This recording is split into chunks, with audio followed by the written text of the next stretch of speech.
already.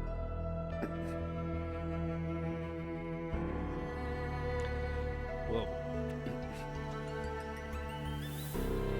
Why can't I scroll up and see underneath the pinned message? I'm pretty sure it was combo, but I can't actually see because the pinned message thing is over the top of it. But how's it going? Ragnar, CJ. Brain drain time, you know it. The most satisfying time for brain drain.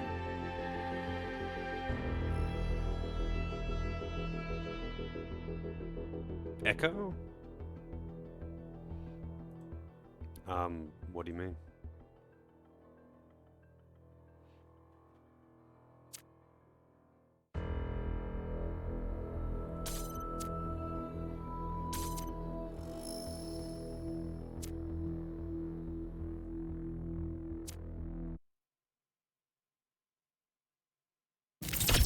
Oh, okay. I was gonna say, I don't think there's anything wrong with my mic, right? It was looking fine earlier. Alright, now, we were trying to activate the 3 things in here before we proceed, that's right. So, it's puzzling time. Right off the bat today, no yapping, all puzzling. How complicated this place is, I do not know. I'm assuming I need to reach that lever right there. Hey Freeware, how's it going? Alright, so I need to... Can I just move... Oh, that's a... inverter.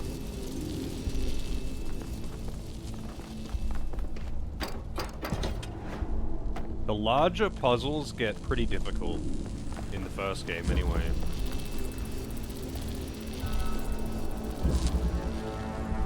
Like, when there's just a very large area with a lot of tools, it can get very difficult to deal with. So... hang on a second.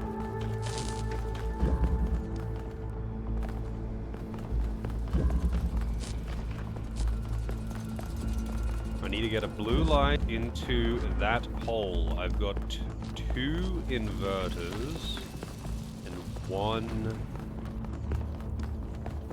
prism.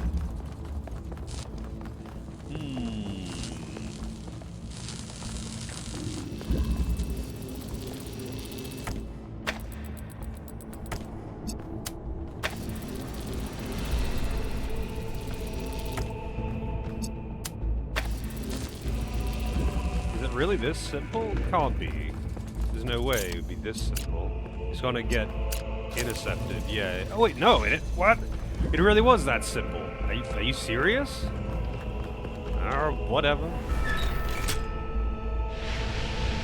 Literally just woke and the stream started. That's some good timing.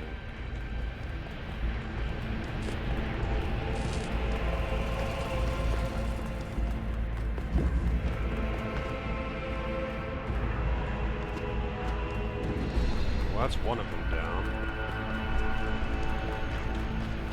Hey Celine, how's it going? Long face. I really like that emote. It's so good.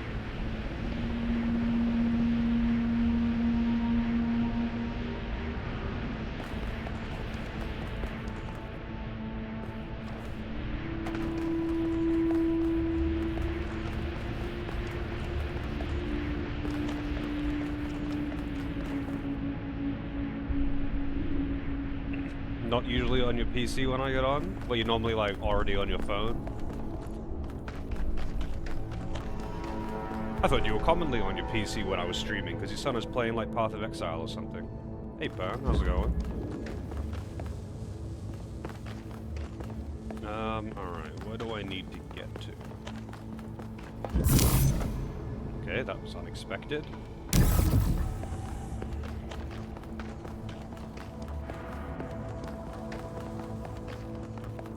Well, there's literally nothing for me to do in here. I have no tools and the doors are all locked. I guess I have to go through here.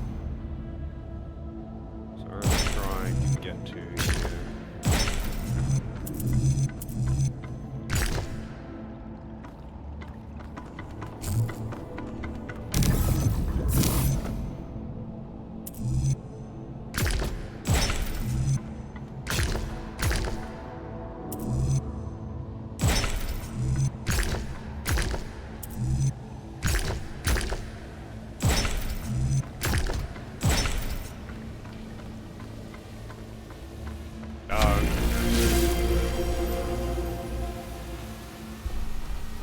That makes sense.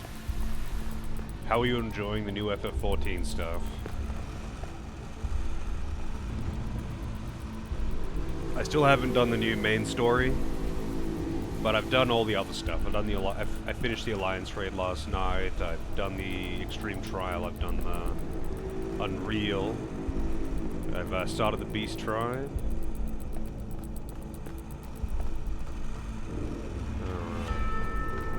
So this gives me a red light, I guess. And there's an inverter there. Well, there's a not an inverter, it's a converter. But I don't have a blue light. So I'm gonna need to get a blue light into this bad boy here with the red light so I can get the green light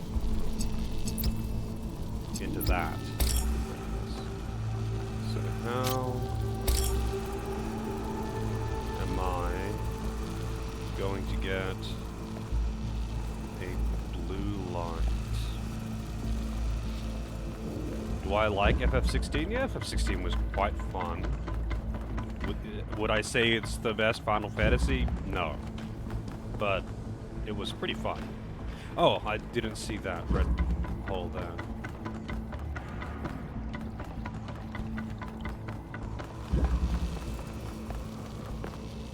The ADR might be a little too much for you. The ADR?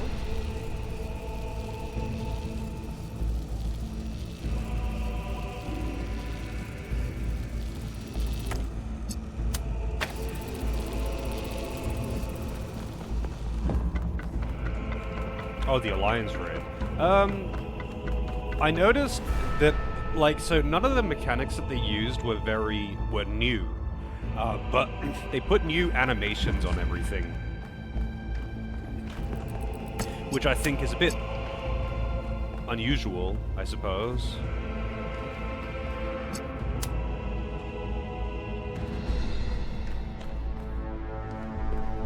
Wait, this is gonna have to... This is gonna be awkward, because these are all at the same elevation. How am I going to position these? So I can't interrupt the red beam.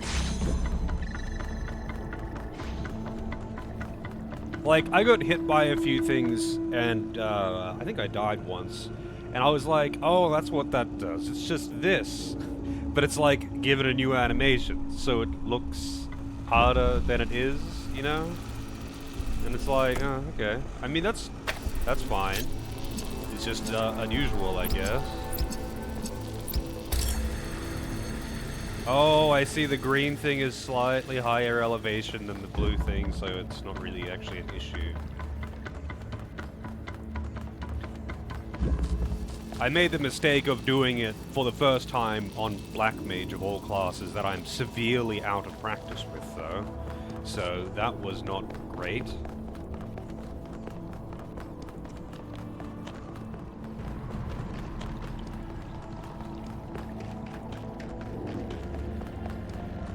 Laser gun.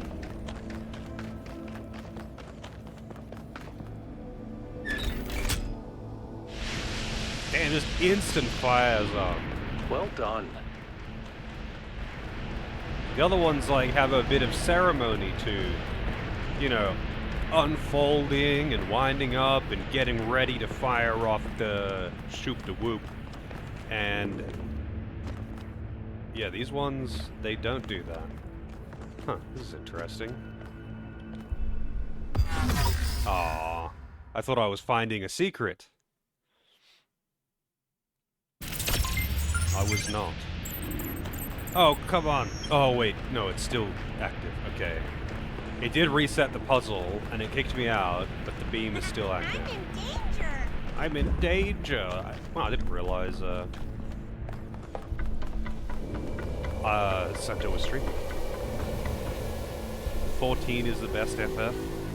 I don't know. I don't include the MMOs in the question when it comes to the best ones. Because the MMOs are just totally different. Like, they're just completely different experiences. And they are not self-contained stories. They reference all the other games. They take parts from all the other games. that kind of thing. Like, I know that you... I know, but, like, I know that's also what you genuinely think, though. I know you really like FF14. I'm in danger. Holy shit. I hadn't even finished typing out the shout-out for the first person who raided when Camper comes in and gives me another raid. Most people would say 7 or 6, yeah, most people would. 7's a pretty popular pick. I think Camper might say 10, but maybe his opinion has changed after speedrunning it and burning himself out on it.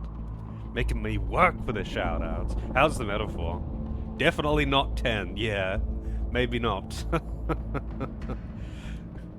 But thank you for the raid, Santo and Camper. Thank you both. I hope your streams went well. How's the metaphor and how is the Deus Ex? Did you finish it, Santo? Because I know I beat it in 2 streams and you've played it before, so it probably wouldn't take you very long. Metaphor getting wild. Still in Cairo. Yeah, also, to anyone who has come in, or anyone who hasn't already voted, there is a pinned straw poll, which is for Santo's game request. Vote away. It doesn't matter if you don't know what any of the games are. Just vote what you think sounds the coolest if you don't know what they are. You're getting pretty far into Metaphor now, though, right? You've been working on it for a while, so...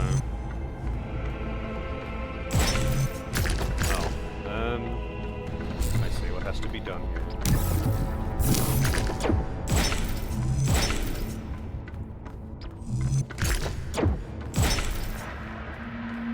Def endgame now? Damn, yeah, you're burning through it.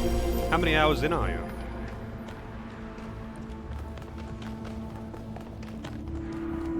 Alright, where's the last beam? Green beam. Where's the green beam?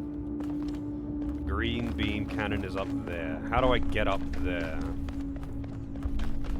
I guess I just follow these stairs. No problem capturing monkeys. I've seen Ape Escape. Honestly, it looks kind of fun.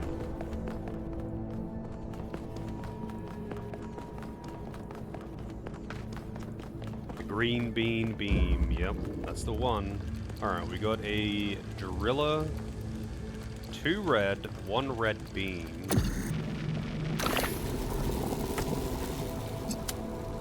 But...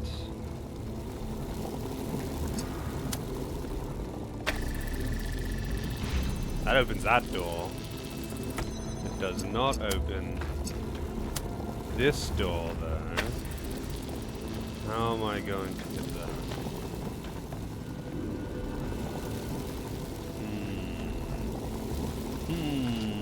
Well, I mean, I might be able to actually do this. Will this work? Wow, it does. I honestly didn't think that was going to work.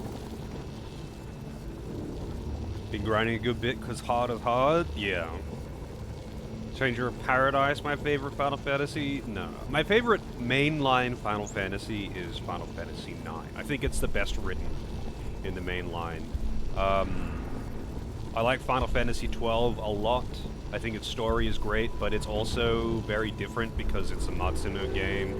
Final Fantasy V I love as well. It's in my top 3 because it's got the most replay value, I feel. But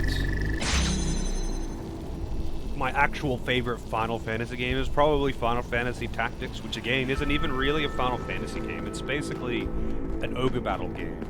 And I do love the ogre battle stories or the Tactics ogre games, whatever. So, you know, it's kind of hard to say.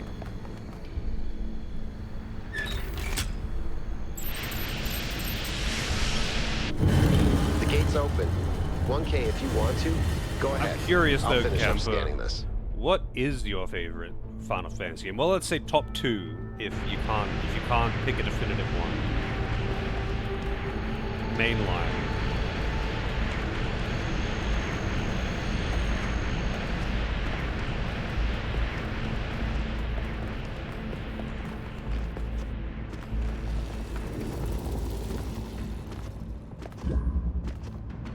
I'm sure once upon a time it was 10. And then speedrunning happened.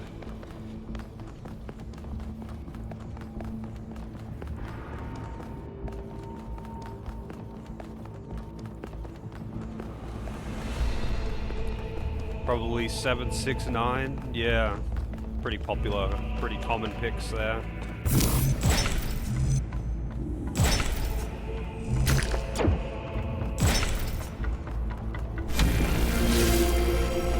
Understandable picks.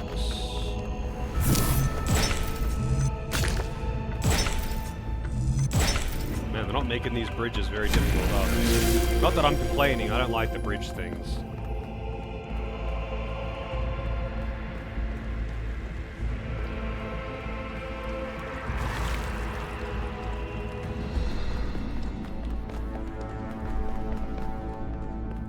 Worst Final Fantasy game for me to experience? 3. I think 3 was the worst that I've completed. I never even completed 13 though.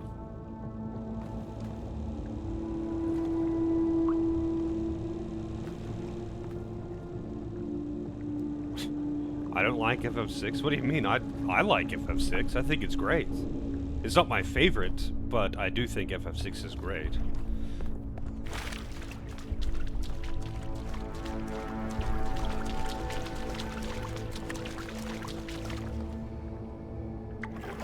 Suplex the train. You can suplex fucking everything in that game. Like, is there anything that's actually, like, immune to suplex?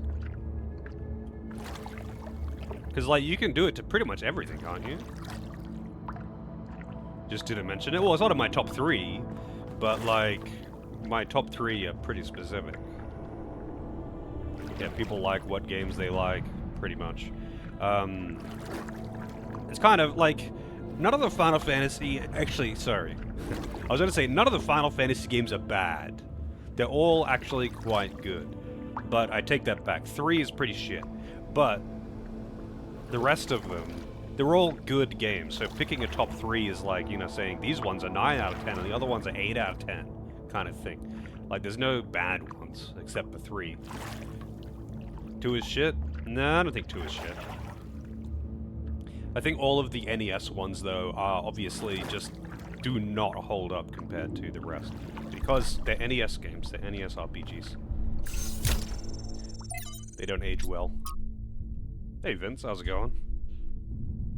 All the bravest, aka the gacha games? Yeah, I'm not including the gacha games. That's why I was saying mainline. Because that would include all of the,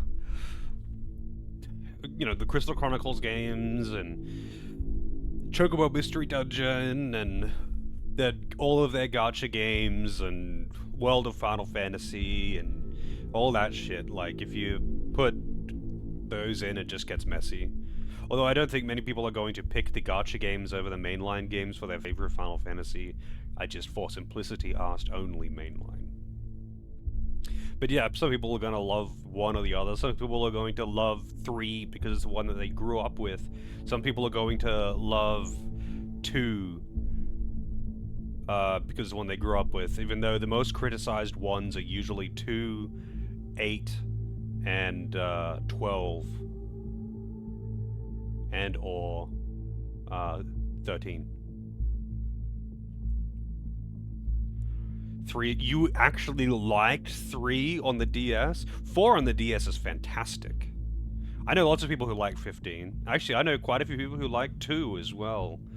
The thing with Final Fantasy 2, though, is that, like, it just tried to be different. And yeah, they didn't execute brilliantly on the stat system they tried to use, but everything else they did was pretty cool.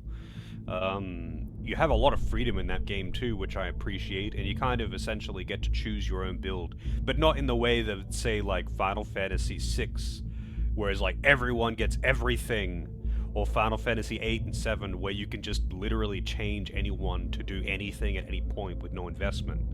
Like, you kind of build your own character. That's the idea. Obviously, they didn't execute the stat system in 2 that well, but it's a fucking NES JRPG, what do you expect? It's not going to be very good if you go back to it compared to modern Final Fantasy games. I don't think 2 is a great game. I'm just saying I don't think it's shit. I think it gets a lot more hate than it deserves. if people are gonna hate on it and not just be like, oh, well, you know, I'll have to kind of excuse this and this because it's an NES game. They would have to also hate Final Fantasy 1 because comparatively to the modern games, it's also dog shit. But it's the thing that started it all, and it's a very simple game. Like, dude, you do have to be you have to be somewhat reasonable with it. Yes, you can say it's bad compared to a modern game, but like within their own realm, I think none of them are terrible. I think 3 was just terribly balanced. 2 is basically the start of the Saga games. Yeah, how's it going, Dragoon? I mean, that's what happened, right? They basically, after 2, they turned it into its own thing. Threads is winning again? Yeah, let's take a look at the results here. Hang on. Let's take a look at the results. Refresh results. Threads of Fate is winning by 1 vote. We've only got 25 votes in this. What are you guys doing? Vote. It's important.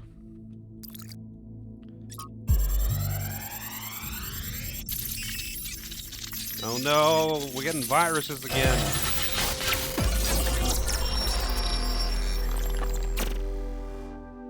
Mother? What are you thinking about, Mother?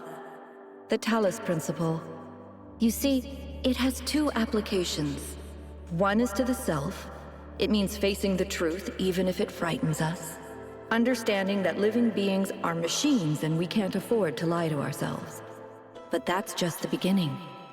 The second application is to the world. This one seems easier at first. It's less difficult to understand that the universe is a machine, governed by laws. So we and the universe are the same? No, and that's the crucial part. We are conscious. Consciousness is rare, unlikely, but it's also the foundation of everything else. Without us, there can be no meaning. Without someone to perceive it, the beauty of the universe is pointless.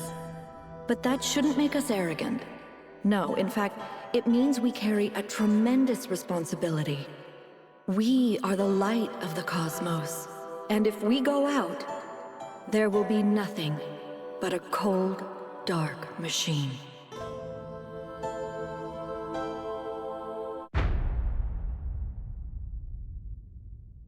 Okay. Threads is winning. You think it's just between those 2 games? The founder was here. Well, to that I would say there have been bigger upsets in polls. So don't just go, I'm only going to vote for one of the 2 that's already winning, because that is the most American thing you can do. And we've had bigger upsets. Naked robots, yes. She could still be here. What if this is why she left, to build all this? We have to look for her. I'm reading some pretty big energy spikes. I think we better scramble. But she could be right here, right behind the next door. I could turn around a corner and walk right into her. If she's really here, she'll still be here when we come back. But right now, safety needs to come first. Let's go, Byron. You're... Oh. Damn you, but you're right. Heading back. Heading back. Hell yeah, Dragon, Valor, and Joyous. But yeah, we've had some pretty big poll upsets. Where something that was coming last, or not last, but definitely not considered a point of contention. Has just been skyrocketed to the top. So get your votes in. And vote for what you actually want, not what you think will win. Because, like, another thing is, sometimes the games that don't win return in other polls, or just get picked anyway, because people see that there's interest in them.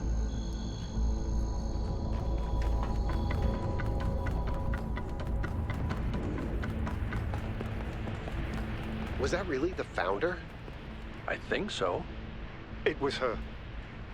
For years, I've wondered what happened to her, why she left, where she went, why she didn't tell me. If the answers are here, I promise you we'll find them. We just have to be careful. Follow protocol. Did I play the other game that was like this game? Do you mean Talos Principle 1? Yes.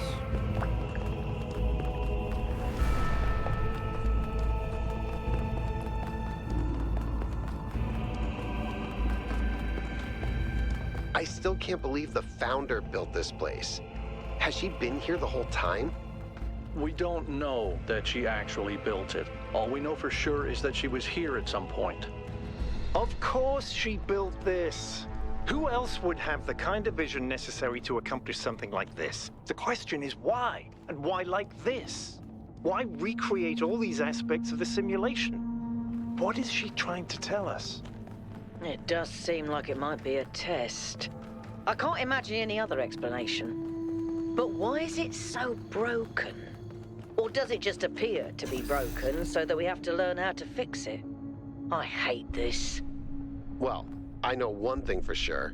Everyone in New Jerusalem is gonna go absolutely nuts. Absolutely nuts.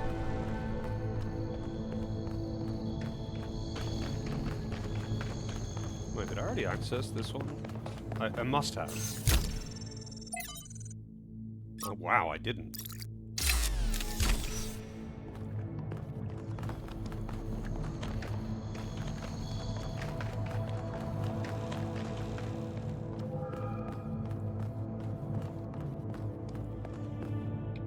I'll never really understand people's obsession with wanting to not vote for the thing that they want, but vote for the thing that they will think will win. So, like, they can say that they voted for the winning team. Like, they're on the winning side. Like, that's a really, really American thing to do. And it's just baffling to me. Vote for the thing that you want to see.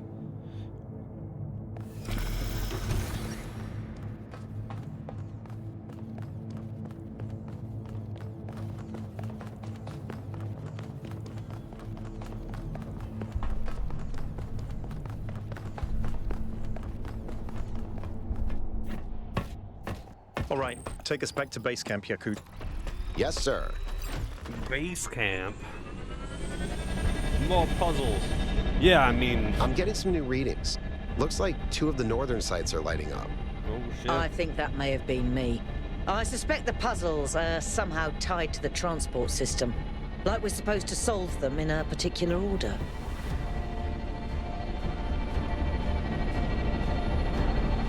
When I'm voting for, like, a game poll like this, and I don't know the games, I just vote for whatever one sounds coolest, to be honest. Or if I'm really diligent, I'll look at some screenshots. But usually I don't do that. All right, everyone.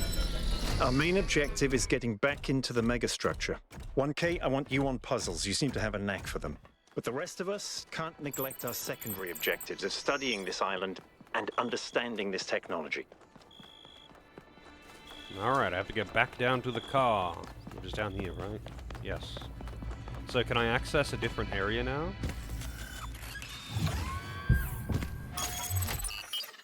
Yep. We can go to Desolate Island, which is going to be North 1. Yep, 8 main puzzles, 2 lost puzzles, 1 gold, 1 lost lab, and 2 stars. 1 star, 0 star, 0 star. Do I prefer You beer should or be headed wine? towards an Just island off depends the northern on coast. which. The terrain's pretty rough, so be careful. The island has another island attached to it. Yes, it has several, actually. How irritating. What? It just depends on the beer or the wine. I enjoy good beer and I enjoy a nice wine. It's just, really depends.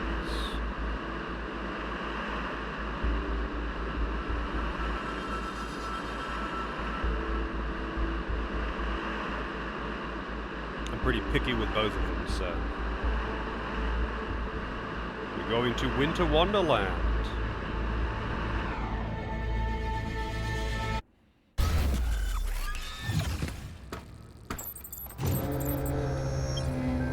Man, I wish we had things like this to get around the city here. It would certainly be convenient.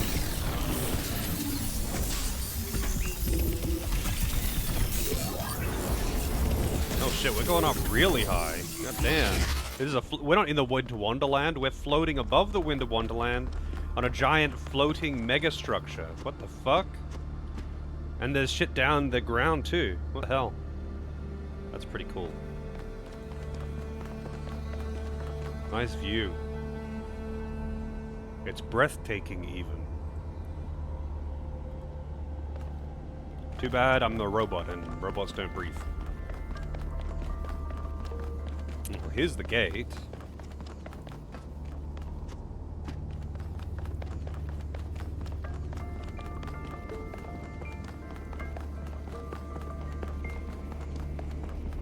Alright. Let's just do them in order. Starting from 1. Now the real puzzles begin. It's kind of funny. Actually, I was literally right in front of it, but I was just not looking that direction. So I walked right past it. Oh, right away from it. Mind-body dualism. Oh, shit. I've got 2 bodies. What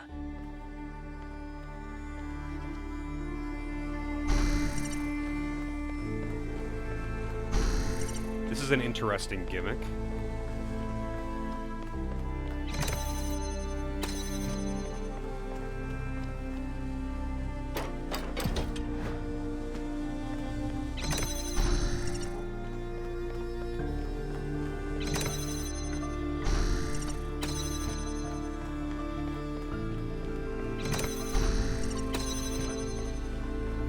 So that was the tutorial on swapping bodies. Gotcha. Oh, and the body's... Oh no, it's still there. Okay. I wonder what happens if I try to leave with the body.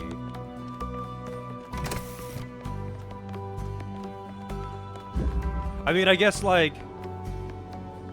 I can only control one body. So it doesn't matter which one I take out, because I can only control one anyway.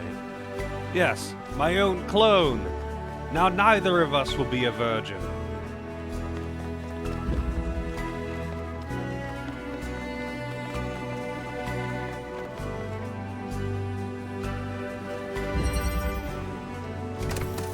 Lego. Oh, we got platforms as well. Shit. Okay, this is a tool from the first game, and it was super awkward. Usually it was used in tandem with the recorder, which was a little different to having 2 bodies. So what you could do with the recorder was, like, you hit the record button, and then everything that you do for the next, like, however long until you stop recording will then be replayed step for step at the same speed and everything. So you could do things like, you'd walk over here and you would pick up the thing, and then you would stand there for 2 seconds, and then walk over here, and then stand over here, and then put the thing down. And, it meant that, like, while it was doing its thing, you could, like, say, jump on top of a platform that it was holding, and then get ferried over somewhere else. But now I control the clone directly. And it's still holding the item.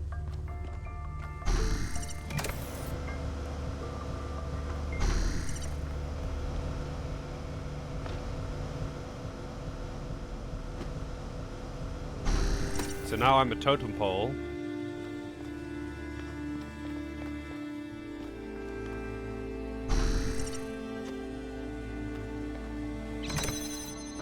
But can I like take the platform? I can. That's pretty cool. Okay.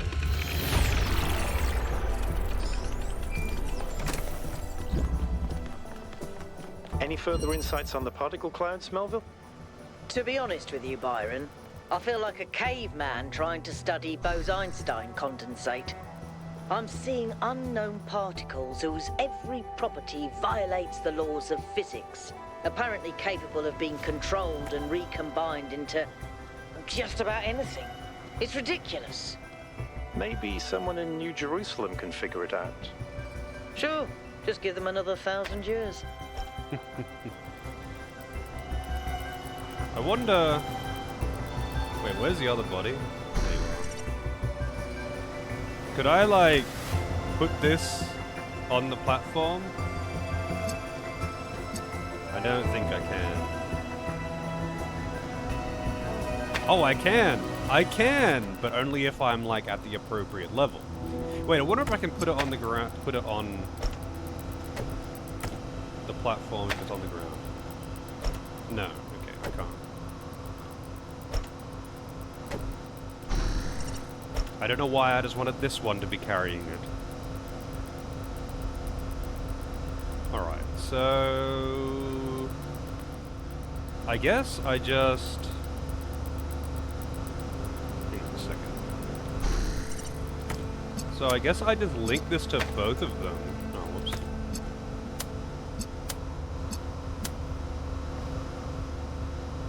Place that on there. And then... not quite. Because that's in the way. But that would be for both sides.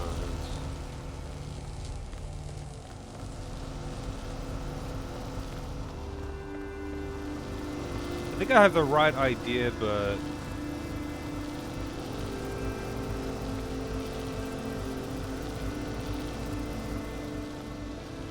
I need more.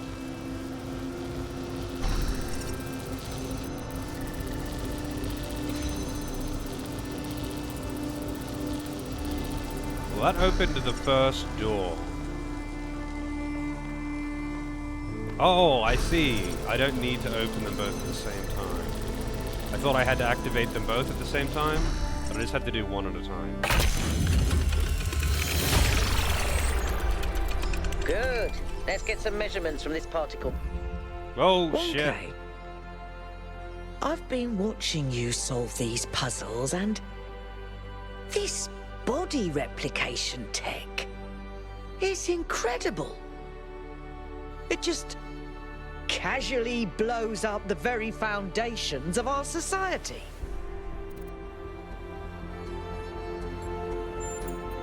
Do you have any idea how hard it is to make more of us? We're not like a toaster. You don't just weld together a couple of wires and a motherboard and call it a day. Not to mention how hard it is to even find some of the materials. And this thing just, poof, new human. It was. Or was it? And even if it was, sorry to be heretical, but does it matter? If we can figure out how this works, we can finally, easily create more people. We can grow. We can expand. We can build a real civilization. Isn't that worth pursuing? It's our cosmic duty to spread consciousness.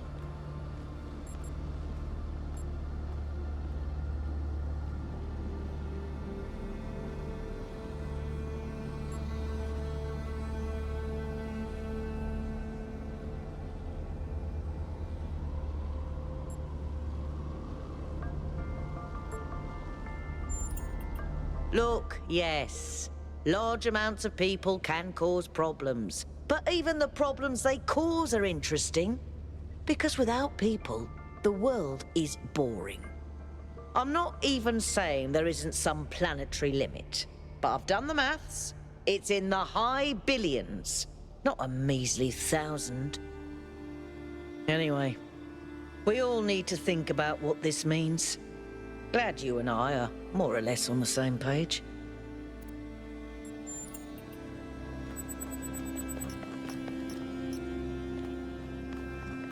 Alrighty then.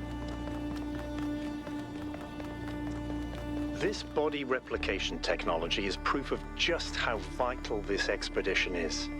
We may not know how it works and what its limitations are, but the technology itself isn't even what really matters. What matters is to expand our imagination, to realize that other futures are possible. I'm glad you see it that way too, 1K. After all, the world is better with you in it, isn't it? Is it though? Is the world really better with me in it? Like, come on now. Wow, they've really outdone themselves with this one.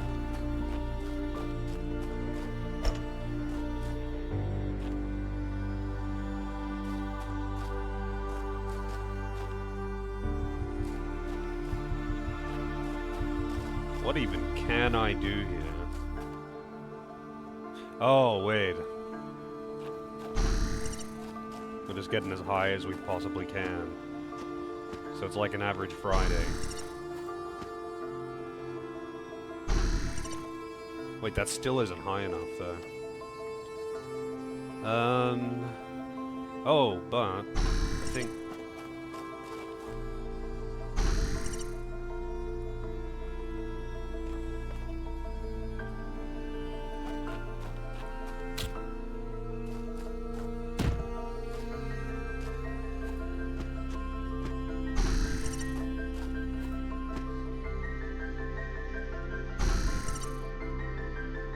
Take platform. So I got... Oh shit! I didn't realize there was another robot in here! This changes everything. Hang on a second. More robots! But...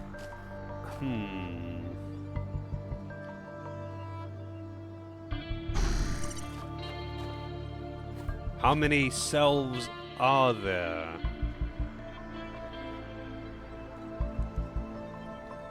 And how am I going to make a stack that high?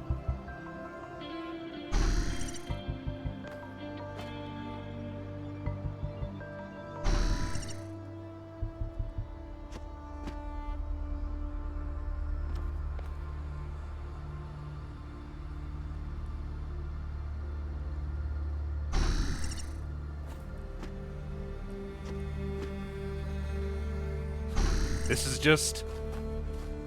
is just silly, but whatever.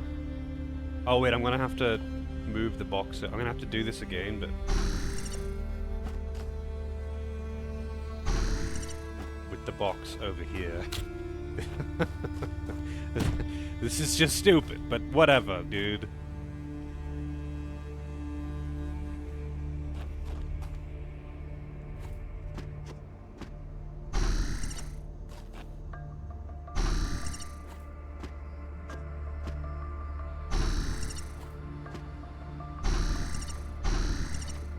Yes! We have made a tower of people. This one was a pain in the ass. It's kind of funny. I was going through that. Do you mean that particular puzzle, or like this region?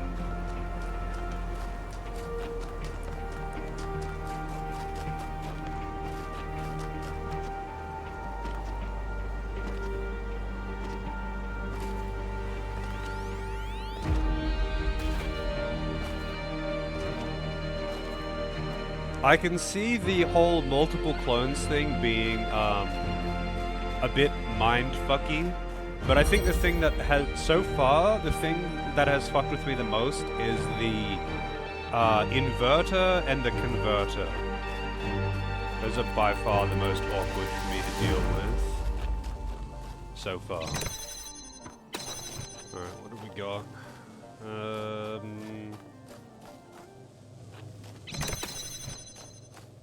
Where's the clone? There has to be one around here somewhere. Oh, there it is. It's standing on a switch. That's kind of funny.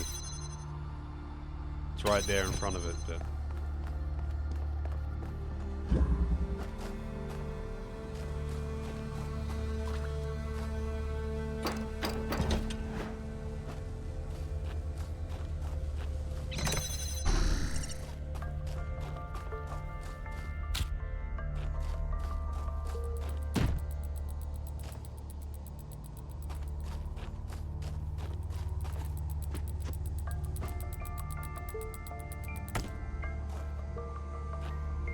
I wonder if you can...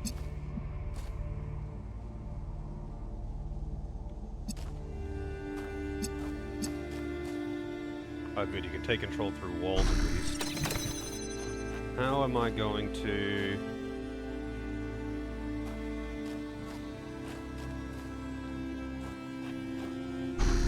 Can I like pass an item? If they're in range. Take connector. You can. Internet died mid-craft. Now you're in bed. Wait, what were you crafting? Are you crafting the new glamour stuff? Apparently the value of those on NA is insane right now. I mean, that's usually how it goes. I think they look fucking terrible, the new shit. But people are going wild for it.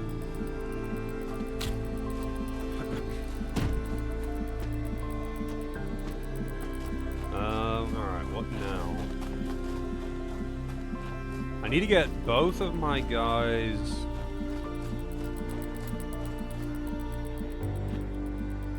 up top. New crafting and gathering stuff.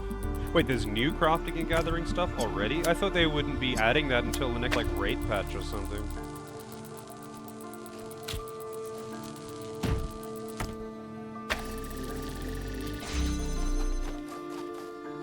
Okay, so that opens that up, but...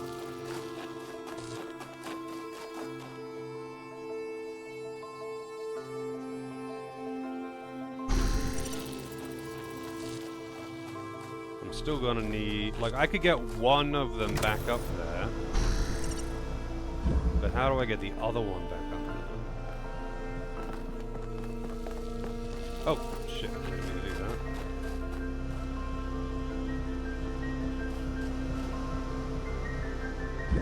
that. Oh, okay. Maybe I should get on that. It's like usually the last thing I want to do is like farming all the. Oh, yeah, that's right. They make new left side, and then they make a new set in general with the last raid tier. And they did the same. It seems kind of silly to do it that way, to be honest. I feel like they should either do one full set, right and left, for all tiers, or do one for the first tier and one for the third tier. Because it's like, with how absurd and stupid pentamelding is, as a requirement to even touch crafting, like, you don't want to have to do it that many times. It's stupid. Alright, so I somehow have to get one of these items up top, or over the barrier. Not necessarily up top. Well, actually, hang on. Maybe I can... Can I just, like... just pass it to myself? I can. Okay. I didn't think it would let me because it was too high.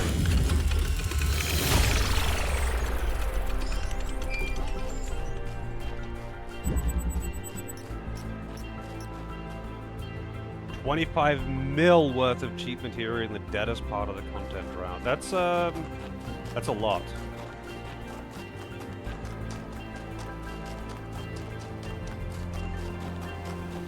Yeah.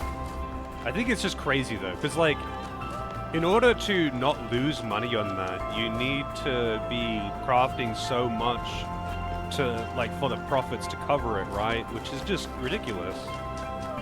And it's just a gatekeep to stop new players from crafting, essentially. It's just dumb.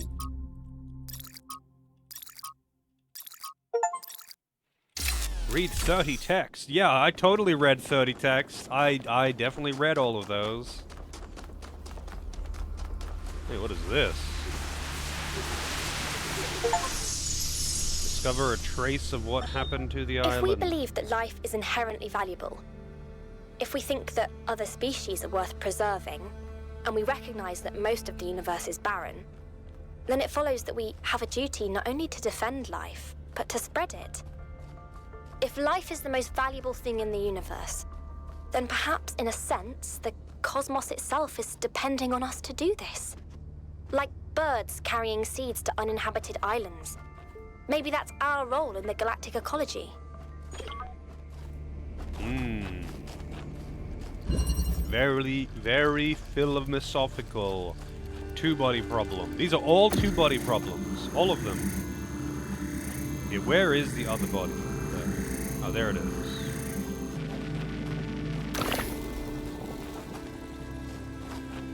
Hyper-mathematically speaking. Alright. 1.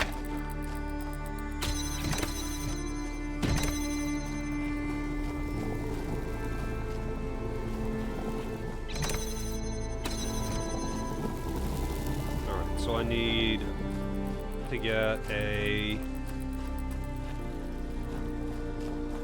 I've got a red light. Where was the blue light? I think it was over there. We got a red light in there.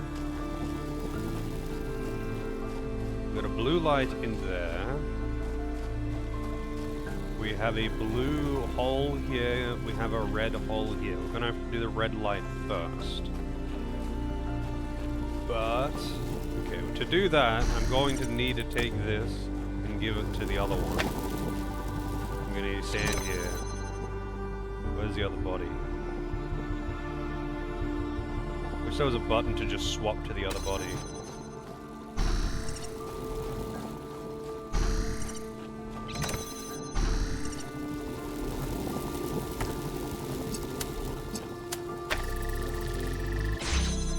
Alright, so I got both of these. So this one... I don't need the red light anymore. So now I need to... In fact, I don't... Well, actually no, I do need that to be open. But... I don't need that to be open. So I'm going to need to... I guess... Where's the body? I need to take... this one and give it over.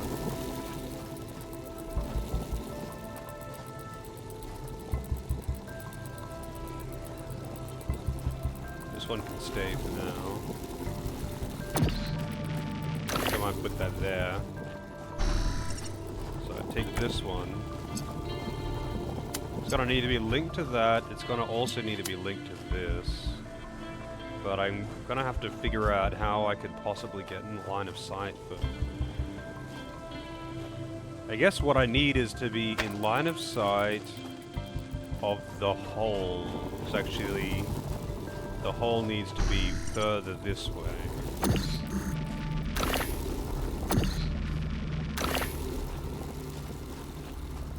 So this needs to be able to get to line of sight of that. Wait, there isn't a third one. There's nothing else in here, right? I do have a box, but the box is not tall enough to... like, stand on top of it. And there's no other wall I can put a hole in.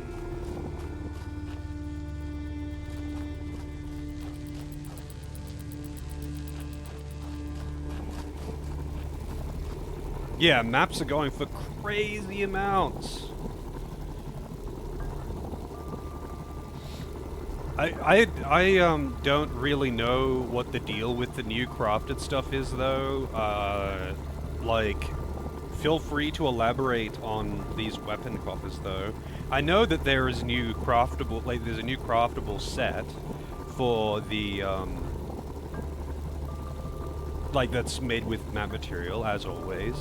Are the weapon coffers, like, dropped from the maps or something, instead of being crafted? I haven't looked into that. I assumed the new weapons were just also crafted with materials from maps. But do the coffers themselves drop from maps or something?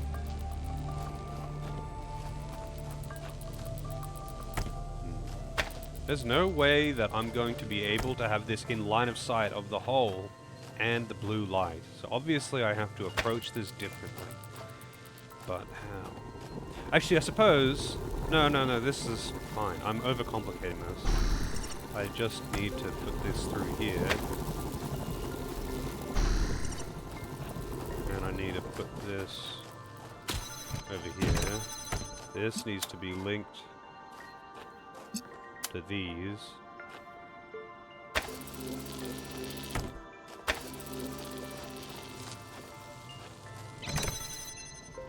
But I need to be able to swap to the other body. Oh man, it's actually really annoying that you need line of sight to swap bodies.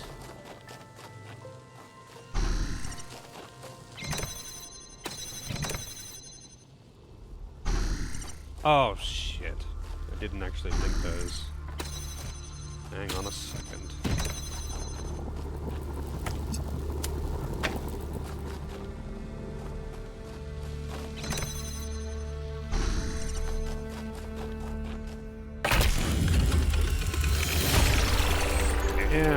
How rare are they? I'm guessing it's a rare drop that only comes from the last room in the I can't dungeon. imagine spending years in such a Like, I imagine that's like one of the things that only drops as a low chance from the last room of the bonus dungeon.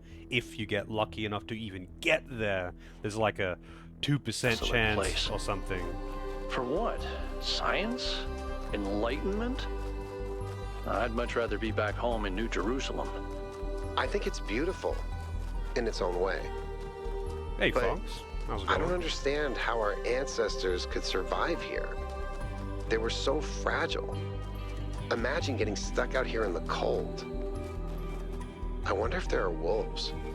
It's kind of a miracle biological humans lasted as long as they did.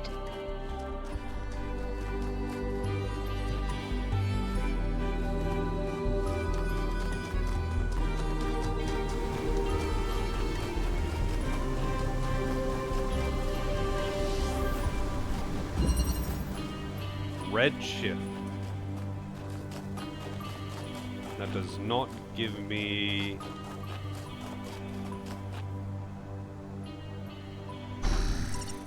That is concerning. It does not give me optimism. Alright, we have a platform.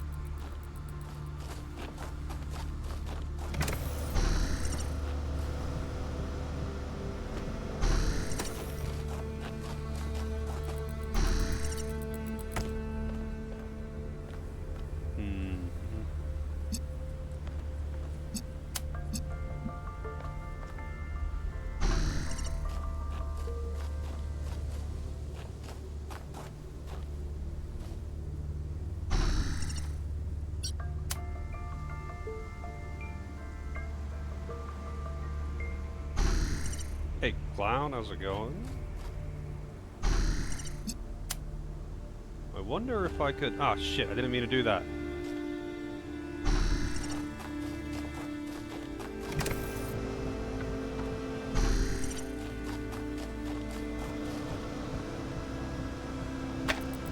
I don't know if that's gonna work. But let's just see if this works. It does! It works! That didn't really do anything. That doesn't open the door. But that's okay. I know I can do that. But Where's the blue beam? Alright, so I'm going to need to do the same thing, but for this one first. Hang on.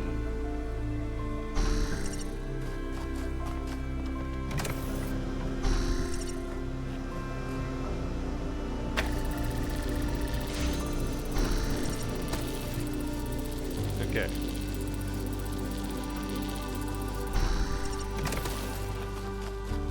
That's actually a pretty easy solution then.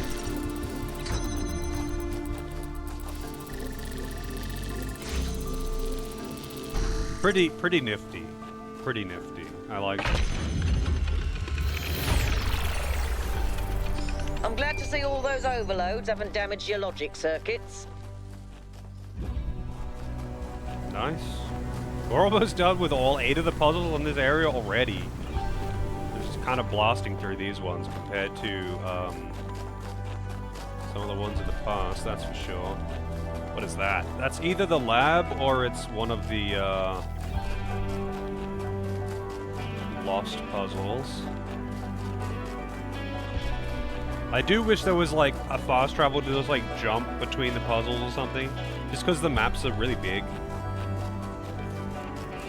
Or at least like jump back to transport. Because I don't think you can do that. I don't think you can just like fast travel back to the transport when you've gone out to fucking Africa to explore random shit like this. It's an old saying about how, in the end, the sea will claim everything. I have no doubt that this is true. In the long history of the human species, entire regions have disappeared under the waves. Places like Beringia and Doggerland still echo in our cultural memories. But we shouldn't forget that life began in the sea. We are the children of the sea. And it's not through floods and ruin that the sea will claim everything, but through us. Doggerland? I am unfamiliar with both of the places that he mentioned that have been claimed by the sea.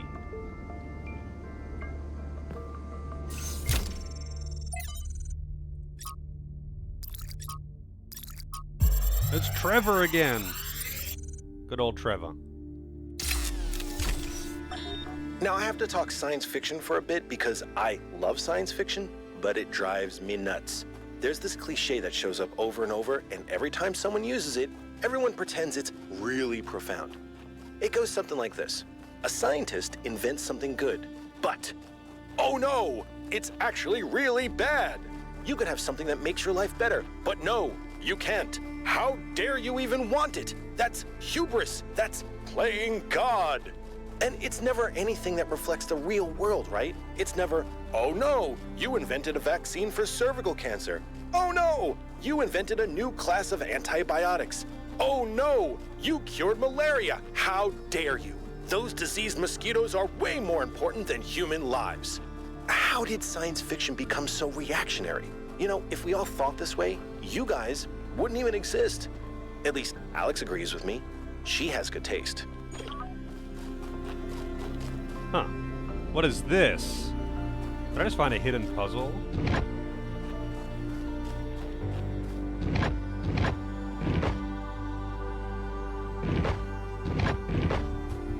I don't have any kind of clue as to what this would be though, so... And I doubt the clue to it would be nearby. Interesting. So there'll be a clue somewhere else. About this thing. I'm gonna take a screenshot of it. Oh. Oh, goddammit. Hang on.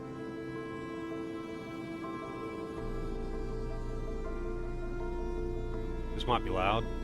Windows sounds. Oh, never mind, not loud. Sometimes the volume of that gets reset. I'm just going to screenshot that for later reference. I feel like I'm going to see something resembling this that will perhaps, I don't know, form a shape.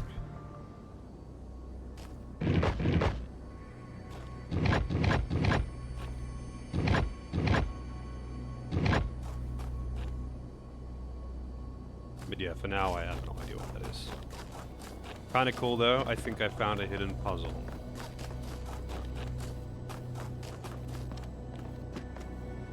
I'm sure someone watching knows what the answer to that is. Interplay.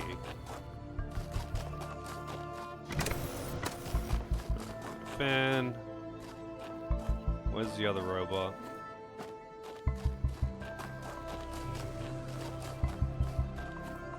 Why is there a gate small enough for me to be able to just jump over it?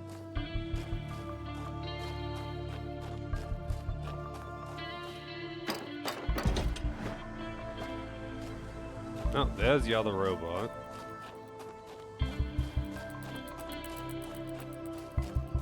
Alright, so I need to find a red light. There's the red light.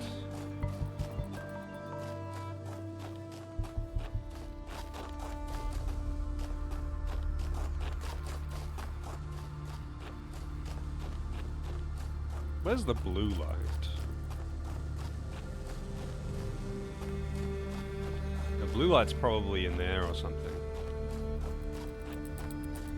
So I'm gonna need a platform or something as well.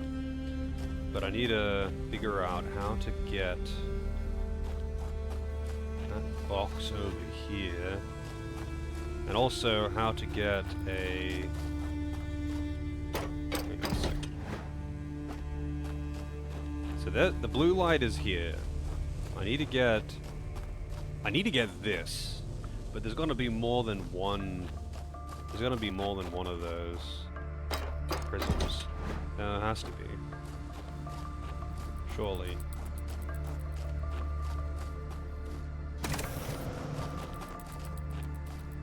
Oh yeah, it's right fucking there. I'm just blind. So we got a prism.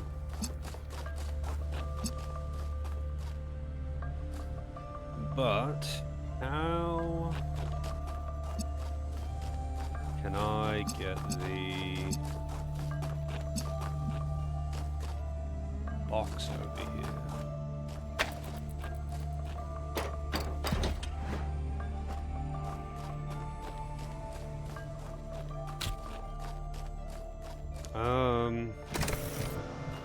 Well, that would be all well and good if I had both bodies already.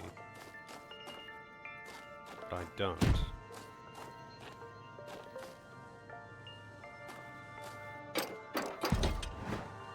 I can quite easily get over here.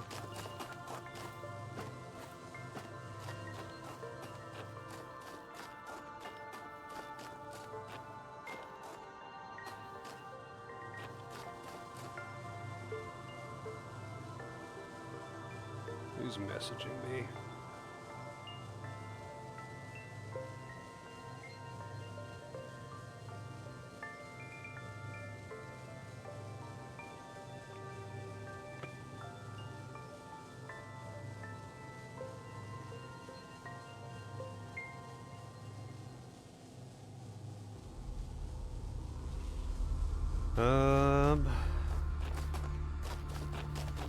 Alright.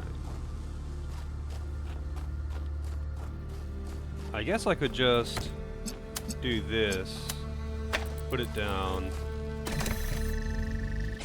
Okay, and then I can get myself out of there.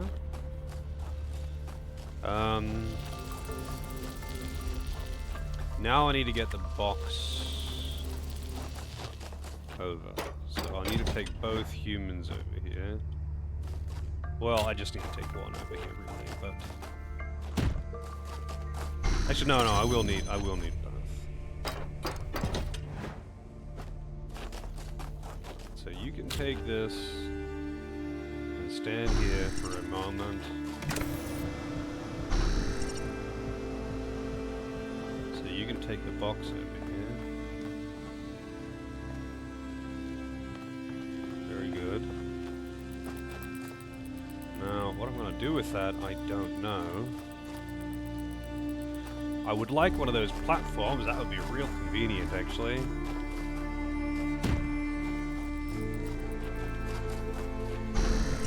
Alright, so now I need to get the blue light over there. Neo, as it's already on the backlog. Alright. How's it going, Cal? I'm glad the backlog is getting some action.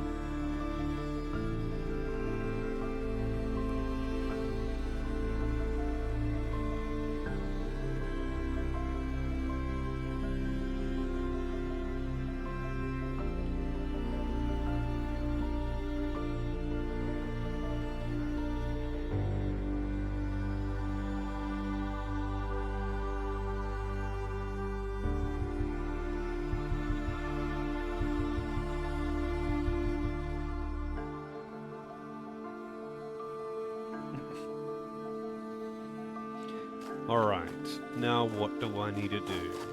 I need to get the red light to get this other prison. So that should be my first order of business. The red light is in here. How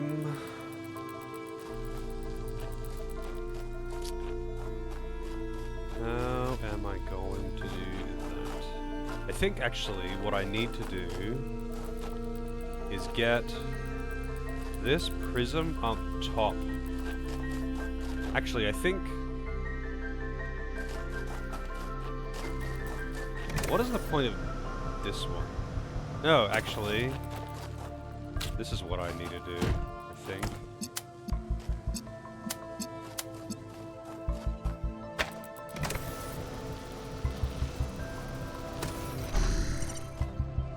I hate how I have to be in line of sight of the robot to take control of it. It's really, really annoying. So I got the other prism. Now I need to get a blue light over here. And the blue light is on the other side, so I won't be able to do the same trick. I think for the blue light...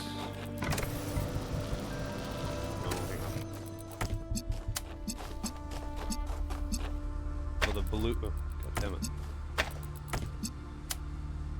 Well, the blue light, if I try to do the same thing, it just won't reach. Yeah, there's too much shit in the way. So I think for the blue light, I'm gonna need it to be up on this ledge, which means I have to get this stuff back. But I don't know how to get it back. I don't know if I can get it back, actually. But I do need to get the light over that wall. And that's too high for a crate. So it does make me think I probably have to get it up top. I might be able to just pass things up top. Well, actually, I could also just do this, maybe. Oh, no, it can't. So that's why there's a knee-high fence there. Because it's just high enough to stop the laser, but not stop me. Okay.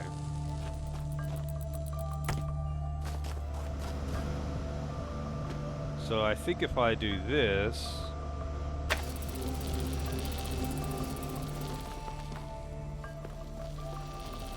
Yeah, so it won't be able to go over these fences, but it can at least get up here. But that means... Oh. This is awkward.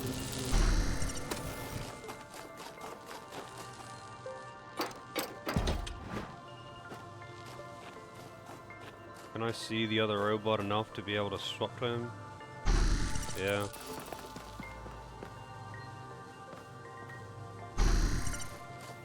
Oh man, there's like a beep in this BGM that sounds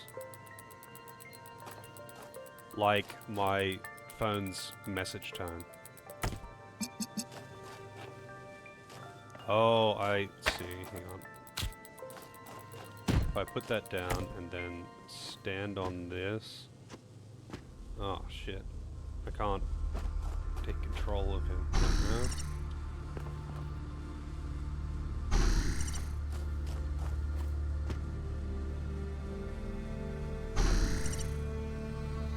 Light connector.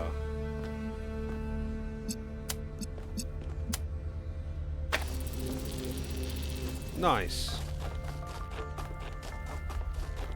That one wasn't actually too bad.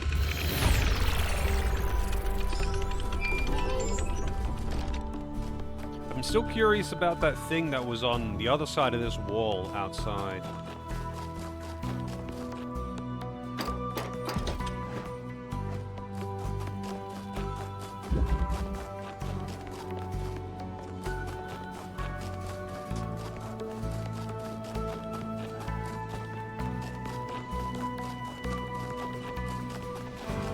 Alright, puzzle 8. Drilling party.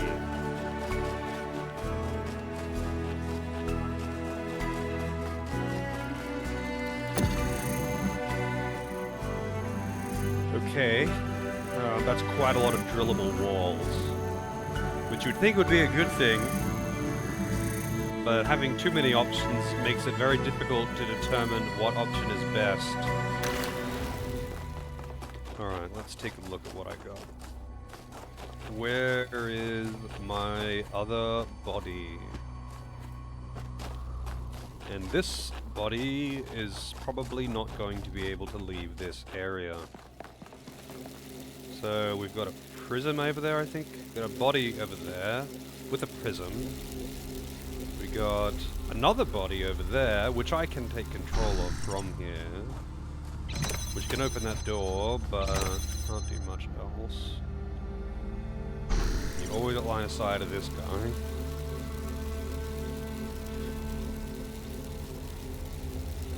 We have...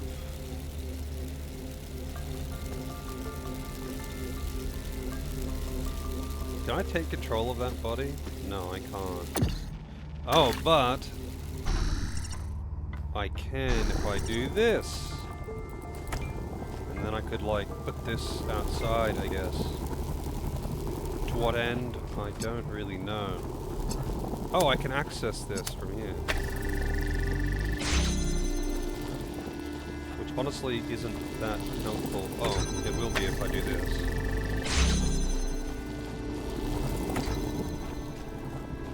Alright, so I got the prism out of there. Now I could... Can't really get him out of there.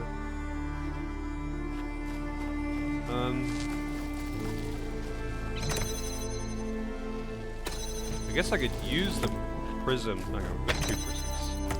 How many prisms do I need, actually? So to open that door, I just need... to be...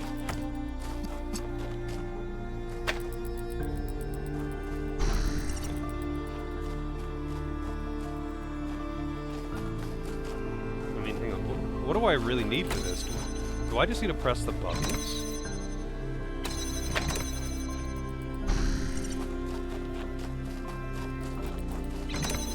Oh no, I do need a red light here to open this one.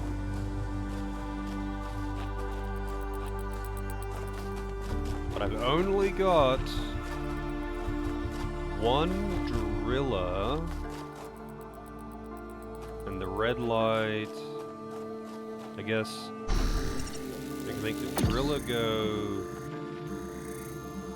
here. I think that's appropriate. But that would mean...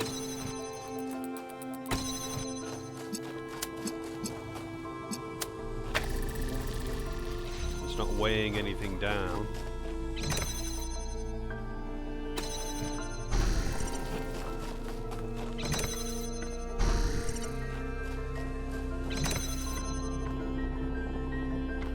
And then if I get him off the switch, then it all falls apart. I wonder if I can free this prism.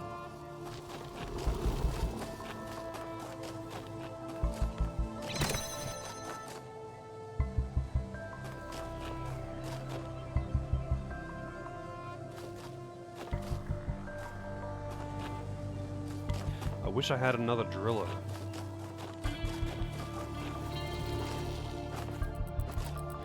why is this wall drillable?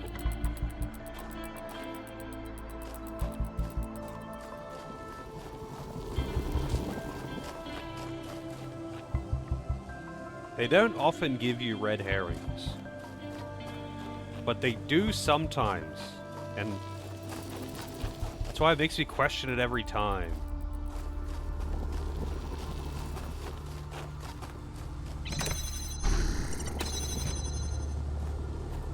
Fuck. Let's see.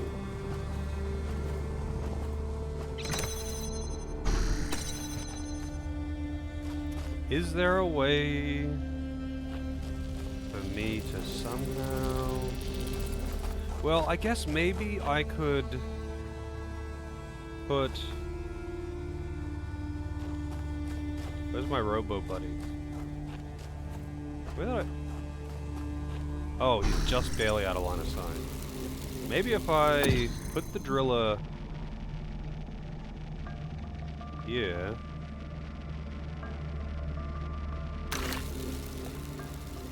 I might be able to take this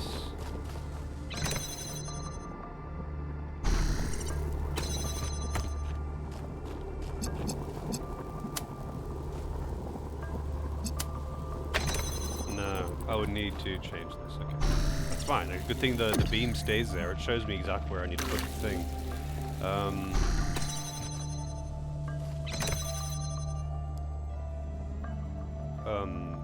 What's intercepting the beam? Oh, it's just... Needs to be slightly more to the side. Alright, that's how we do it. But I've got one more door. So I feel like that one also needs to be doing more than just getting that door open.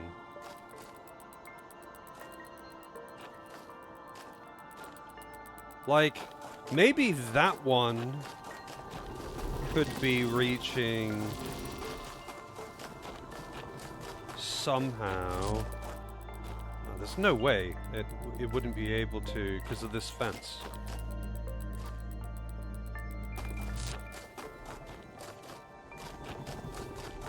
I thought I solved something, but I didn't really. That feels like it was correct, but this one needs to be doing more somehow.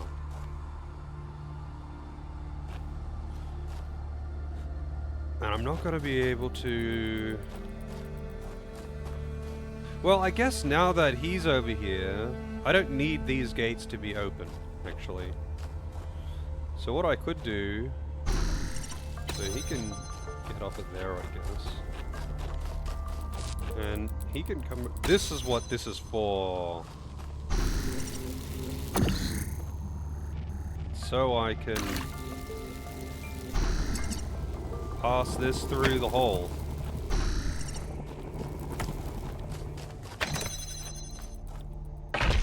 Like I said, they don't usually give you red herrings. Alright, that's all 8, plus one of the hidden ones, so I gotta find the last... Oh, wait. The last hidden one.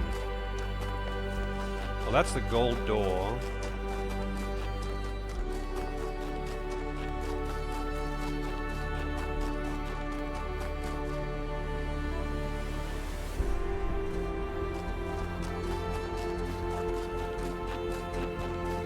Yeah, I still don't really... I don't know how to access the gold puzzles.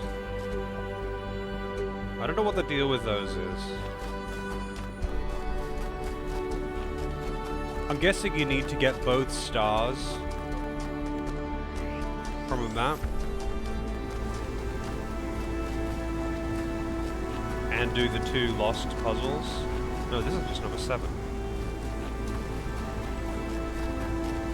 Oh, and that'll be the star.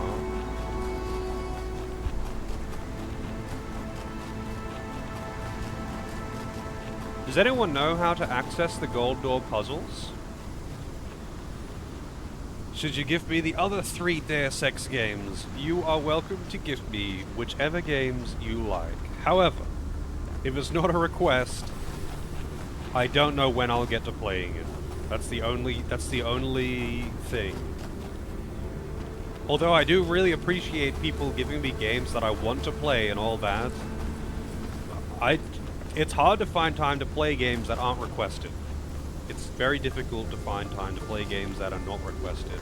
Unfortunately, I don't have like 50 hours in a day, and I can't just like play video games forever.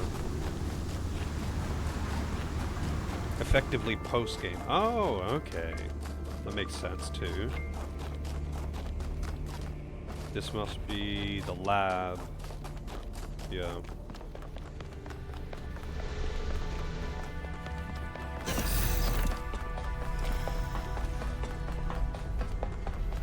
Ooh, fancy looking. Oh shit!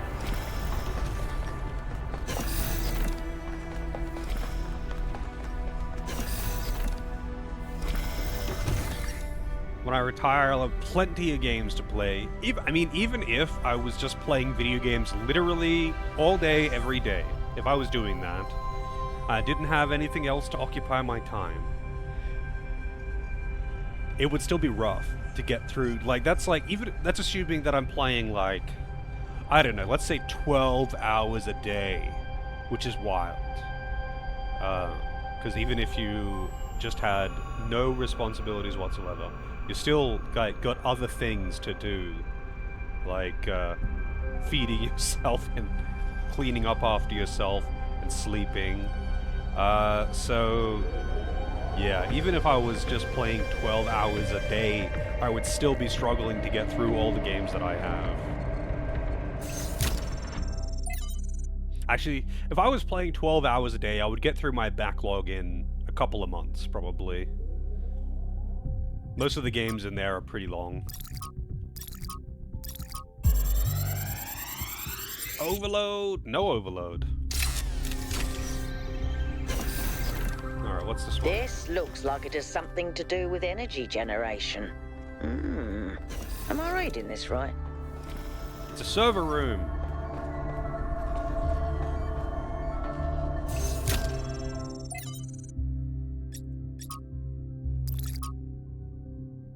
The shutdown.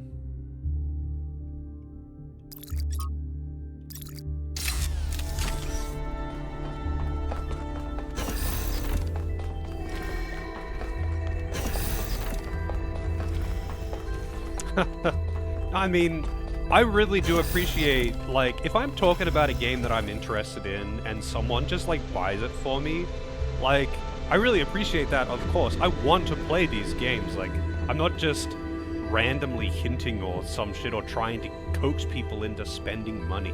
Like, the games that I have been gifted as non-requests are all games that I legitimately really want to play. It's simply a matter of time.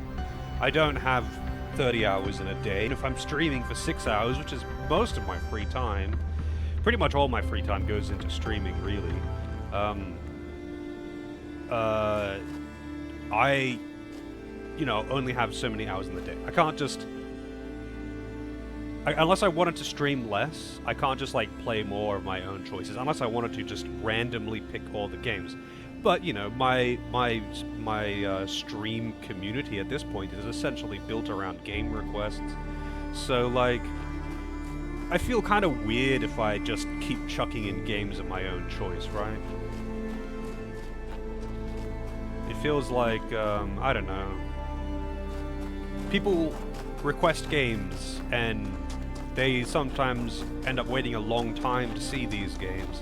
So, like, between the queue already being long, I feel like if I'm chucking in my own games, like every 3 games or something, then it's just, like, making it even longer, and people are waiting even longer, and causes impatience, and all of that good stuff. Like, it's already at a point where some people are a bit unwilling to request games because they know how long the queue is, and they don't want to wait that long. Hey, Elika. Is the first game as big as this? I don't think so. like...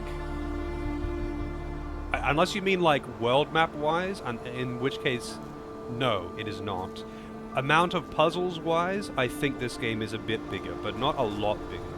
Both of them, like, for, like, the quantity of puzzles, I think both games are pretty similar, but this one's just a little bit bigger. Like, you know, maybe 10 or 20% bigger, kind of thing. They both have a lot of puzzles. Alright, passing through. This is the last puzzle for me here.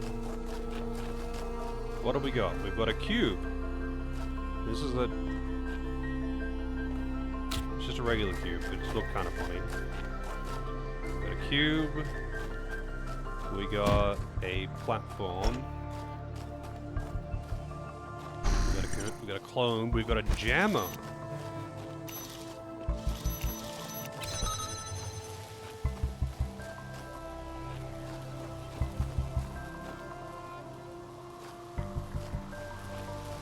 So I don't think that's going to open any way other than being jammed. I think jam is the only way.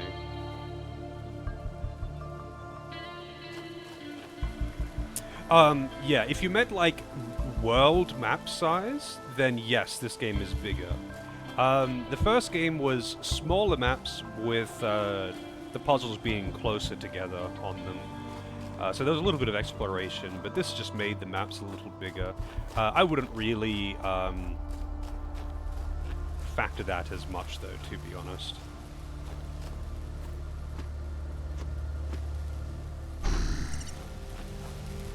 I wonder if I could... Nope. I thought maybe I could, like... take it from... over it, you know? But no, that ain't happening. There's got to be a way for me to get that jammer out of there. So how am I going to get that jammer out of there? That is the question. The jammer has to be free. Because that's the only way that I am going to open this door. Like, I don't think I can just jump over it. I think I'm gonna have to... Like, it'd be too easy if I could just jump over this.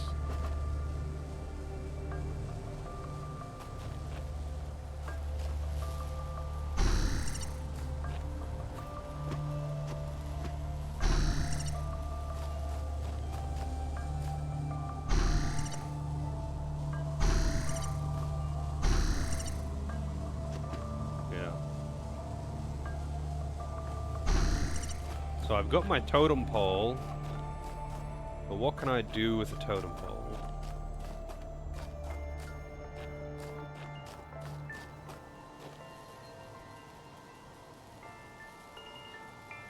Two optional, maybe hidden puzzles in each area, apparently. If you complete those, the gold door opens. Oh, the gold door opens from just doing the... So you've got, So each area has got the 1 through 8, and then there's two hidden, they're called lost or something. Yeah, lost puzzles. If you do those, does it open the gold door? I guess I always checked the gold door before having finished both of the lost puzzles. Unless you mean, like, those button switch things. Because I found, hang on. Let me just bring this up. Display capture. So this is a screenshot of a wall outside of puzzle number 8, I think it was. Actually, no, it was the other lost puzzle. This was on the wall outside of it, and you can press these buttons. And presumably that unlocks something. And I have no idea, like, is that for the gold doors, or are the lost puzzles for the gold doors? Because I want to know what the deal with this, with that thing is. There was no, like, nearby hint or something like that to indicate what to do with it. So I just pressed some random buttons and then left it be, because I would just be guessing. Got stuck on a boss on Bug Fables, bunch of tries, but got it. Hard mode is so rewarding. Yeah, well, on Bug Fables, on hard mode when you beat a boss, you get like a unique badge for that boss. And if you beat it on easy, you can still get the badge, but you have to buy it. But I would recommend beating every boss on hard if you can. Personally, I turn off hard mode outside of bosses because for random encounters you don't get better reward, they're just grindy. But then like when you reach a boss, just fail and retry with hard mode on, because it is worth trying to beat every boss on hard mode. How's it going, Aaron? The game is going pretty good. The game is going pretty good.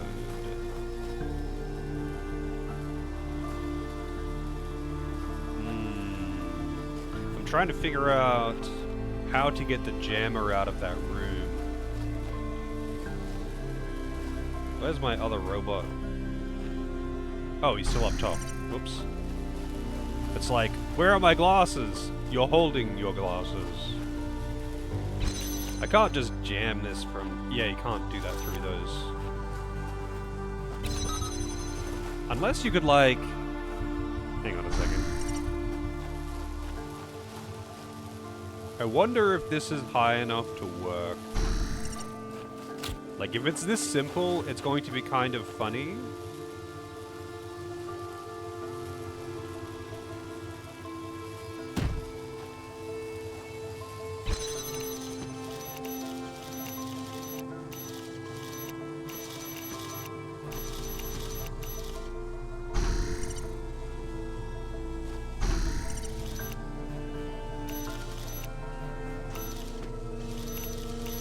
I can't jump out,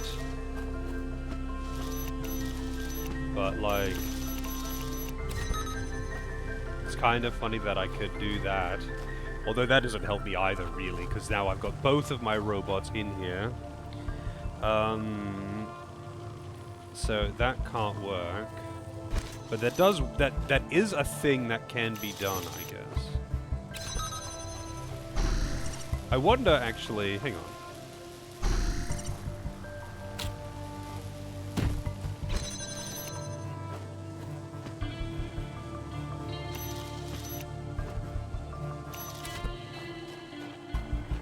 God damn it.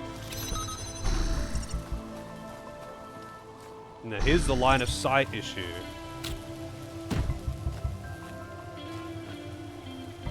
The line of sight issue is a problem. I need you to be able to reach him while being close to the fence.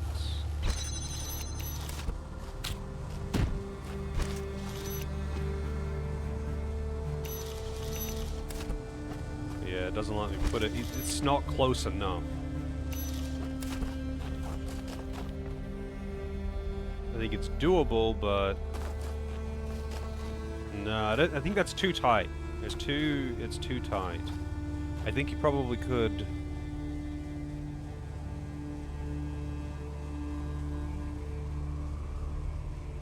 Would Baldur's Gate 3 be rejected? Well, I've said this in the past about Baldur's Gate 3, because it's been offered several times already. So Baldur's Gate 3, I would play it if it got requested, but like, I don't think I would really like that game. So I'll play it if people... Like, if someone wants to request it, I will play it, but I don't think I would really like it. And it's a very expensive game. It's new, it's AAA game, whatever. It's not cheap, and I don't think people really want to spend a lot of money on a game that, like, they know that I'm not really going to like. So, like, I would play it. Like, I think the writing would be great, but the gameplay, I'm just simply not interested in. It's D&D. I don't like D&D. And... yeah, it's simple as that. What I would likely end up doing is like looking for mods to make the dialogue not RNG or something. But yeah, that's the general deal with Baldur's Gate 3. It has been offered several times, and it's not that it's a rejected game, but like, I'm not going to fall in love with that game. And I think most people would think it's kind of wasteful to spend like 70 American dollars on a game that is going to be alright, you know? I know some people adore the game, and more power to you, but I don't like D&D, so I'm just not that interested. Man, I am really unsure of how... I wonder if I could, like...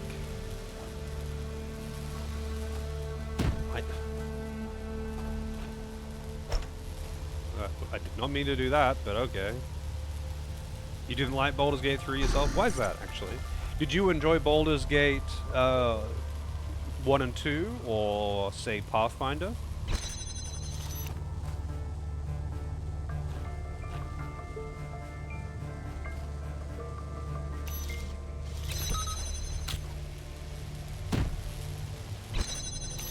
Oh, shit.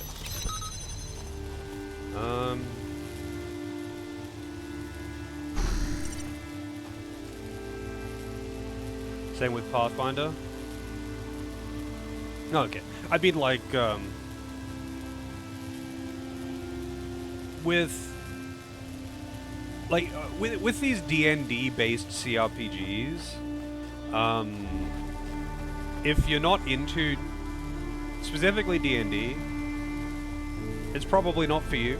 Like, there are other CRPGs that are not D&D based, like, say, Divinity, or Pillars of Eternity, which are not nearly as RNG based. Like, the dialogue usually isn't RNG, but when you have the D&D based ones, I mean, granted, I haven't played a massive amount of CRPGs. I played a reasonable amount of them, but not a huge amount. But the ones that are not D&D based tend to... Yeah, they'll probably have accuracy beams in the combat, because it seems to be a staple and people don't mind that for some reason. But in dialogue specifically, it's so fucking staple in D&D to have RNG memes in your dialogue. And I hate that. But that's just how it is in D&D. If you are not into that, though, yeah, there are other CRPGs that you'd probably like if you're into the genre. But if you don't like the D&D memes, then I don't think Baldur's Gate is for you. Man, I'm really unsure of how I can do this.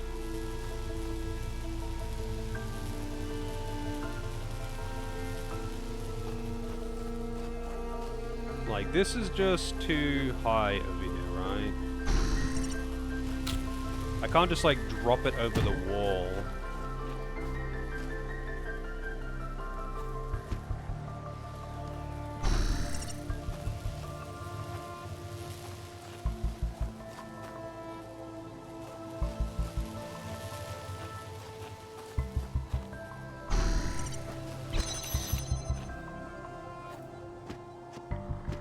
Yeah, that's just too high. I can't drop it over the wall.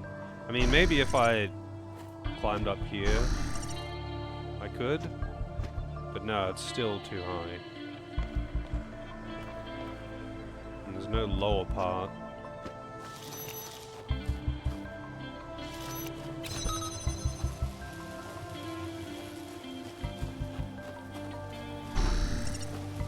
And I don't see how I could jam this one from inside.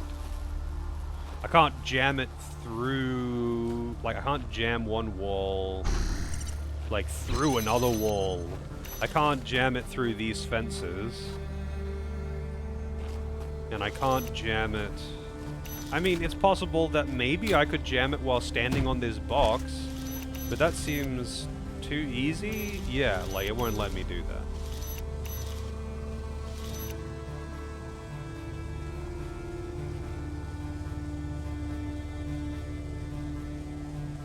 Retrieve it over the door from the box if you have it on the platform? Maybe?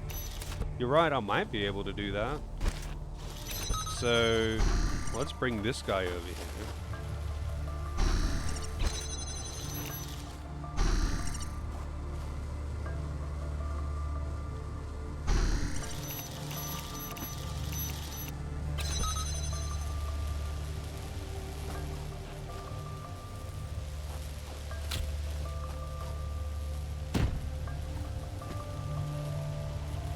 Oh, no, it does not want to let me do that. Hang on a second. Maybe if I unjam the door. Oh, wait. What? It can keep jamming it when it's being moved on a platform. So I was just missing a mechanic about it. I thought it had to be stationary. It didn't. Like, you could just move it out at any point. Alright, well there you go. That's how you get it out of there. I thought it had to be stationary. You know what though? If I was smart, I would have learned that from not the other hidden puzzle, but I think it was like puzzle number 6 or something, where you put the prism on top of the platform and then walked around with it to make it hit all the beams. Alright. We learned today. Alright, so I want to try this. Can I go to the gold door now? I've done both of the lost puzzles here.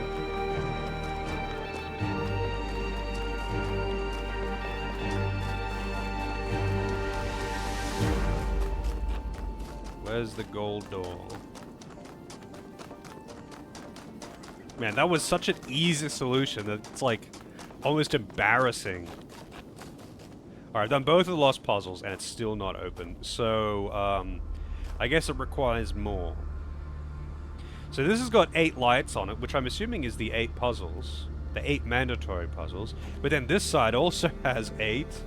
So I'm guessing it really is like you go back to do these after you've done everything else on like that section maybe. All the lost puzzles in the entire game. Okay, and then it'll just open them all at once, huh?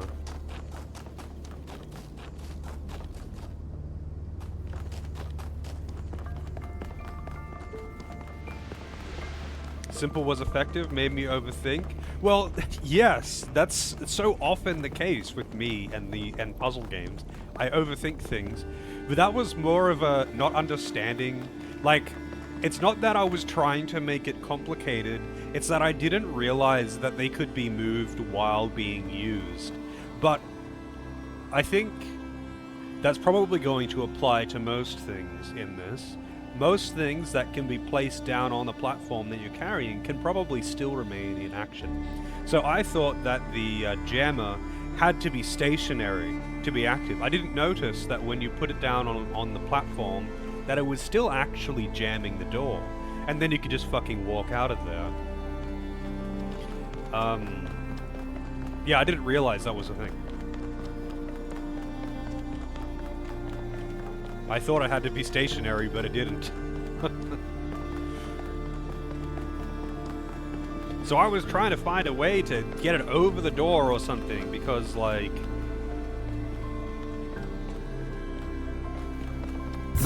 otherwise, how else?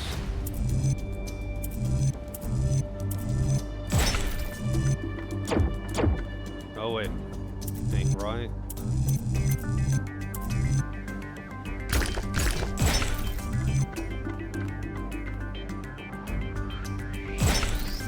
Oh wait, nope, that ain't right either.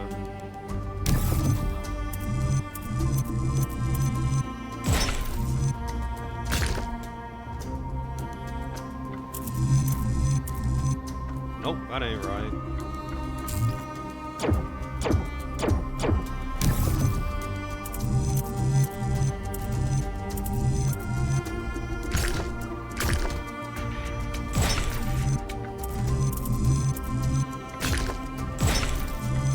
Nope.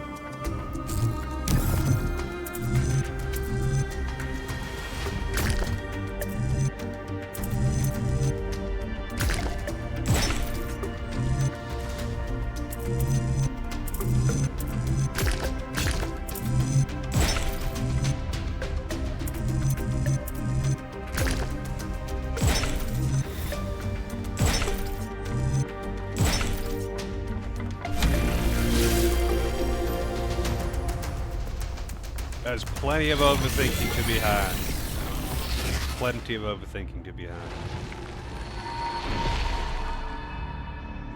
For tricking the gods to help humankind, Prometheus was punished by being bound to a rock, there to be eternally tormented.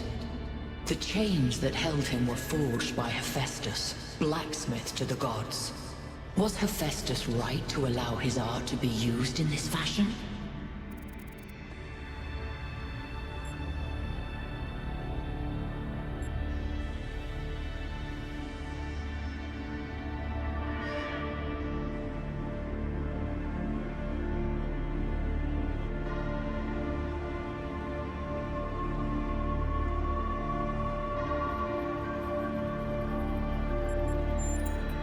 And is Hephaestus therefore absolved of the responsibilities of the Creator?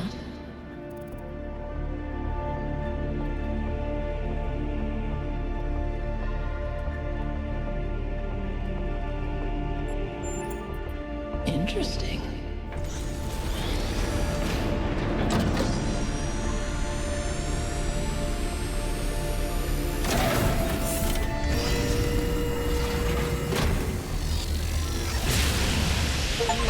The pattern is holding. Solve the puzzles, enter the tower, speak to an entity, turn on the beam. It's like she's appealing to our past, reminding us of where we came from, but changing enough elements to make us view our history through a different lens. Or maybe I'm completely missing the point. I don't know. You might have something there.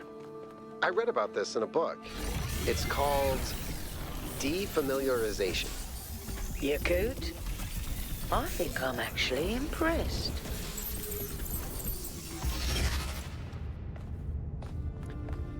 I have not read that book. Is defamiliarization a real book?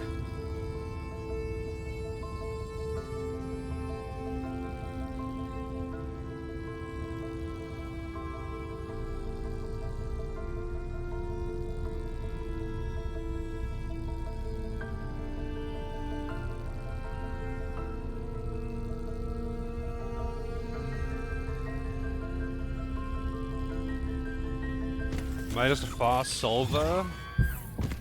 Or how am I in puzzle games? What do you mean? I would say...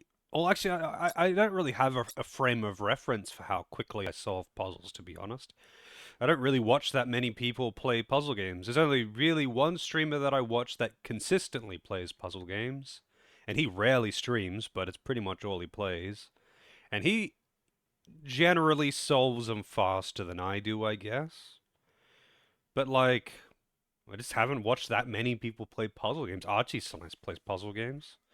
But usually when I'm watching people, I'm also not paying that close of attention to, like, how fast they're solving puzzles. I would say that I'm okay at them, but without any frame of reference, like, that's kind of meaningless, right? You're on your way to an island. Yes, another island. Sorry, Melville. Well, it actually used to be a valley between the mountains, but it's mostly flooded now. That probably happened long before the founder came here, though. Another legacy of our ancestors. Do me a favor, will you? Look for another one of the Founder's labs. We can't get back into the megastructure without getting to the third site in the north, but I need more information to make more fixes. I have played Portal 1 and 2, yeah. They're great games. Portal 2 co-op is actually also super fun. I played like half of it with a friend of mine, but she stopped. I think she got distracted with a different game at some point, so we never ended up going back to it. So I never finished the co-op of Portal 2. But I would like to do that at some point. But yeah, Portal 1 and 2 are both fantastic games. This game has obviously got a lot of inspiration from Portal. But yeah, I don't know. I don't really have a frame of reference for, like, how good I am at puzzle games compared to other people.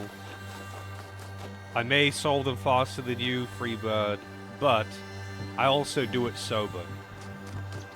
And as for Helico, I don't know how many puzzle games you play. Although, I don't really play that many puzzle games.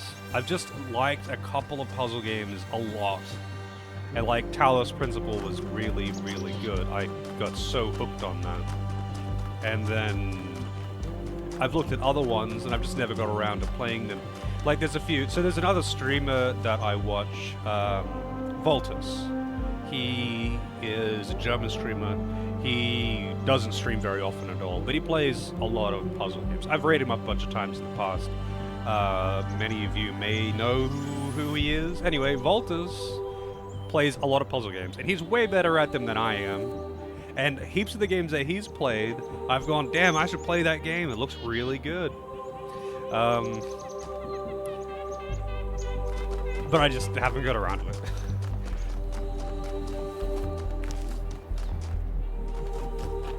But when it does come to puzzle games, I much prefer games that have self-contained puzzles. So like Portal or Talos Principle are perfect examples. The puzzles are self-contained. You go into the puzzle room, you find what pieces of puzzles you have, and then you use those tools to finish the puzzle, and then you leave that puzzle, and then you go into a different puzzle and move on. As opposed to, the whole thing is a puzzle. Are you even a puzzle? Are you the puzzle? Is the nature of the universe the puzzle? Do you have all the pieces? Are you even playing the correct game? I don't like that shit. I really don't like it when the puzzles are not self-contained. How's it going, listener? And we got a new tool, Accumulate. I don't know what this does. Oh, okay, so you link it to a color, and then you drop it, and it is now that color.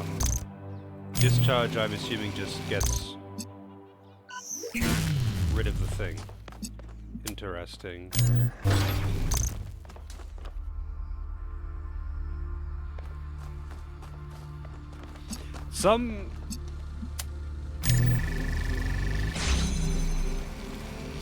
So does it keep it?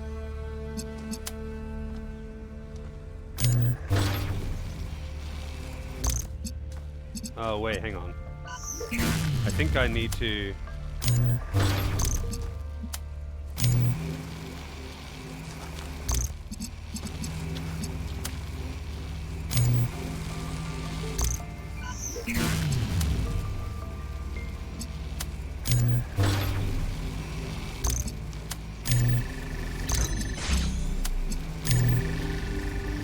Yeah, like, Resident Evil can be kind of annoying for it at times, but it's not usually too bad. Where, like, you can reach a puzzle and you've found the pieces elsewhere in the game. So, like, you could start attempting to solve this puzzle and then think that you just don't have the solution and keep trying. But in reality, you just don't have all the pieces. You can't solve it because you haven't found that other piece of the puzzle. And that's what I mean by a puzzle that isn't self-contained. So like maybe you need to find the 5 chess pieces from somewhere else in the mansion and then bring them all to this room and then arrange them properly to open the door. But you went into that room with only 4 pieces. You didn't find the 5th piece. So you're trying to find the solution, but it's actually unsolvable and it won't tell you that. That is what I don't like. And not many dedicated puzzle games do that. Most puzzle games have self-contained puzzles, whereas other games that have puzzling as a major element, but it isn't the only premise of the game, like say Resident Evil, they don't necessarily have self-contained puzzles.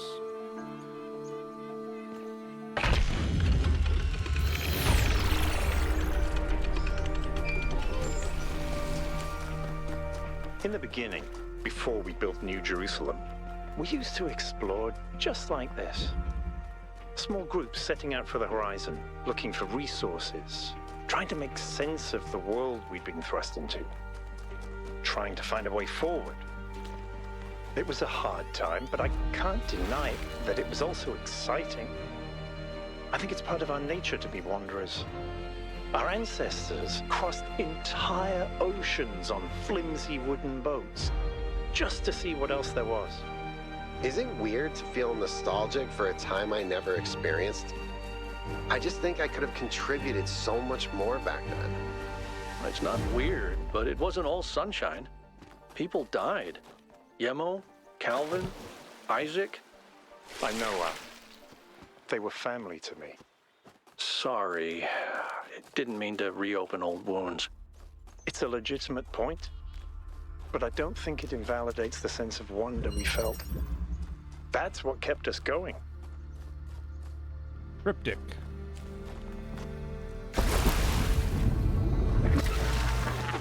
Can't go in deep water.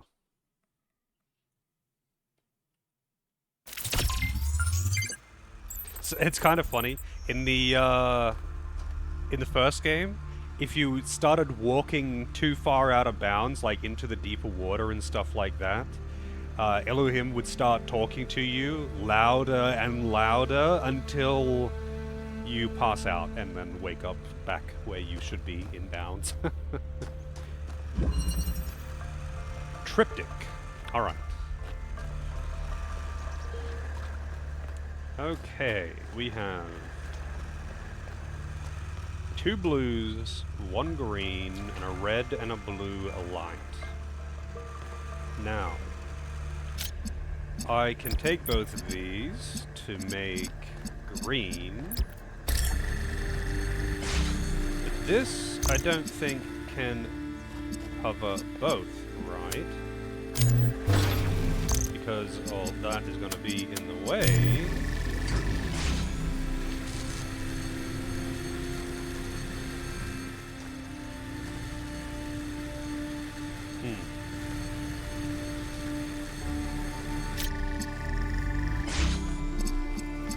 How am I going to make this go over it?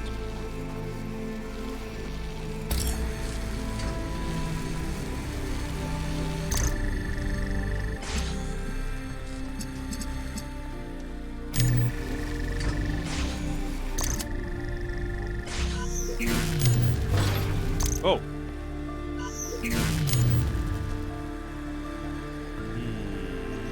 With a chair! Yes. Let me just prop it up on this chair right over here.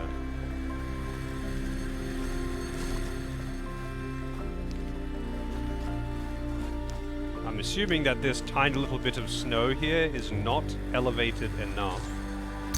But I'll try it, I guess.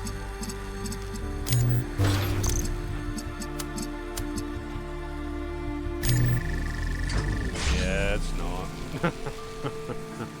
Heavy Rain or Detroit? No, I haven't played any of the Telltale games, or... To be honest, I'm not really a fan of the, you know, dialogue simulator, choose-your-own-adventure type things. It's... Like, I understand the appeal of those games. I don't think they're bad games or something, but... I don't know. I like video games to be video games. I like, gameplay as a focal point, even though obviously some of my favorite games are story-focused. QTE games where it's just dialogue choices in QTE, I'm just not interested, really. Maybe I should give them a better chance and play them, but I don't know, man. It just doesn't appeal to me. How the hell can I get this around?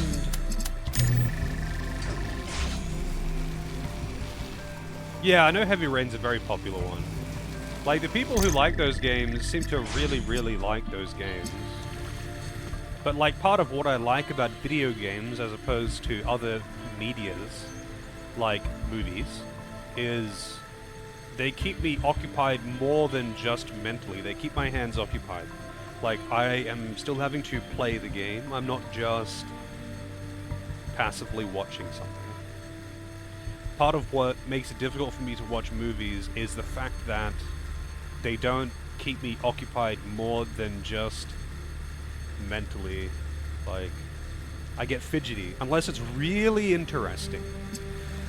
Or really, really cool, for whatever reason, I just get fidgety and impatient.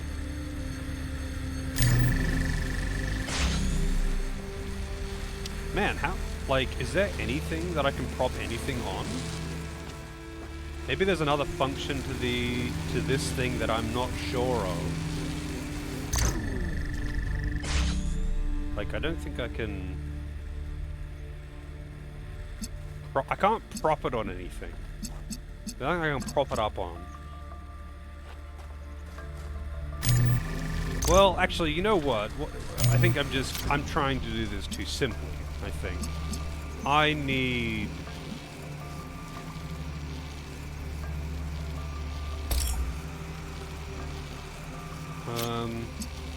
I need this to be producing a blue light.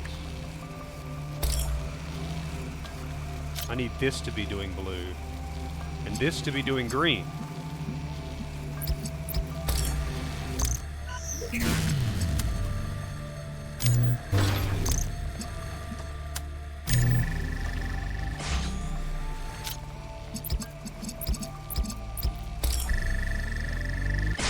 Okay.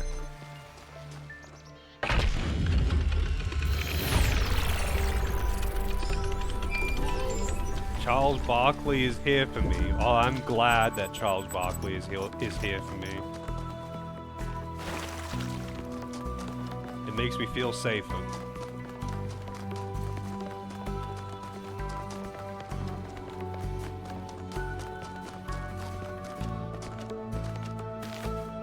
Yeah, I know the Telltale's games are very popular. People really like them. Like I said, I don't think that, like, style of video game is bad. It's just for me personally. It's the reason why I don't really watch much in the way of movies or TV shows. The reason why I don't really watch much of them is because it doesn't keep me as occupied as video games do. Good music playing loud! Yeah, Borderlands was unplayable, yeah. So, the enhanced edition of Borderlands 1, it has a memory leak issue, which I couldn't fix, and I wasn't going to restart and do another entire, like, restart an entire day's worth of playtime on the non-enhanced edition version, so I just said fuck it and said pick a different game. I've already played Borderlands 1 anyway, several times even, so it's whatever. Alright, what do we got? We got a jammer, we got an orb. The orb. What are they called? Accumulator. You'd rather watch someone play a Telltale game than play them yourself. Interesting. I feel like I would probably take more enjoyment out of playing them than watching them. I have watched them to some extent, and honestly, I just got kind of bored. But at least if I was playing them, I would have some agency over choice. But usually, as far as I understand it, they tend to be a lot of branching paths that lead to the same place. If that makes sense.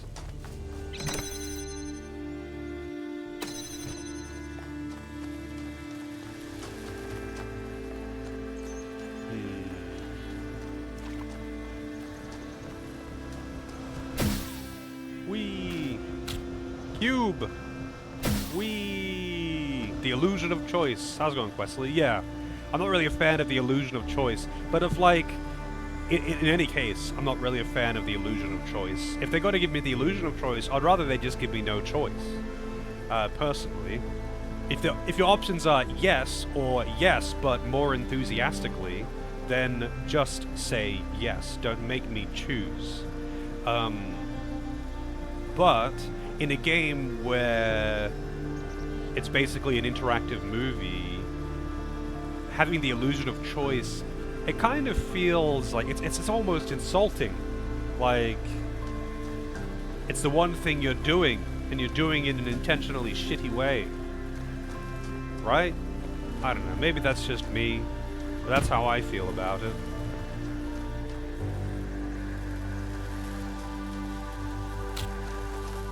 Okay, so I can get a blue light, right? This is, wait, what's in here? I can get a blue light in here, my bad. Where is the blue light? There's the red light. There's the blue light. How do I get in there? Maybe I don't need to. Okay, I do need to. But no,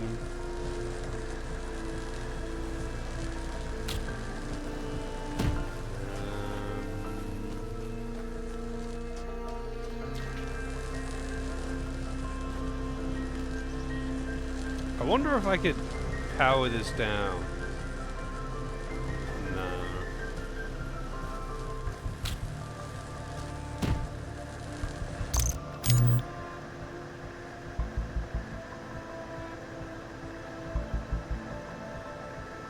Painfully sober, time to correct this. Painfully sober. I know that feeling, I suppose. I kind of make a point of streaming sober though. So, yeah. I don't think I would make, like, I wouldn't say that I'm a very high-tier, like, super entertaining streamer, right? For the most part, I'm just chilling and talking shit.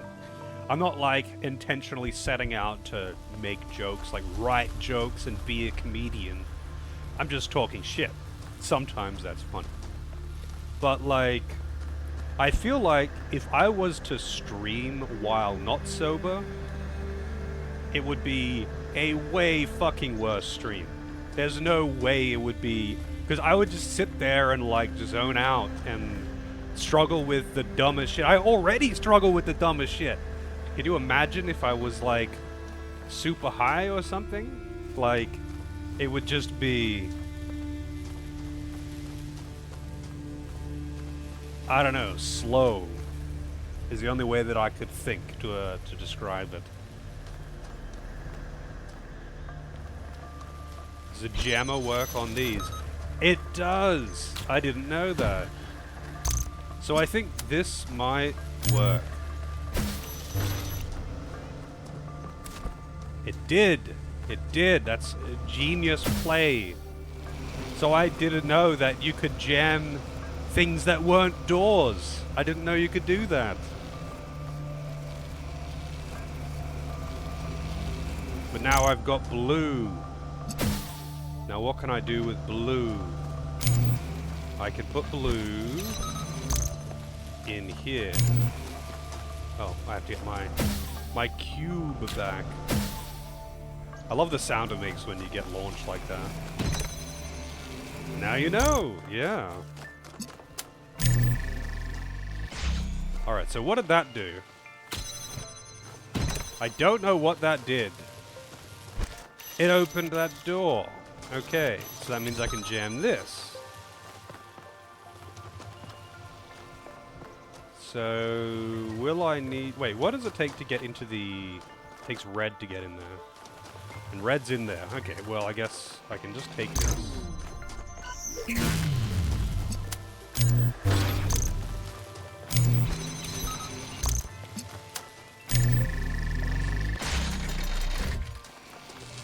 I don't know why they used a gate instead, or a metal fence instead of one of those jammable walls. I guess because so you can't jam it.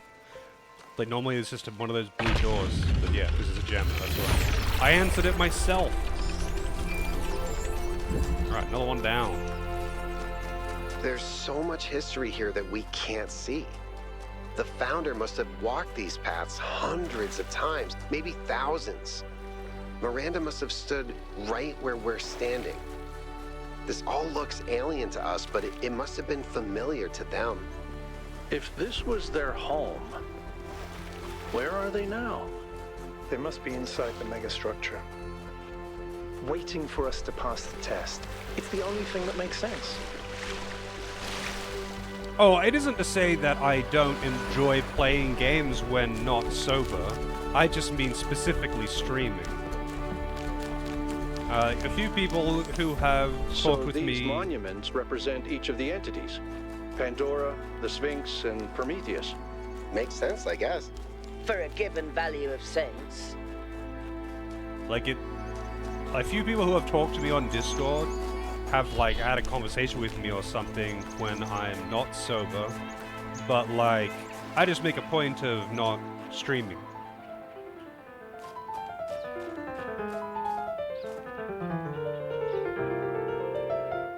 I'm gonna get DMCA'd for this.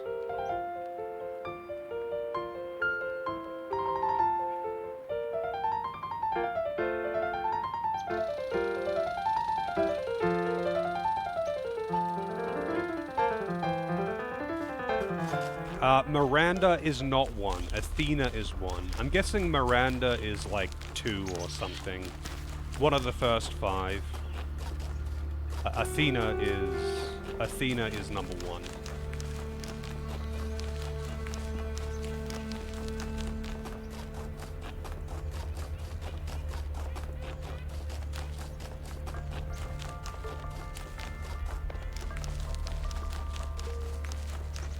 RNG heavy CRPG where I'm drinking the whole stream. You know what? Maybe on my birthday I'll do the stream not sober. Maybe.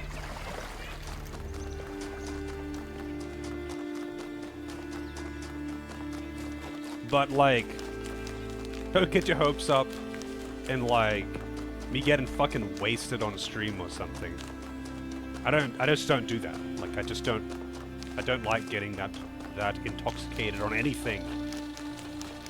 When I was younger, yes. Accidentally, yes. And when I was younger in general, yes. But now, no. Like I've definitely accidentally got way too drunk because shots creep up on you. But like intentionally, not really, not anymore. I used to intentionally get very drunk, but now I'd rather just have a few drinks, maybe. Usually it's just a few drinks if I'm having dinner or something, like socially. But honestly, if I had to choose, I would take weed over beer. Or alcohol in general, not beer. Alright, we got green. Sorry, not green. We got 2 orbs. We got red and blue. We got a converter. Are the converters ever anything other than blue and red? Like, are they ever green and blue or something? I've only ever seen them do blue and red. Both of these sides need both colors. Okay. Now I'm confused. So I could put this here. All well and good. And that would mean that I can do this. And sure, that would open that gate. What about this gate, though?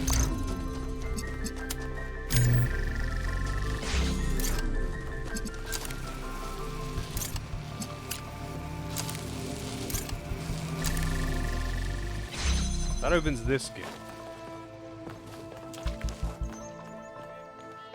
Oh, that gives me a vantage point on both sides. Which means, oh, I probably can't take it from here, though. Oh, I can take it from here. Interesting.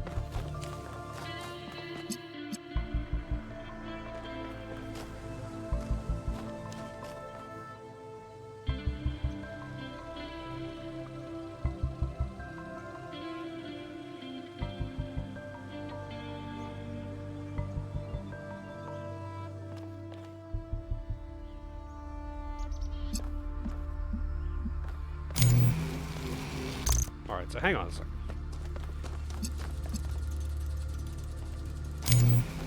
For starters, I'll bring this in here. Nothing else out here, is there? No. Alright, so I need to activate this one. I feel like I could maybe activate this one.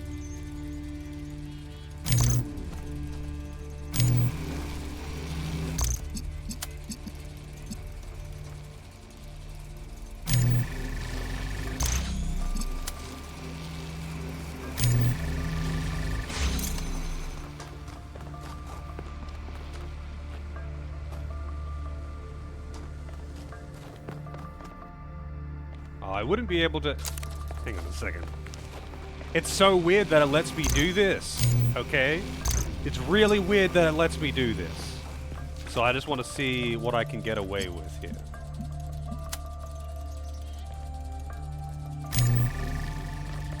Like, I feel like this is cheesing the puzzle.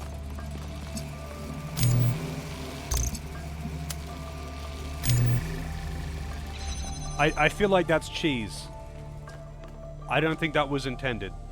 I don't think that's the intended solution at all. That was really kind of excellent. There's no way that's the intended solution. I want to know what the intended solution is. But whatever. I'll take it.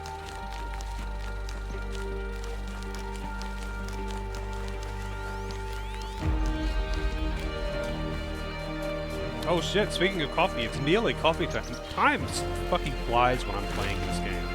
I really just lose all semblance of time management and reality when I'm playing this. It's just gone, out the window. I'm way too focused on puzzles. The converter was actually useless, yeah. I was like, hang on, turning the music down again. It's so fucking loud when you solve a puzzle. Like I said it yesterday, right? The music isn't bad or anything. The music is good. It's just that when you solve a puzzle, it's like blasting over the top. It's so fucking loud. Yeah, they do. They really do clown Luigi. It's unfortunate. My boy just... It's just never his day. It's just never his day. Alright, blue opens that. And there's blue. And I have a box. I have a box, and like I've got a trampoline. And I took the box with me because I am a fool. I can send the box back though.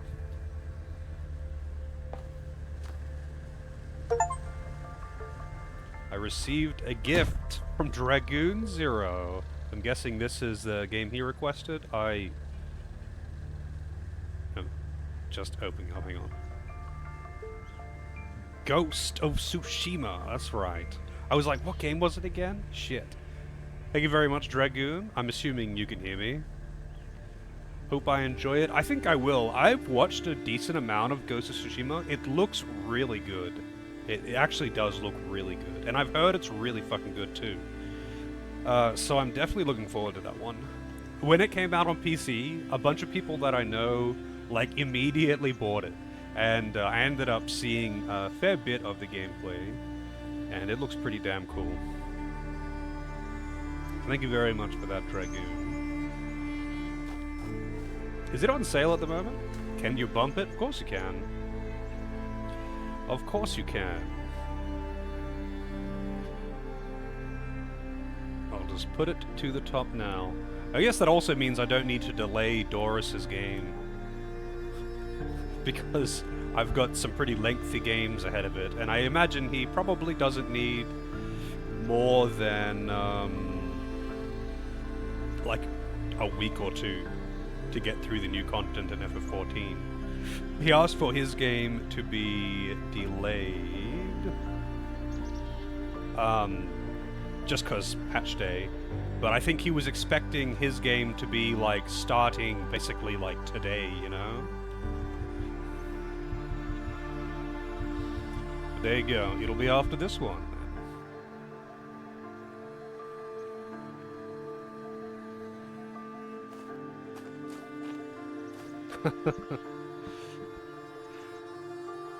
Always good to see boosts happening.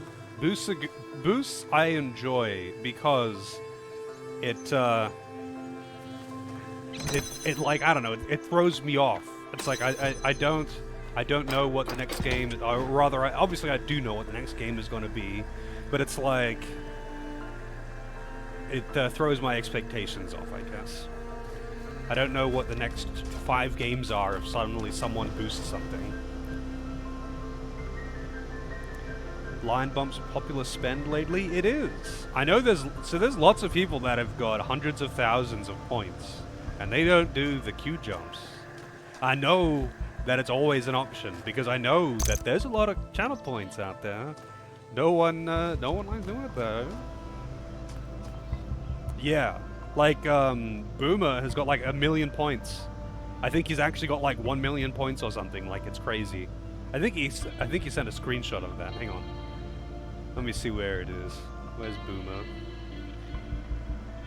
Pretty sure he took a screenshot of having 1 million points. Yeah, 1.2 million points. When I was playing Ragnarok, he sent me a screenshot of his interface, and he's got 1.2 million.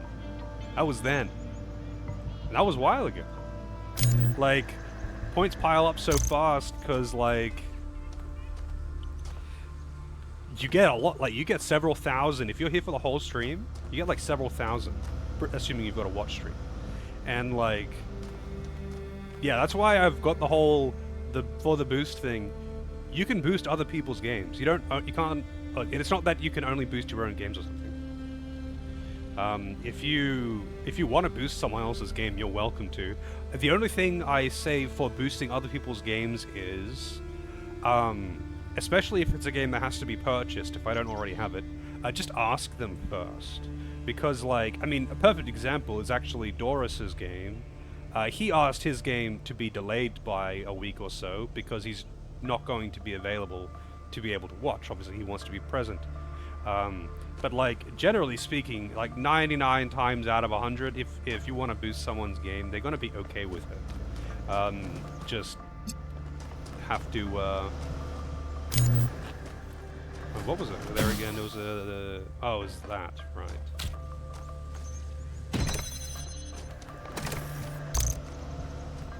Yeah, most of the time, people are going to be A-okay with their games getting boosted. Yeah, it's like, I mean, Samato did the math at one point of exactly how many channel points you'd get with an average of 6-hour streams. And it's something like that. It's like 3,000 to 4,000 per stream if you're here for the whole stream. Which is a lot of points. They pile up really, really fast. The only time points, like not having enough points is like an issue, is if you are rarely around or something. And that's fair enough, obviously. Some people can only sometimes be present, and some people can only watch for small amounts of time. I have to get that blue light. But how do I get it? How do I get the blue light? How do I get it in there? I'm not really sure what exactly I'm trying to do. So, like, I'm trying to figure out, like, usually I can see what needs to be done, and I can, like, try and figure out how to achieve that. But at the moment, I'm like, I don't even know what needs to be done. The only thing I can tell is that I need to get the converter thing, the accumulator, sorry. Get it over there. Lies of P, Resident Evil 4. Yeah, that's understandable if you only want to bump something that you're really, really interested in, Ragnar. Some people also just love to hoard their points. Going to work right now? Well, good luck at work, Ellico.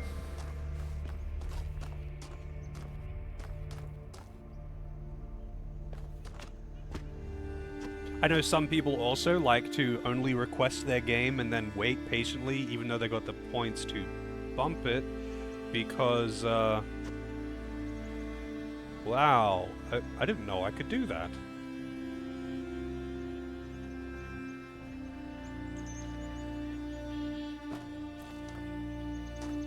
Hang on a goddamn minute.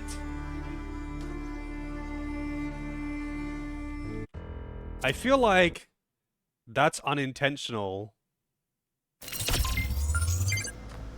I feel like that's unintentional. Is that fence the same height? Damn it. It's slightly higher. I was like, could I cheese this entire puzzle by just stepping up onto the fence? Because normally you can't do that.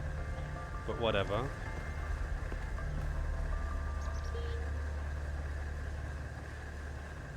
I also totally lost my train of thought. But yeah, some people love to just hoard their points. Some people like to only request and then not boost, even though they can boost. Because, like, it paces them. Like, you know, maybe they are only purchasing games on Steam to request. They don't want to request emulated games. And by waiting between rather than boosting, it kind of paces the amount of games that they're buying. And I get that. Like, there are many reasons why you might not want to boost. But hey, channel points exist to be spent. Like, if you wanna boost someone's game, just ask them. I don't think most people would be opposed to it.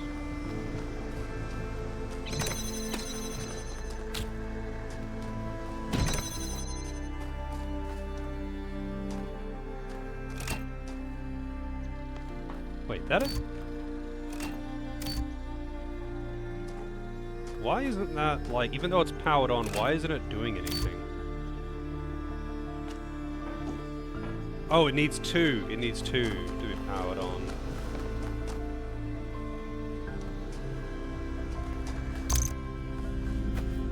I wonder, actually, hang on.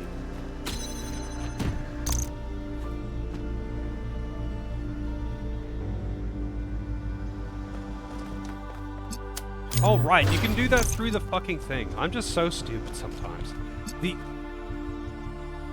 You can't... Okay. You can't take lights and beams through the blue walls. And you can't carry them through the purple walls. But you can put the lights through the purple walls. The purple walls don't intercept lights. They just intercept items, so you can't carry them. God damn it.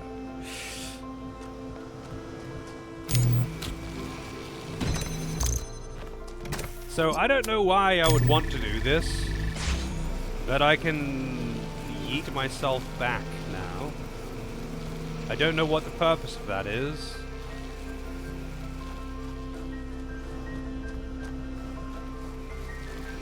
But you can. So I could maybe... Oh, wait. I think I understand now. This is going to look funny. This is going to look funny. But I think many may have figured out what the solution is.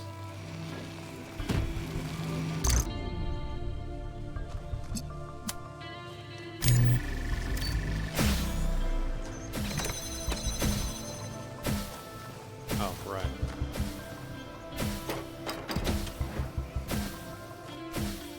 That's the solution.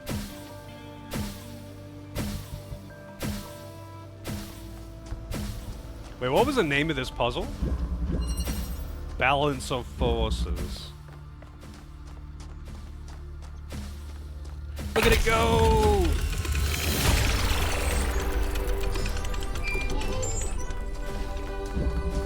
You know what? I bet this is the one that has to be linked to something outside for a star. I bet that's one, because it's going above the walls like that. I bet it links to something outside of the room.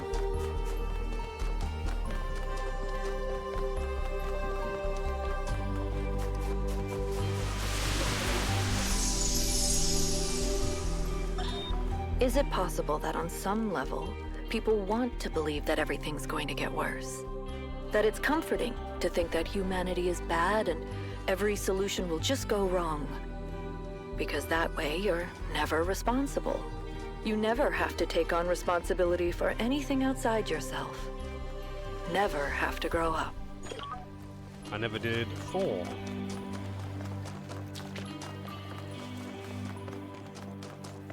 You know, she's probably right.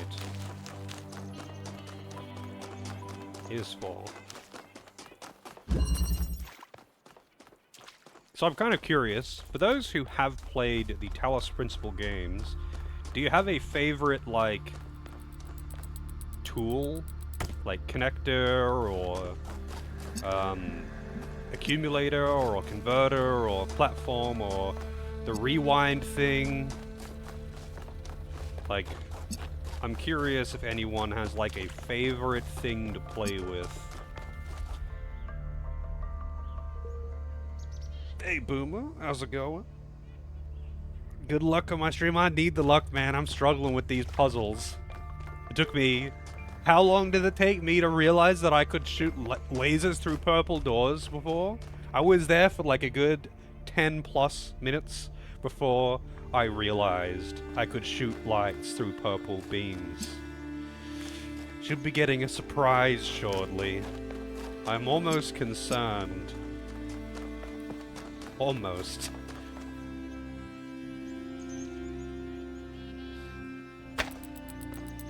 Have I played Prince of Persia? I've played the original Prince of Persia, never finished it. I played Sands of Time. I played Warrior Within. I played Two Thrones, but I didn't finish it. You very much dislike the rewind thing. It was hard to play with. I didn't like it because it felt like I didn't like having to pace myself, to give myself enough time to be able to jump on top of my clone. Like, yeah, I'm the same. I didn't like that much. I think it's a cool idea, but like in practice, it kind of sucked to use. But yeah, I've played a handful of Prince of Persia games. I never finished Two Thrones. I haven't played the modern reboots, and I haven't played that like side-scroller action platformer one that was recent. I haven't played that. Apparently, it's really fun, but I haven't played it. I've only played the PS2 ones and the original one.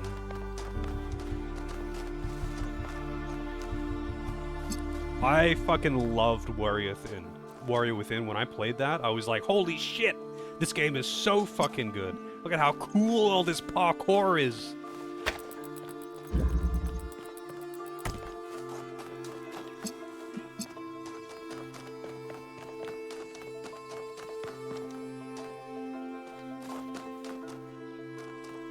Adding the trilogy?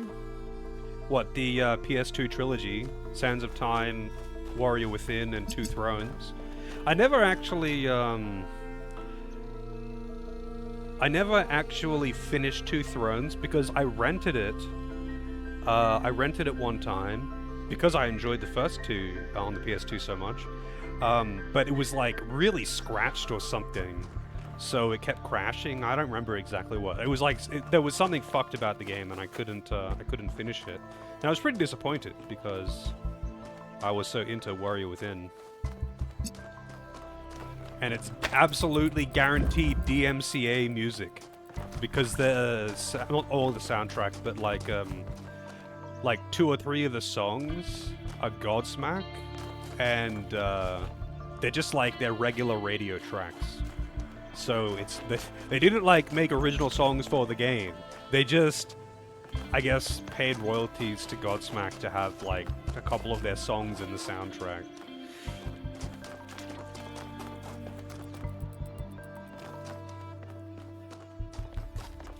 Where can I put a... There's blue. So... Okay, I need to get blue to there. I can get... blue...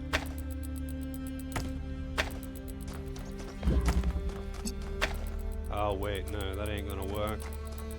Hang on a second.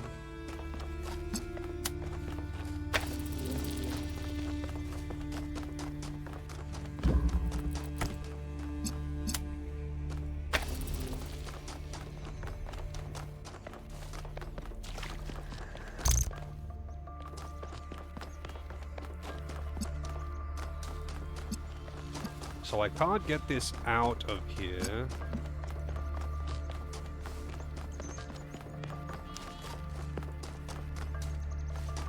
What line? I guess I could absorb blue and put blue in a more convenient place, maybe?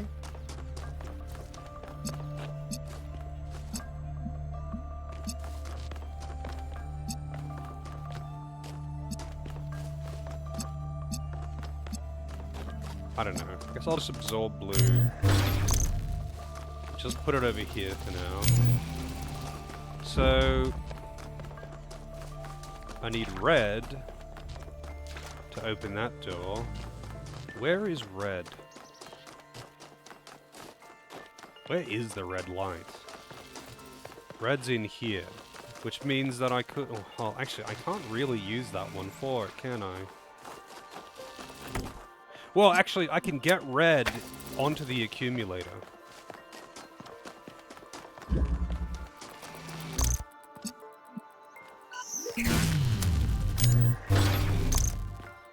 And that means I can get red into that room.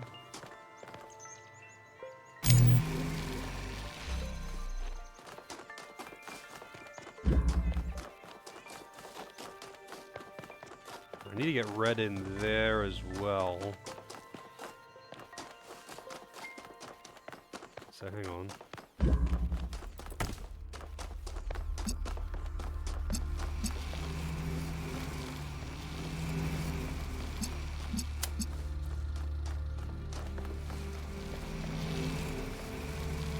That one really does kind of need to be there.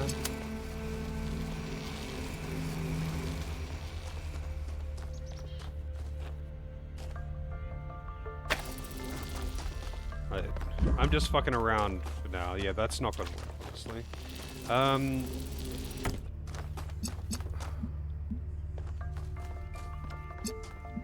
God, I wish I could have both of the prisms out here. Shinobi on PS2. I remember playing a couple of ninja games on PS2, and they were all bad. I remember, so a friend of mine, when he got his PS2, like, his parents got him a PS2 for Christmas, or something like that, and I think 2 random games. Obviously later he got more games, but one of them was, it was called, like, Go Die, Elemental Forces, or some shit, and it was some ninja game, and it was terrible, it was just dog shit. And the other one was, what was it? It was some other game that was also very mediocre, but we played that one instead. But then it just got more games, so you got GTA and whatnot. But yeah, it's just, I don't know. There wasn't a lot of good ninja games on the PS2, it seems. Hey, Delvin, how's it going?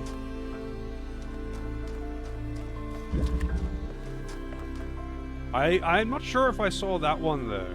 Shinobi on the PS2. What's the full name? Is it actually just Shinobi? Shinobi PS2. Oh yeah, it looks like it's just Shinobi. Yeah, the cover art looks really familiar. I feel like I've seen this. I don't know if I played it. I think I might have just like seen a review for it or something.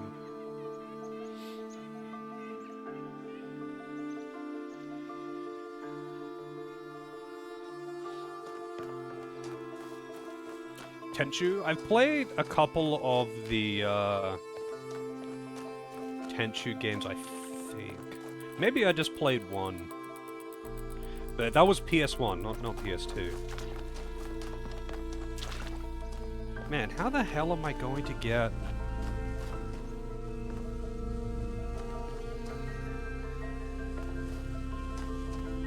How the hell am I going to get the light around that?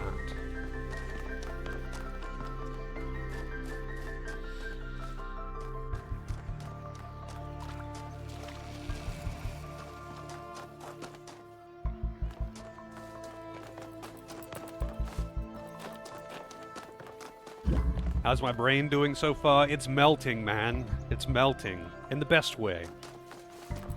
I feel like the kind of mental exhaustion that I get from doing puzzles for 6 hours is kind of satisfying, you know? Like, it's a good kind of tired, a good kind of fatigue.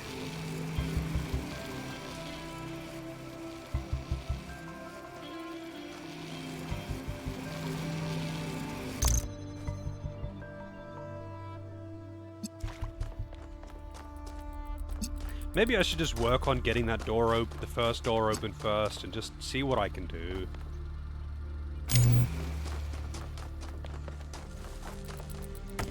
Well, maybe I could, like, do that to... I mean, it doesn't really have much It doesn't really make any difference, to be honest. But hang on.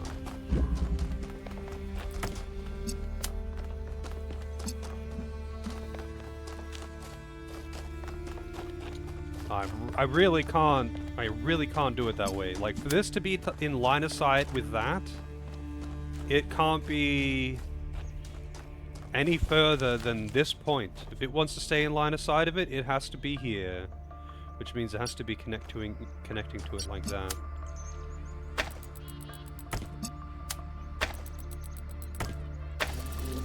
Okay, so that's the first one open. The second one... That really can't be anywhere else. I can probably adjust them slightly. Maybe I could... No, it's like... just wrong.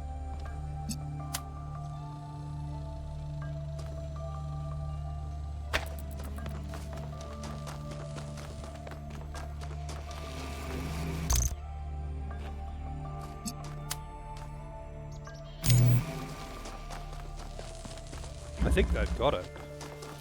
No, that didn't get it.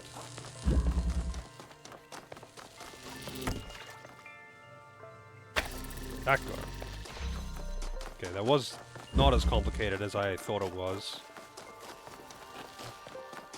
RE4 Remake and RE4 Remake bumped. Okay, you really want me to play the RE4 Remake?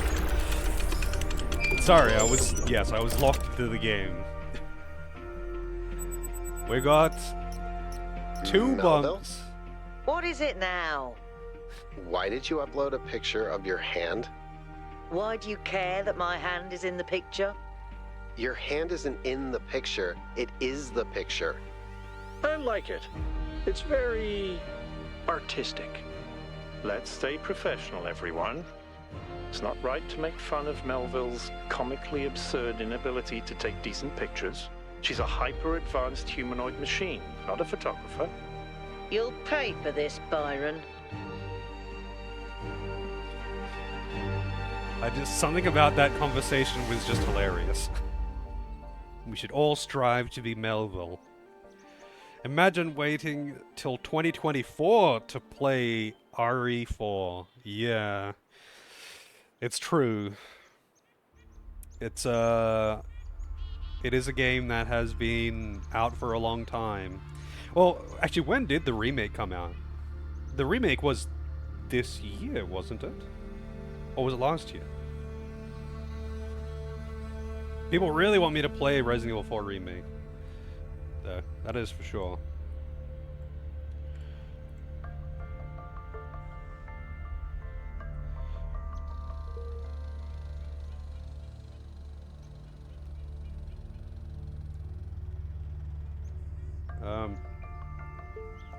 Close that.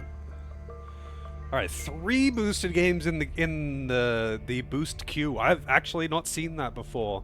I remember when I first added the boost function, it got used a fair bit, and then it went for a while with no one boosting.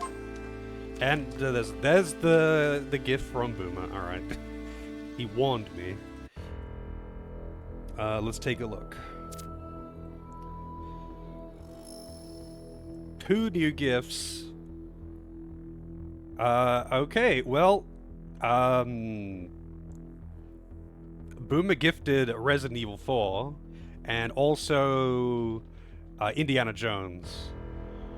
So, the Indiana Jones one is for his next request, but apparently, he purchased Resident Evil 4 for you, Ragnar. Were you two, like, talking in private or something? Did he, like, say that he was going to do that? And that's why you requested it? I sense conspiracy here, but thank you very much, Boomer. They're the same person. I don't think they're the same person. Although I have never seen them both in Discord at the same time. But then again, I don't think I've seen Ragnar in Discord. As in, like, in voice chat. Plotting against me. But thank you very much, Boomer, goddamn. I hope I hope Resident Evil was on sale or something. Let's take a look. I know the Indiana Jones one's a pre-order, so it's not on sale. Resident Evil 4... Dude, it's not even on sale. That's like full price. It's expensive as hell, but thank you very much, Boomer.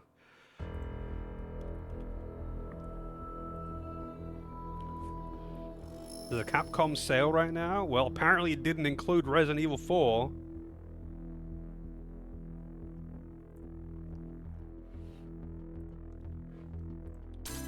Yeah, all the gifts are rolling in today.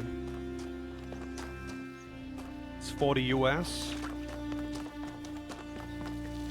It's like 70 Australian, I think. Oh yeah, I wanted to look at that picture of Melville's hand. Some interesting design. Yeah, it really is a picture of her hand. She really is bad at taking pictures.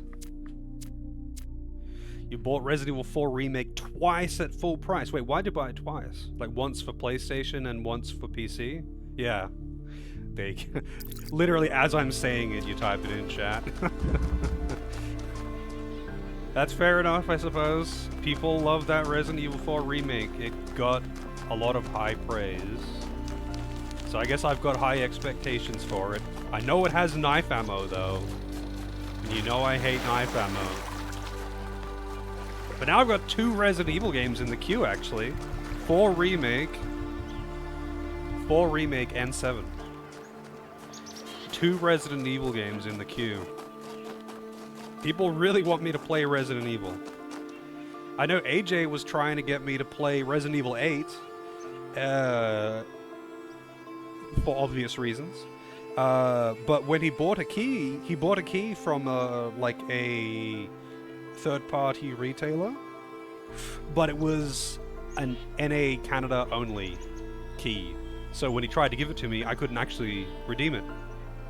So that was unfortunate. But he found someone else who wanted the key and was happy to play it, so it wasn't wasted. But be careful when you're buying keys. It's a lesson to anyone buying keys from third-party retailers. Check the region. Resident Evil 7's the spookiest, is it? Yeah, I don't know which retailer he got it from. But yeah, he just didn't check. They all tell you what region it's for if you read the text. He just didn't check. He didn't think to. And it's unfortunate, but that's how it happened. I'm glad that the money wasn't wasted. I would definitely feel bad if someone did that, like they bought a key like that just for me to play the game, and it was completely wasted, and then it's just like, well, I already have the game, and I'm not giving it to someone else.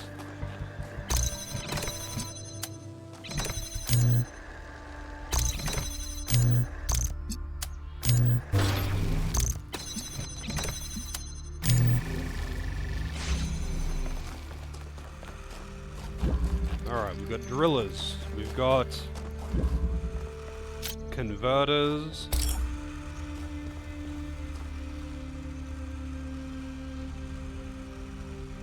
RE8 is booba? It is. I mean, she doesn't just have the booba, though.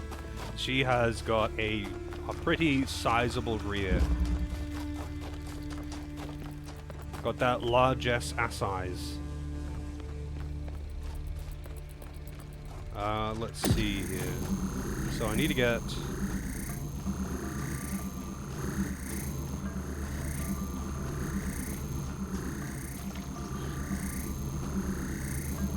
see her body model.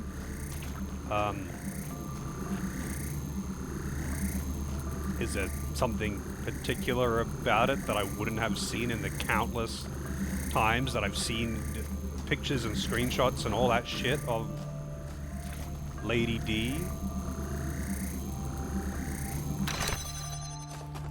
Is there something that I'm missing?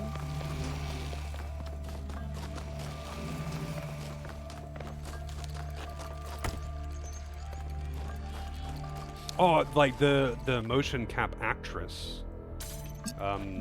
What's her name? I'll look her up. I'll Google it.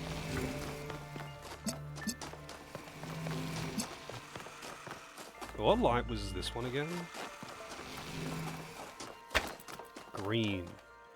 So we got green and blue lights, and I need... So this needs to be red. Well, actually, shit. I've got a, got one of these bad boys. I've got an accumulator, which means that isn't necessarily true. G2A is probably your favorite scam site because the ones being scammed are the devs. I mean, is it really any like, they're just selling digital keys that they've purchased or obtained from Steam otherwise, right? Like, that's not really any different to selling, like, me selling a PS2 game on eBay, as far as I understand it. Is there something more that I do not understand about it?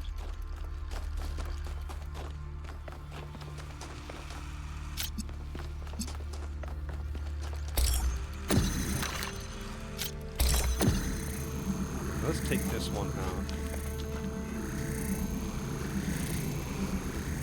She was at the Game Awards and everyone was drooling. What's her name? I'm curious now. I feel like this accumulator is probably going to need to have the green in it. Wait. I don't think I can get green in this thing, can I? Wait, how can I get green?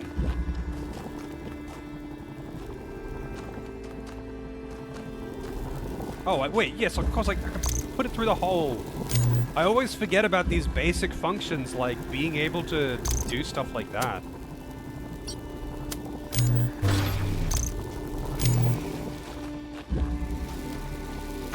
Now, I don't need that to blast open any other walls, so I can just...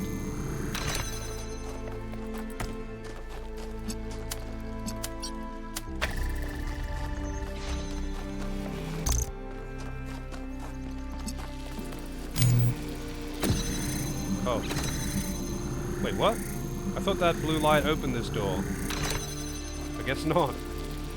Wait, so what does that blue light do? Oh, it opens that door. Do I need this door to be open? Why do I need this door to be open?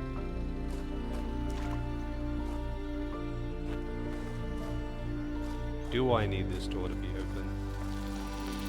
I feel like I do. I need that to be there, I feel. Just a feeling, just a feeling.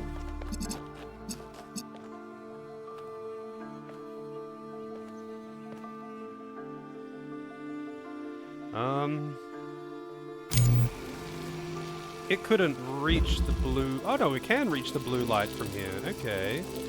So that's blue. Handled. And I've got... well, I've got green and I've got blue, so I can make red with this. But... it's gonna have to be on this side. It's gonna have to be... here.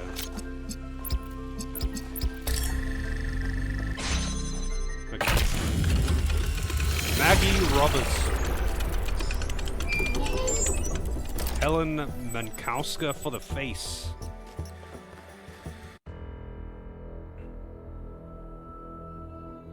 Oh, I see. Sellers acquire them by begging for review. So, okay, selling review copies is definitely scummy. I didn't realize that they would get so many of them from that.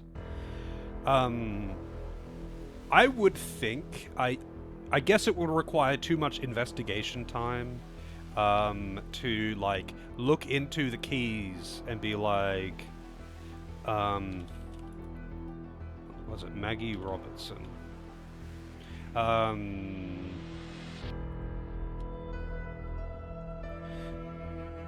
Yeah, like, they could probably track it and be like, oh, this key was used,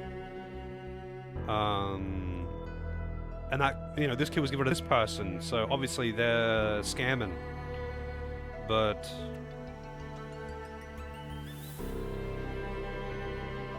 yeah, I guess it would take a lot of work that the indie devs probably can't devote the time to.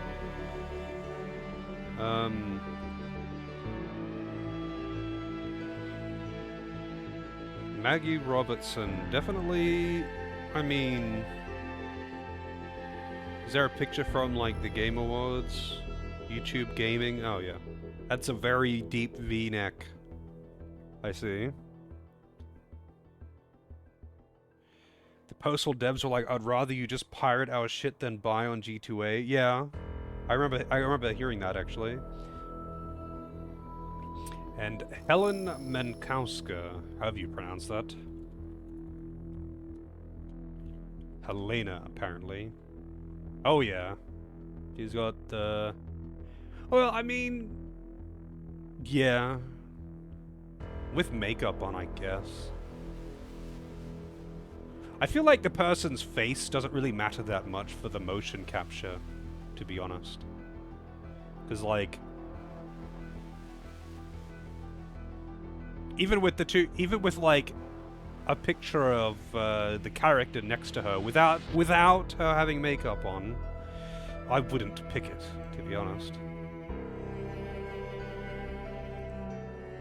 But she does have that, like, she's got high cheekbones, and a strong jawline, which is definitely true for Lady D.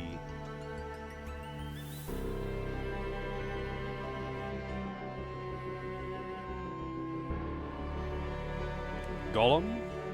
What do you mean?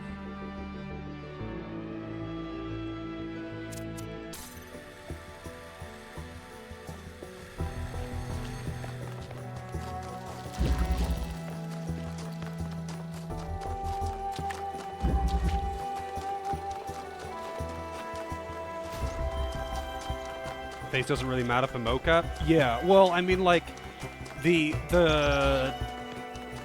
motions are what they're getting from the mocap. The model may be based off of the person as well, but they're like, essentially, they're capturing the motion and then they're putting a 3D rendered model on top of the captured data from the motion. Like, even when it comes to, like, facial expressions, you could record me doing facial expressions with motion capture and then put Nathan Drake's model on it, and it's still going to work. I don't look like Nathan Drake, but that's not the point. Like, the motion capture is capturing points of data in, like, in a 3D space. The point of motion capture is really to have actual realistic human motions rather than what was so prevalent before motion capture, because motion capture really wasn't that common in older games. Like, you see it a lot in, like, PS1, PS2 games in early 3D, when, like, the, like, walking animations and all of that stuff was super janky because they weren't motion captured. They were just done. They were just made by someone. Whoever was making the models probably did it. So they were just going left leg forward, right leg forward, and that's not very natural, obviously. Oh my god, this is going to fuck my brain. You know what's funny? Actually, Mortal Kombat is some of the earliest motion capture in video games, and they're just super rigid about how they did it because it was early motion capture. But yeah, like the PS2 Mortal Kombat games, for example, it's all based on real martial arts, and they actually motion captured people doing them, but it's like motion capturing people doing this particular kick in, like, the most clinical way possible. So it's just, like, kind of silly. Okay, so I see how I'm gonna have to do this. So green is gonna have to go out here. And then I'm gonna have to get blue from... This one's gonna get red, I guess.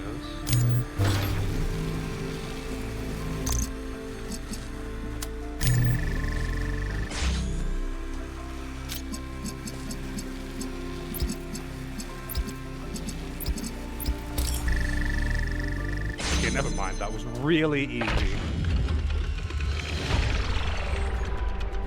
Elohim must be very proud of you, 1K. Very proud.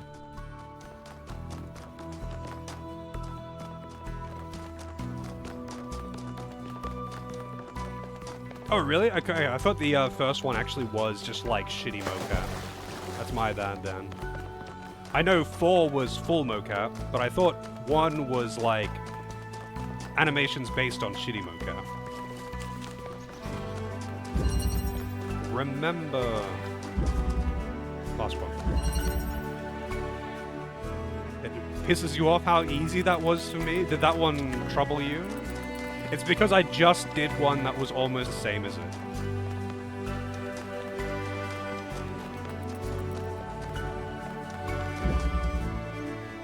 Why did I leave the room? The first one in this, not in this area, one of the earlier ones in this area, was pretty much the same thing.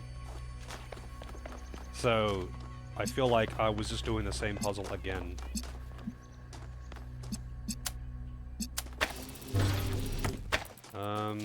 I don't know if I need that, but I'm just going to assume that I need to do this. Wait, what? That didn't...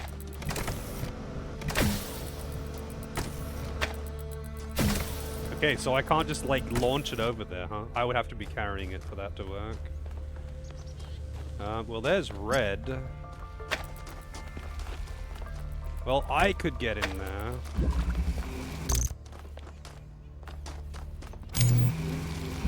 And that means I can do this. But what's in here? We've got a cube. Oh! We've got a button that turns the wall around.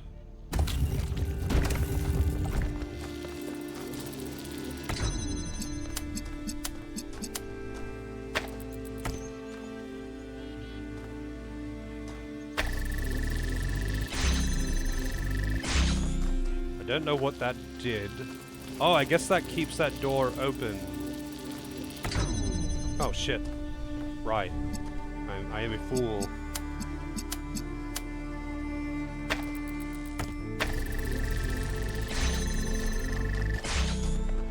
Alright, there's the exit, and it's behind a red light behind a fence.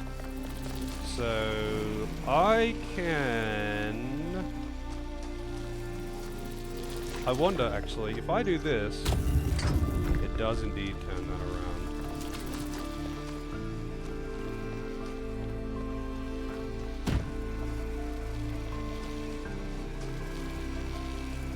How can I do this?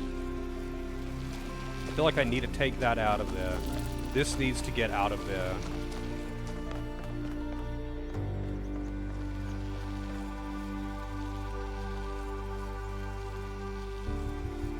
Ah, okay, interesting. You met them, though. A lot of that was done by, like, a lot of the early motion capture that they did before apparently was actually done by the same few people, and they just put the models over the top. Like, we didn't have a different model for every single person, apparently. How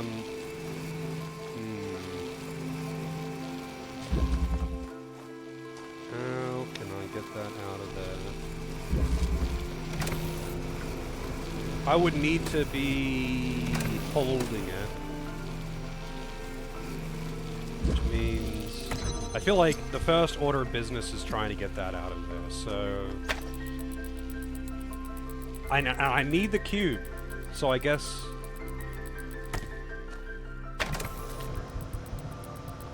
Wait, hang on. No, the cube can go here. This can go over there to weigh this down. Maybe...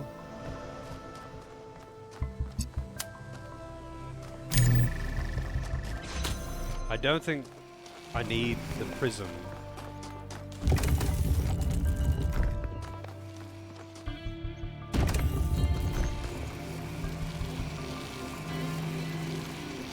Oh wait, but I can't do... I can't get this over there without this too?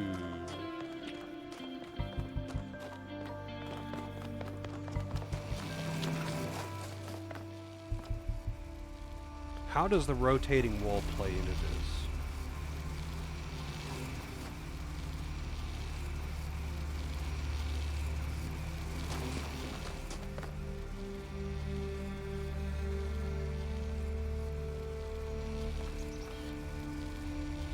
As long as I'm holding that gate open, I can't move this thing.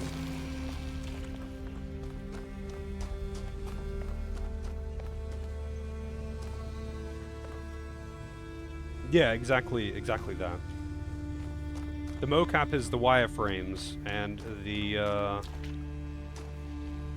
model is the model. The model can be, like, perfectly modeled after a certain person, and that is done. That is commonly done. And then they'll have that person do the voice acting for that character too, which is cool. But, like, that person doesn't have to do the mocap as well. It would probably be a little bit better if they did for facial motion, because, like, they would be essentially animating their own expressions, which would make them a little bit more realistic and genuine. But that doesn't necessarily mean it's, like, well, necessary. Wait, I think I might see. So, I would need this to be on the outside for that, though. God damn. How the hell... I need the cube, that's the problem. I need the cube. So, I can't just, like, go in there with the cube... Wait, can I... Oh, I can launch the cube. I can't launch these, but I can launch the cube. So I don't have to trap something in here.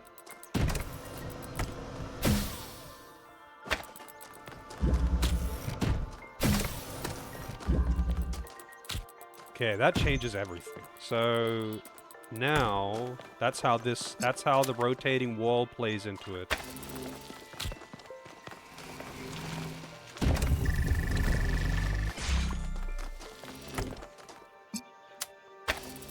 I thought it was weird when I tried, because I could have sworn that you could do that, like you could just like launch an item like that, like I just did with the cube.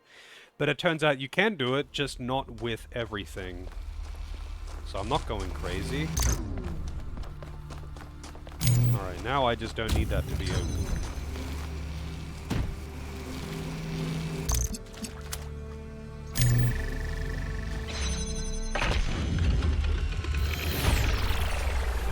Okay. Alright, that's all of the main ones. I'm still missing one lost puzzle.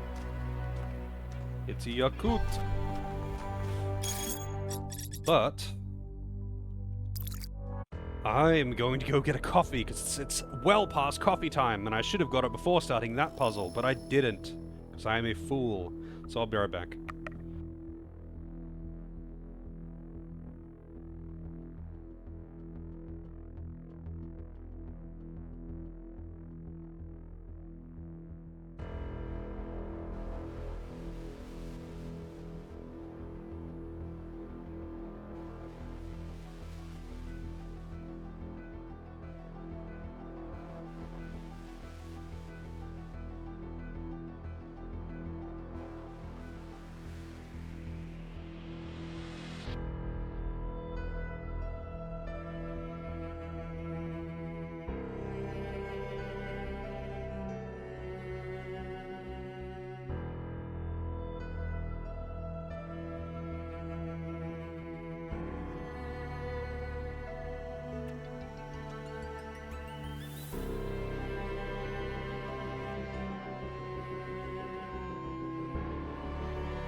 Alrighty.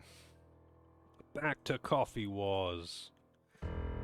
Push's coffee maker. One day, maybe, I'll get a proper coffee machine.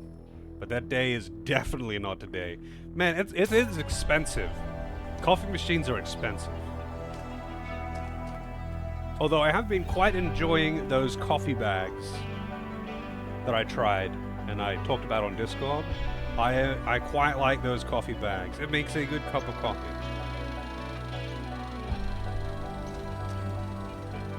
Alright, we need the one lost puzzle, sorry.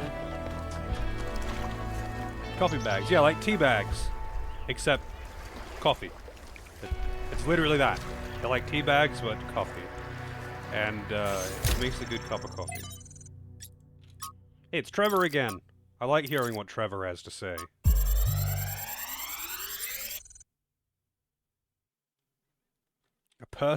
Make a donation goal to get me a personal stream barista. What, just a dude will just sit there in the kitchen the whole time? For me to come out once during stream to be like, hey man, make me a coffee. And otherwise he's just sitting there. Yeah, coffee bags are good. It is expensive compared to instant this is coffee a long though. one. You may have heard the story of the carpenter who died to redeem humanity's sins. It's a powerful story. Bittersweet, very human. And I just want to tell you that it's true. He was a real person. And his name was John. John Carpenter. He was born in the year 1948 and he was the coolest filmmaker to ever walk the earth. From Halloween to The Thing to They Live, the totally underrated In the Mouth of Madness, mind you, he just made classic after classic. All of his movies, really fun, really atmospheric, but also really smart. Even when they were goofy, most directors would kill to have made just one of those movies. And what did he get for it? A big, fat truckload of nothing. Well, less than nothing. The studios, the critics, even the fans, they hated him. The Thing, okay, for example. I mean, he is kind of a dick. For everything that I've seen of him, like just him, the person, every time I've seen a recording of him doing something, he's always this beat-it asshole. Maybe he's doing it for comedic effect, I don't know. But yes, he does make good movies. Which is about as perfect a movie as you can make, completely torn to shreds. And his career never really recovered. Every movie after that was a struggle, and after a while, he just got tired of it and quit. He only really came back to movies in his 70s. How many works of genius did we never get because of that? Look, I have a point here.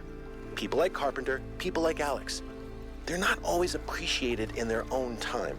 If you just do what's popular, you might never create anything important.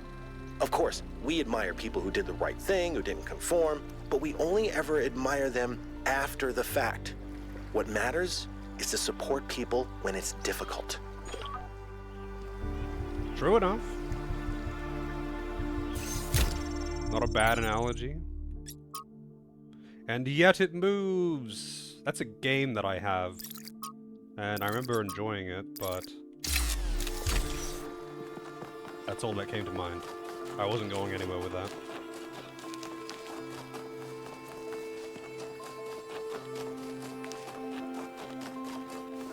He also made Ghost of Mars and Vampires, which are pretty bad. Well, I don't know anything about that. I've seen a handful of John Carpenter movies, and I can attest that they were good. I have not seen everything that he's made.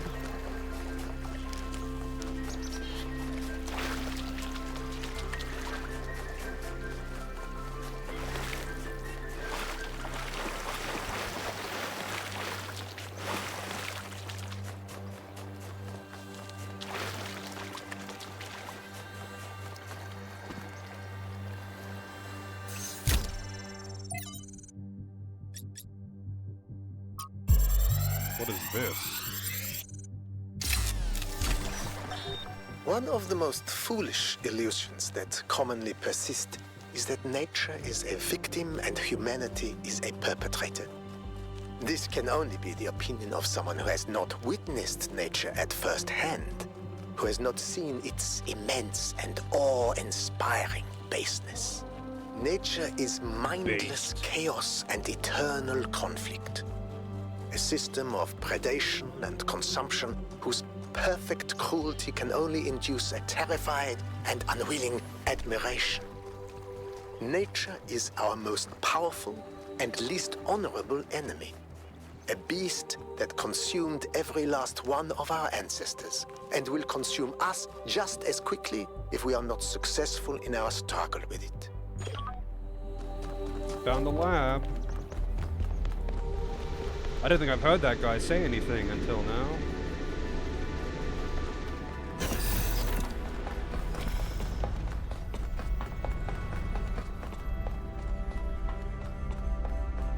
Ooh, DNA. I want to go in there. Where's the no-clip command? This is where they must have lived. Athena and Miranda. You know, for a moment, I almost expected to find them here. But the only thing that's still functional is the megastructure. I'm sorry. This must be awfully strange for you being thrown into all this history. But that's why I needed you. Because you're not burdened with all these memories and conflicts and regrets. Weigh on our minds like a nightmare. Our civilization is caught in a loop, 1K. We freed ourselves from the simulation, but now we're trapped again, and it's our own fault. We're afraid of taking responsibility, afraid of growing up. Instead, we make up some capitalized words and build up all these myths around them. Nature, balance, the founder, the goal. We're afraid to face the randomness of the cosmos, but equally afraid to imagine a better world. So we're stuck. I've been trying to find a way out for years. Something, anything, to get people to understand that we do actually have free will. That building a thriving, expanding civilization doesn't have to involve repeating the mistakes of the past. But I failed. Over and over. Yeah, this isn't Iron Man. This is Aluminium Man. Iron Deficiency Man.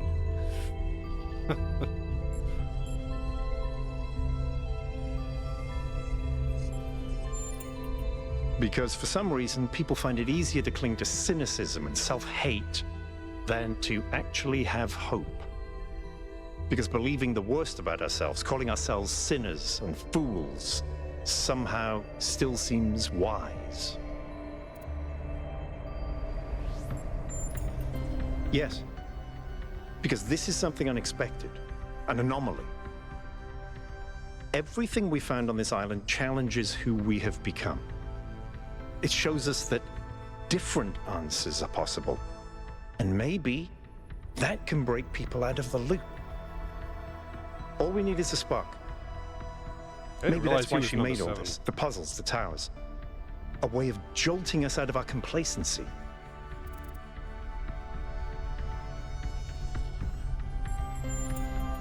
Thank you, 1K.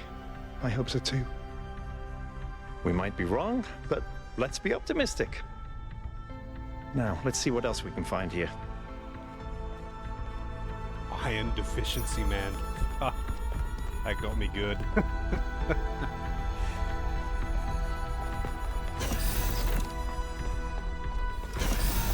Oh shit! Melvin, Found the torture eyes on chamber. 1K's stream. Is this thing what I think it is? Blow my fuse box.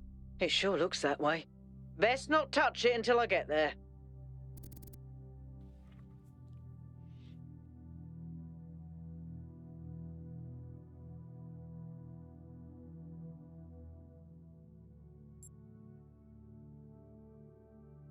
I think it's a somnodrome. It's a sort of analytics tool for processing mental data that Melampus streamed up. But all he ever did was sketch out the theory. As far as I'm aware, he never actually built one. Looks like the founder gave it a go. Well, what we know is that our deeper algorithms are hard to pass. Melampa stipulated that the computational power to interpret them in real time would always be beyond us. But in theory, the Somnodrome would interpret that data and loop it directly to our senses. People were hoping to find answers to the big questions by having a conversation with our own subconscious. If you ask me, it's solipsistic at best, and pseudoscience regardless. That may be. But if the founder figured it out, then that device could be an extremely important discovery.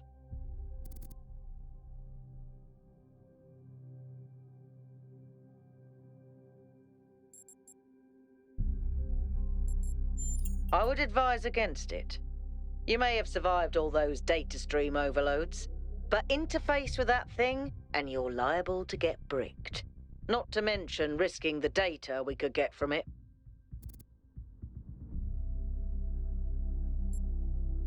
Sounds like a plan. Melville, I'm shutting this thing down until you can get here. 1K, get on with exploring the rest of the lab. Too late! I'm going in!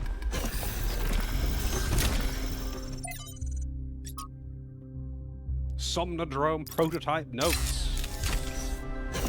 Well, blow me down. What did you say? Blow my fuse box.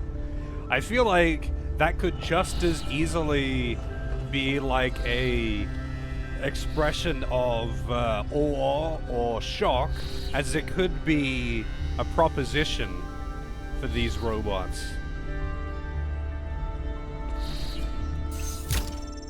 Or maybe it's like saying, suck my dick. Blow my fuse box. Oh shit, we're getting virus again. It always goes to 249%. The singularity sustained itself longer this time. Did we get the data? We did. I think we just obsoleted quantum physics. Maybe. Let's not get ahead of ourselves. We need to be able to replicate these results. You know, I've been wondering. You told me that in the simulation... Why does Miranda sound like a child? There's no reason, because there are no children, right? They're robots. Why the hell does she sound like a child? Why act like a child even? Like she's got this childlike personality. One thing that kept you motivated was looking for answers. Do you think that with the work we're doing, we'll ever run out of questions to ask? I don't think so. Trying to understand the universe means asking the same question over and over. How? How do you make fire? How do earthquakes happen? How does gravity work? How do particles behave? You keep digging deeper, finding another set of mechanisms, another set of hows. Step by step, you demystify reality. But then, if you keep doing it long enough, one day, you run out. You've answered all the hows. You know how the universe works. So, now what? Now you ask why? Isn't that the next step? It's not quite that easy. The question of why cannot be answered. Even if it could, it would only be followed by another why. At some point, you have to accept that it all just exists. But there is another set of questions. What's next? You've stripped away the layers of mystery, you've laid bare the machinery. Now you have to start building, to add your own layers of meaning. Are you telling me the universe is an ogre? Because it has layers?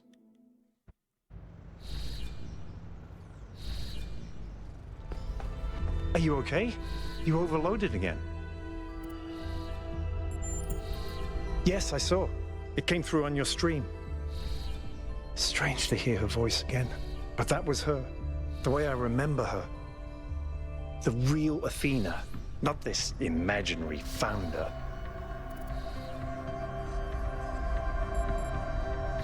The lower part. Yes, we're in the lower parts of Amala right now. I was one of the first she woke up. There was just a handful of us in those days. A small family in the ruins of a dead civilization. It was hard. Harder than anyone can possibly imagine. We had nothing except what Alexandra Drennan and the Institute left us. Now that everyone lives in civilization, they don't understand how necessary it was for us to build that civilization. They can fantasize about living in balance, limiting growth, retreating behind our walls. They don't understand what it really means to live in the wilderness. How close we came to not making it. How many people we lost. Yema was just the first. But Athena understood. She believed in humanity. She believed in us. In the inherent value of consciousness. Her dreams were so much bigger. She wanted us to reclaim the Earth, to reach for the stars, to build and grow and learn.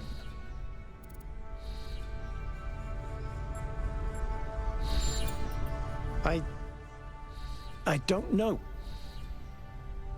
I understand why she became frustrated when the city started thinking more about itself than about the future.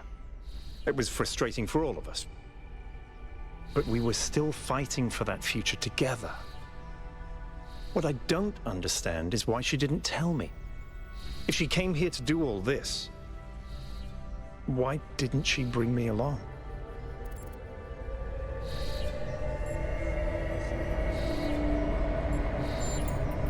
She did. She must have. I just don't understand. But if all this is a test, maybe there's an answer waiting for us in the megastructure. Speaking of which, let's get back to exploring. Melville should have reconnected the next station by now. Very good. Very good indeed. Oh, that's a shortcut out. A lot of yap for a puzzle game. I feel like that's not really that unusual, to be honest. Puzzle games always try to have some kind... Not always. I think it's pretty often that puzzle games try to have some kind of, like, big brain philosophical story. And this one is the prime fucking example of that. Talos Principle is very much trying to be very philosophical. And I'm not saying that that is uninteresting, but I feel like that's pretty common in puzzle games to try and be big brain. And have some kind of deeper philosophical meaning behind whatever story they have.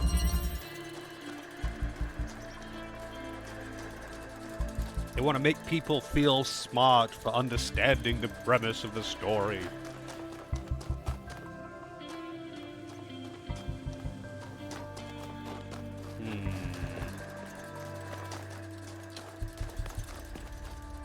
Well, I can get blue.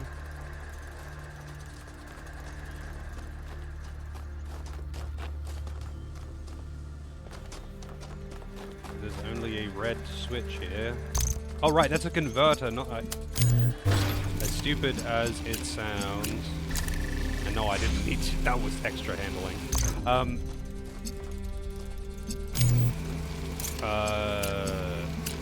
For some reason I was looking at this thing thinking it was a converter, not an inverter. Oh shit, that turns on the fan as well as opens the door. Huh. Okay, I see what's going on here.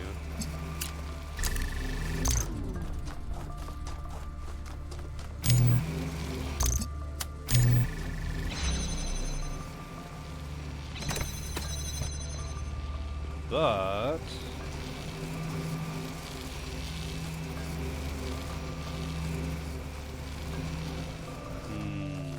oh,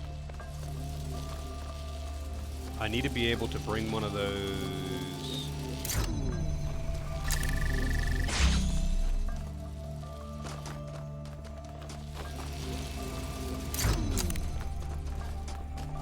need to be able to depress a button in there. I guess it's all well and good that I can activate that there.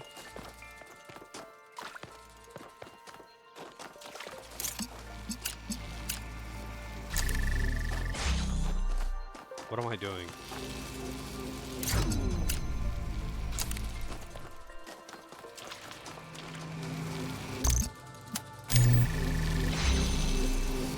Can't grab it through that fence.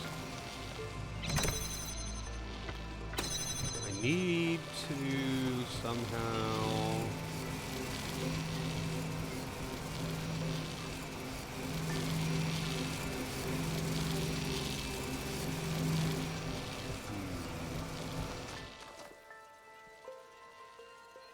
You think of philosophical questions when you play Tetris 2? Nice.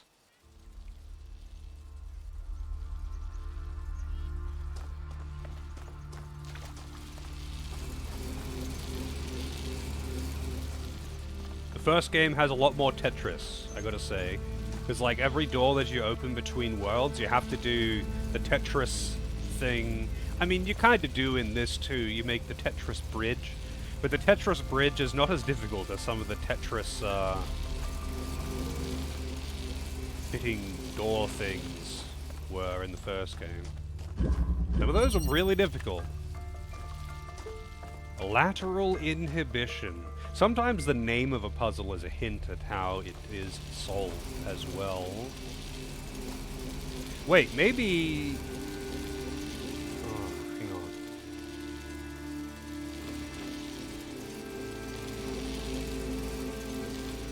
How can I link it? No, I can't.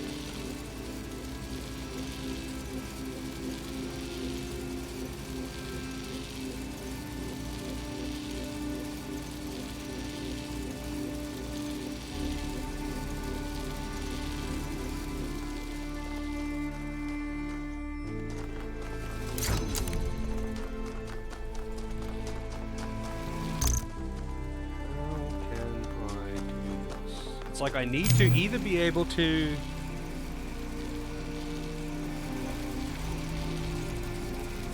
I need to be able to, like, activate it from the other side.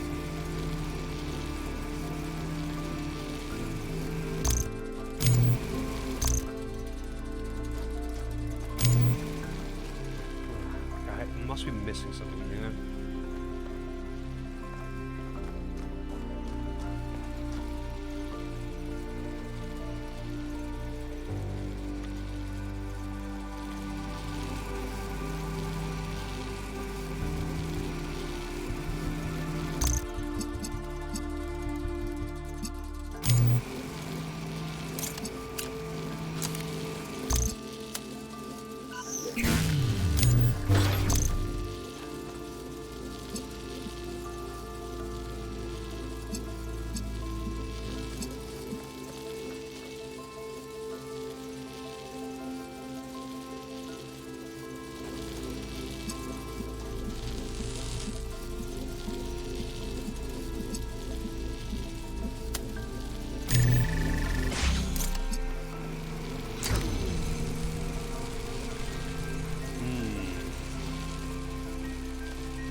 Can I interact with him in any way through that fence? I don't think I can.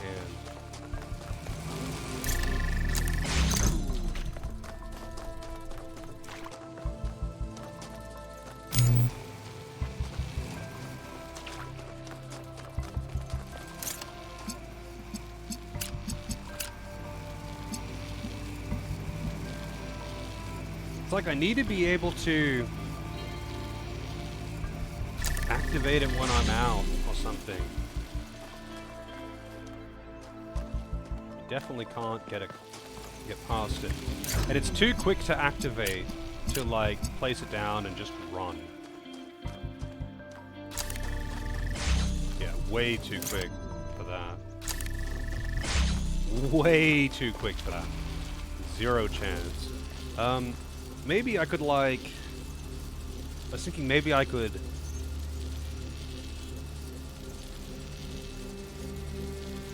Intercept the beam.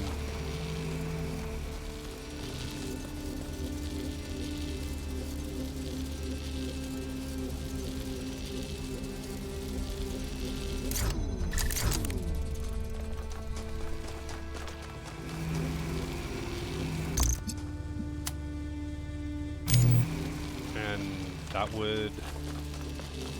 I don't know. Well, I don't think it can because it's 3 points. I don't think it knows what to do there. But that would mean, I guess, that I can inhibit it. Right. Okay.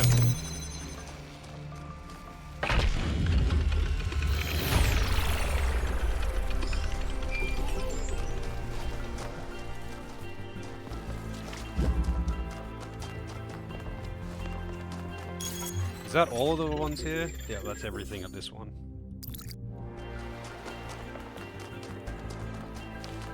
To the gate!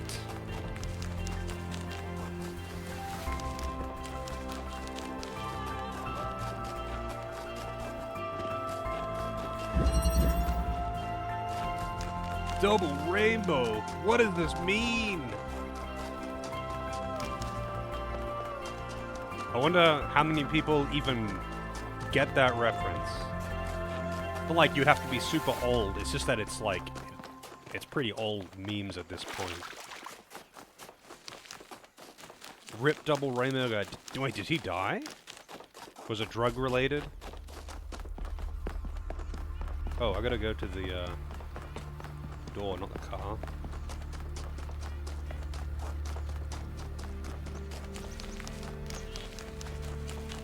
Died quite a few years ago. That's a shame. I mean, it's not like I was a big fan of his work or something, but you know, never nice to see someone die, I guess.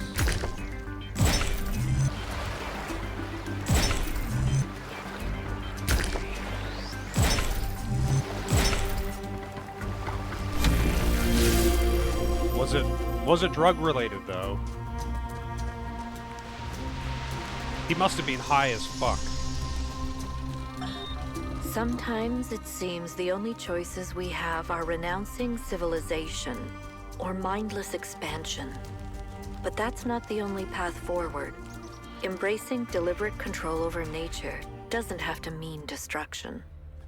We are a species of artists and artisans, blessed with the ability to transform the raw material of the cosmos into new and better shapes. Shapes that have meaning. With our technology, we can take this chaotic world, so full of suffering, and turn it into a work of art. Oh, really? Damn, that sucks.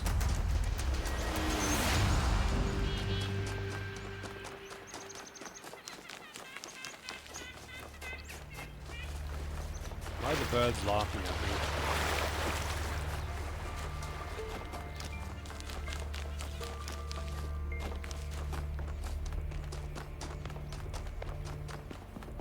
Okay, this looks like I'm walking into like some kind of area in Doom or Quake or something. Going through that tunnel there.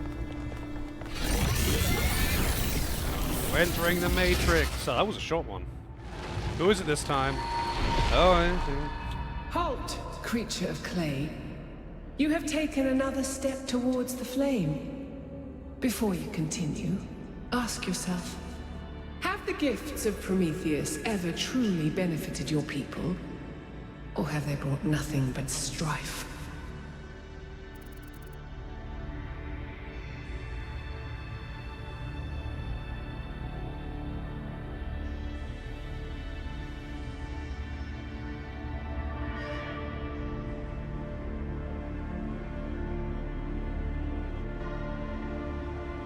Lady, I'm a robot.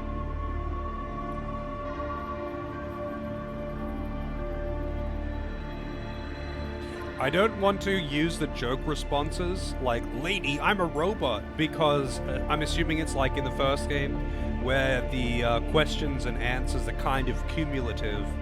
So in the first game, the way you respond to him kind of dictates what he's going to talk about next time, and you can progress through his dialogue really quickly or really slowly depending on how you respond, which was interesting.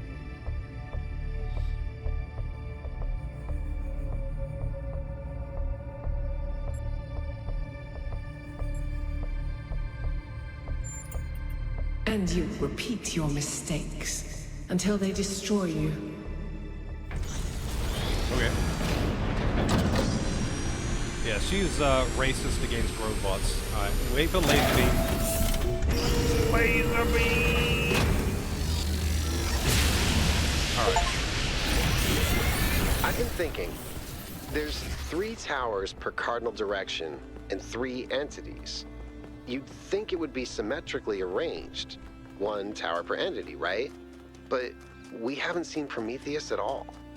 We're built to find patterns. Maybe we're trying to find patterns where there aren't any. He's right, you know.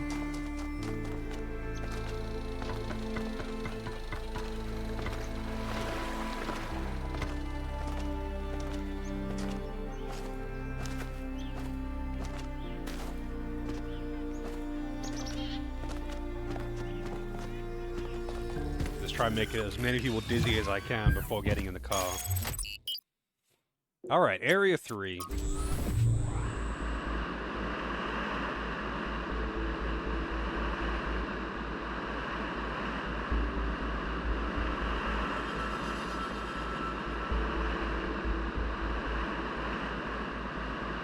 I want to ride in one of these things, man.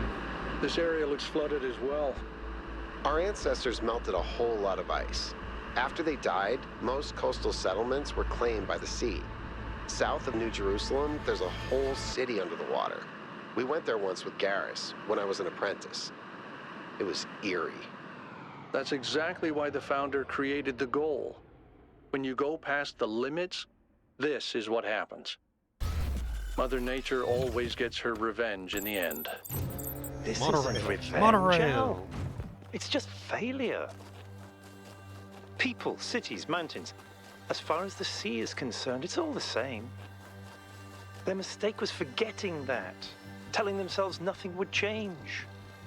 It always does.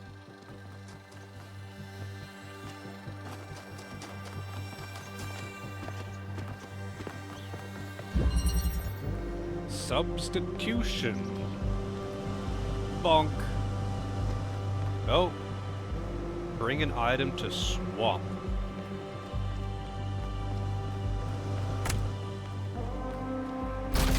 Oh boy. Alright.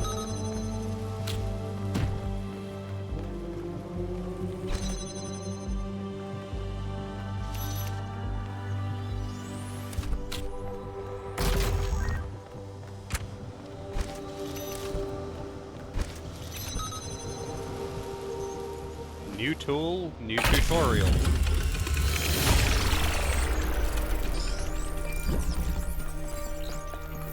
I've had a closer look at the Somnodrome. It's based on the original prototype with some modifications. As usual, the data is a mess, but I strongly suspect there might be a functional version somewhere. I know some of you have heard stories about the answers this device might reveal. But please remember, that is not our main priority here. Keep an eye open for it, but focus on finding Athena. Possibilities. Cube.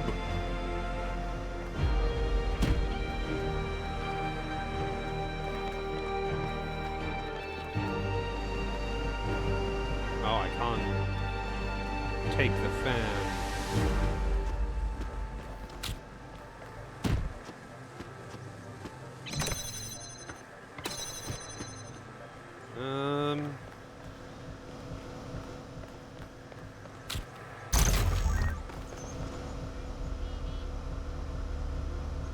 I don't want to...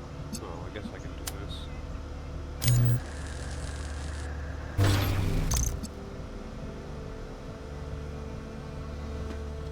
Alright, where is... Oh, there it is. There's nothing else to swap. I guess I could, like... Can I, like, take the cube? Yeah, I can.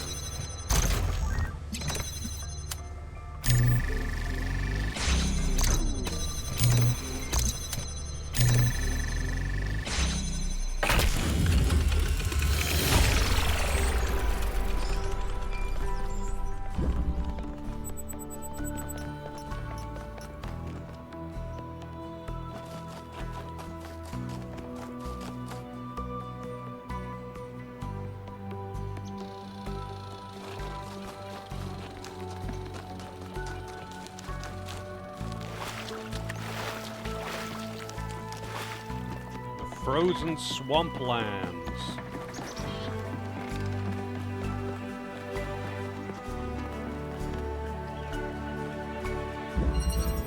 The wall. Tear down this wall.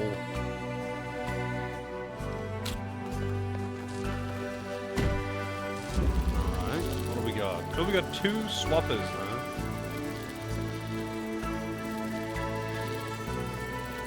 Jammer.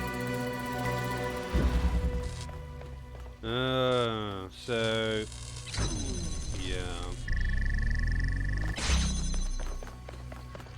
So we've got a driller over here. We've got a jammer over here. We've got a cube. And we've got a prism.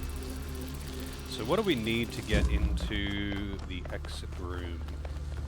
We need the jammer over this side.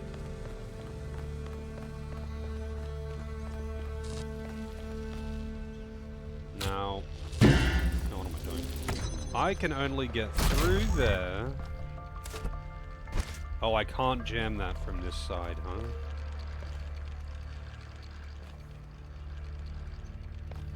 Interesting. Because the fence is in the way.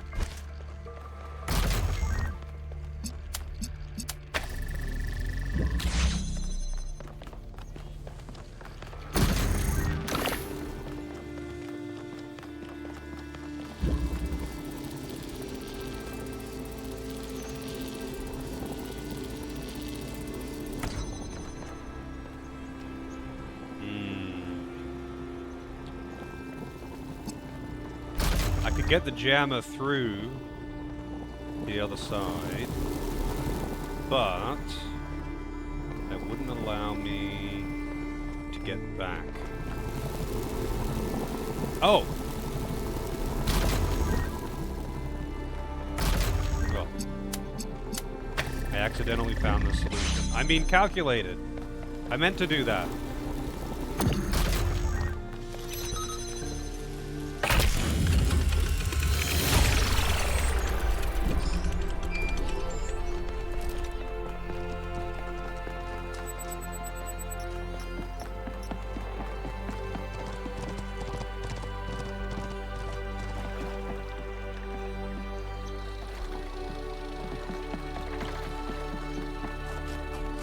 Got a question mark. And 4 looks like it's up on top of the cliff.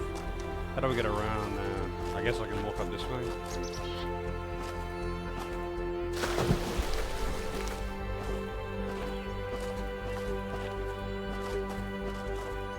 Oh, there's got to be something over here, surely. I know there's no question mark, but it's probably like one of those fucking ghosts or something.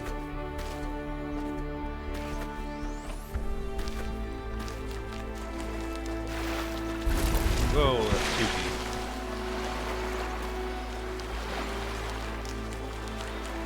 Guess not.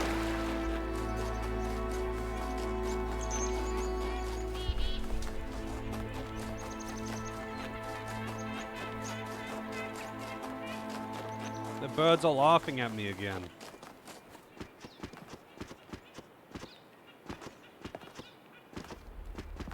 Man, who knew that these robots were actually horses from Skyrim?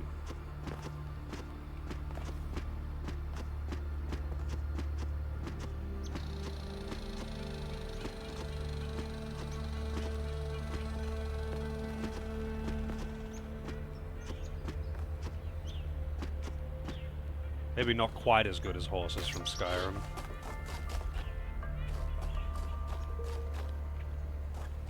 Wait, what is that symbol? Oh, that's just what the large structure here is.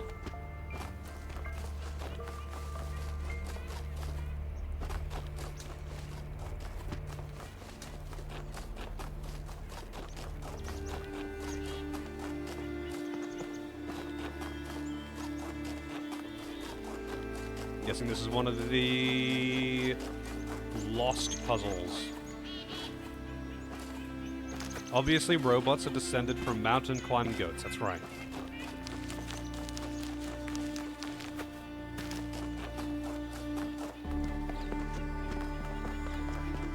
Oh, this is a big one. All around. These ones do tend to be pretty tough. I'm not really that much of a fan of the whole swap an item thing, but it is what it is, I guess. So what have we got in here? We got a converter. Or an inverter, whatever. I need that.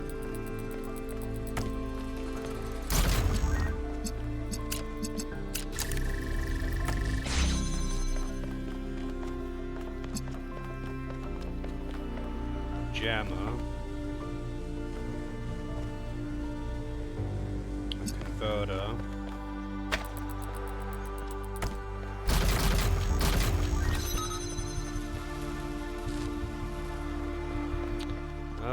I need green light, and I need red light for that. I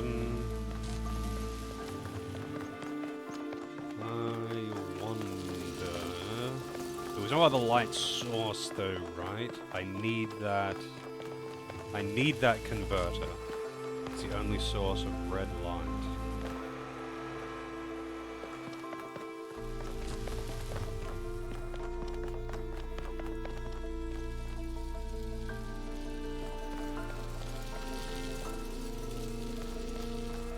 Don't have an accumulator.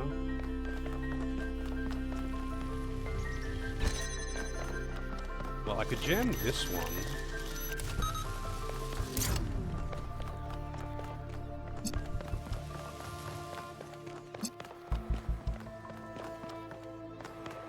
No, I mean, this doesn't really help me though, does it?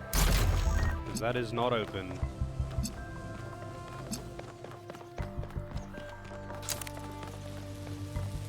Well, I guess this might help me.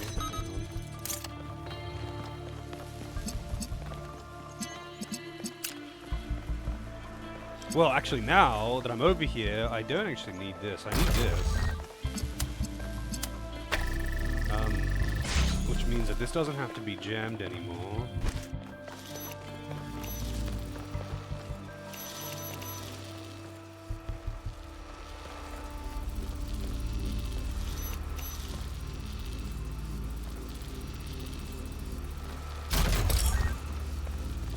I don't have...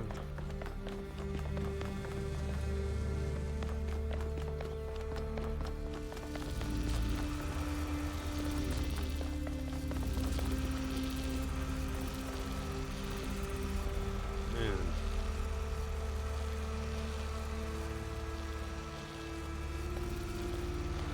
I guess what I could do is jam it from this side. But then how can I need to swap that jammer. I need to get rid of the jammer, essentially.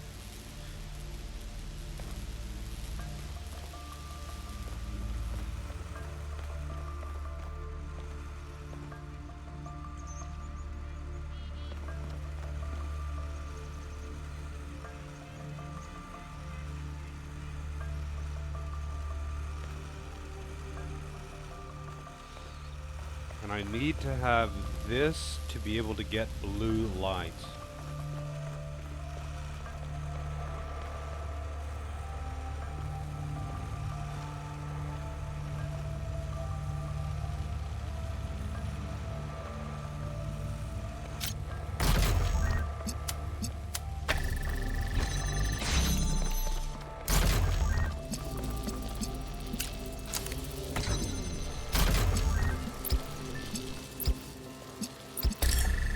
I was overthinking it. I don't know why that was so difficult for me.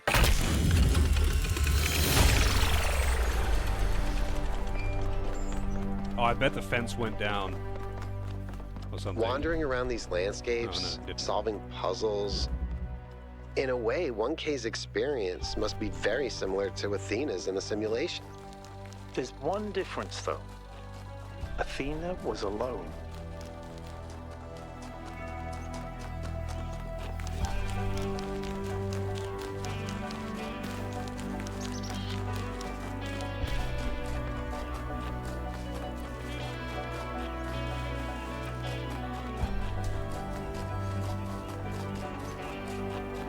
This one's probably the lab, but it's this question mark, I mean. Actually, you know what? I'm just gonna say fuck it and go to 4 first. While I'm over here. I want to check out all the question marks, of course, but...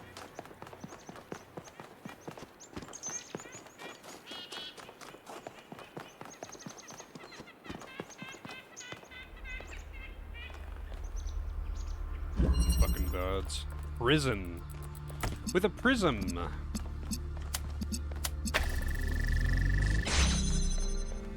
Oh boy. That's why it's called prison.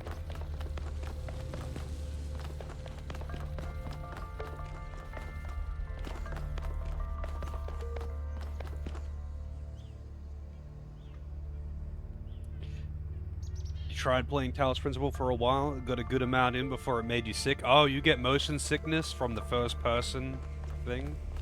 Is it because the camera bobs? Or do you get that from all first person stuff? I feel like I might have asked you this before, Freeware.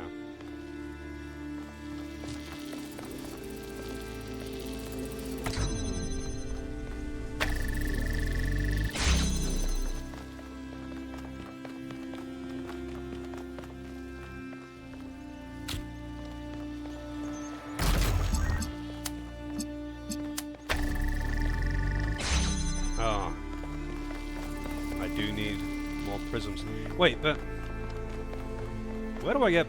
oh, blue light's in there. That's gonna be awkward, but okay. So I need to get red light over there. Can I just like this?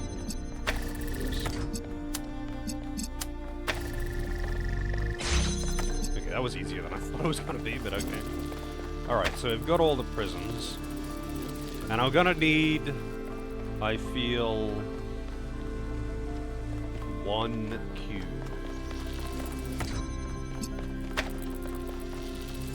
So I got red light. And I'm gonna need a cube to get blue light, but... no, I feel like I definitely must need something else. Is there another swapper around? No, there isn't. So this one is gonna have to be on this side, at least, because it has to open that door. Because that door has to be open for me to be able to get the light through. I can't jam the door. Oh, there's another one of these, right. How do I get in here, though? Do I just jump? Oh, I think I just jump over.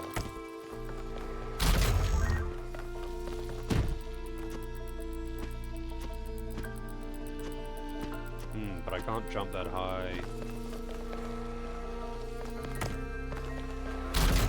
I don't think I can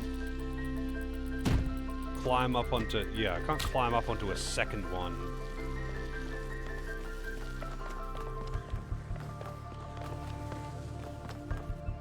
There's already one there. I can't, like, drop it beneath myself. How am I gonna get over that?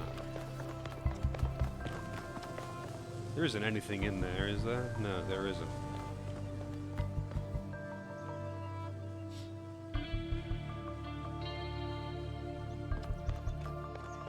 Yeah, well, I know it's a thing. So apparently some people just simply get motion sickness from playing anything or viewing anything in first person.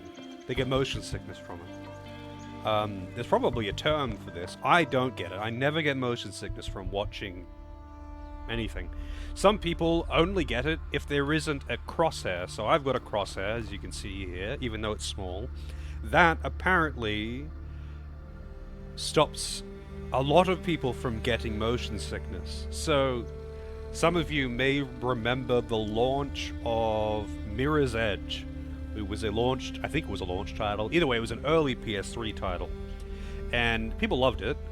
But a lot of people, it was like a big thing about the game, people getting motion sickness from playing it. And they fixed this by putting a crosshair in the game.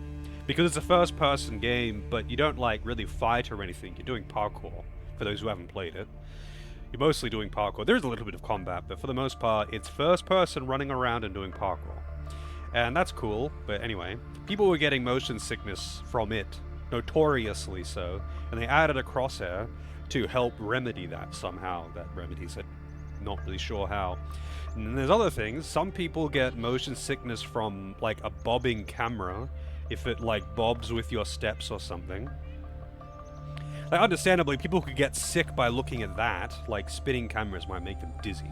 But, like, bobbing cameras and no crosshair are the biggest things. That's why sometimes they'll have the option to have no camera bobbing, which is interesting. But I don't, none of that in any way gives me motion sickness. So I obviously find it hard to understand. But, yeah, that's definitely a thing. People getting motion sickness from things in first person for various reasons. Do I really just need all 3 cubes? I think I do. I need all 3 cubes. But that means I need this to be open from this side. How can I get all 3 cubes at once? I can't have this open while, like, this opens it. Is there any other way for me to open it? Oh, it can open from this side too. It's blue there. Wait, but that means... Okay, hang on. That means I need to have a cube here.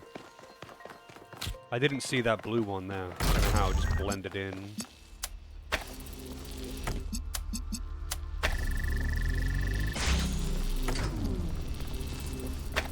Okay. So I do need to keep this door open. That is true. But I can open it from this side now.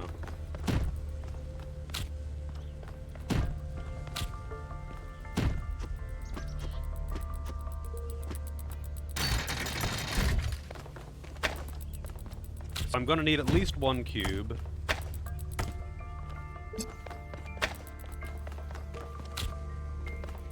How is this going to work? I know I'm only going to need 1 cube, though. So, first, I guess, is going to be red. And then it's going to be blue on top of the cube.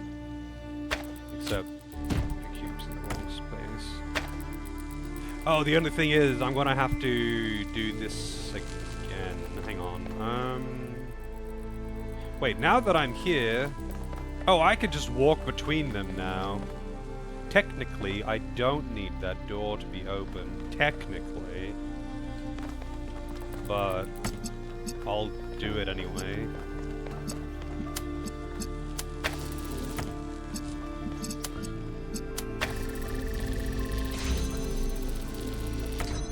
Wait, what? Oh, right, because it's not...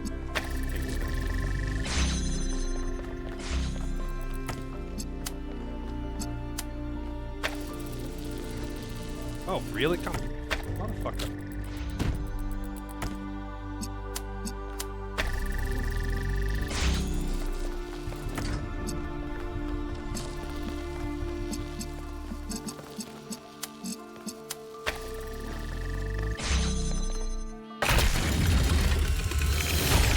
Crosshairs give something to focus on? Yeah, that was my understanding of the reasoning. It's still a bit strange to me, though, to be honest. I don't get it because I'm not affected by it in any way. So it's kind of hard for me to empathize, I guess. Not that, I mean, that's a common issue for me, but that's a whole other thing that I won't go into, I guess. But like, it's just something that's always been kind of baffling to me. I don't really get it. Like, I don't understand how seeing someone else's I can understand getting dizzy from seeing something rapidly spinning, especially if you're really focused on it. But that's like the closest I can come to understanding it. Also, I see that in the distance. That is a converter.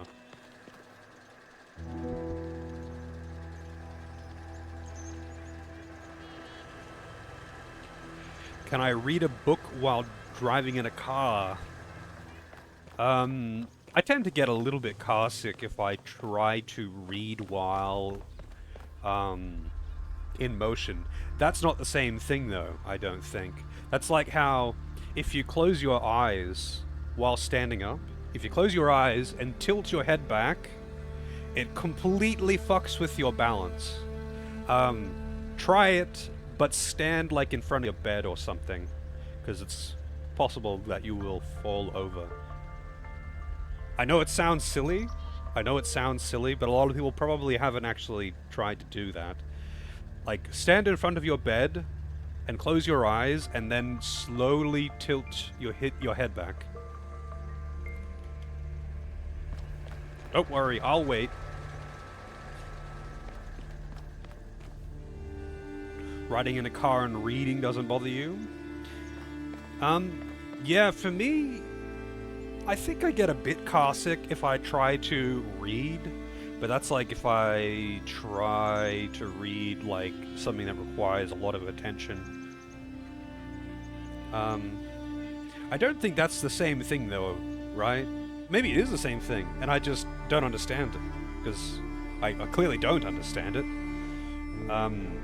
But I thought that was something weird, much like with the whole balance, with your head being disoriented while your eyes are closed.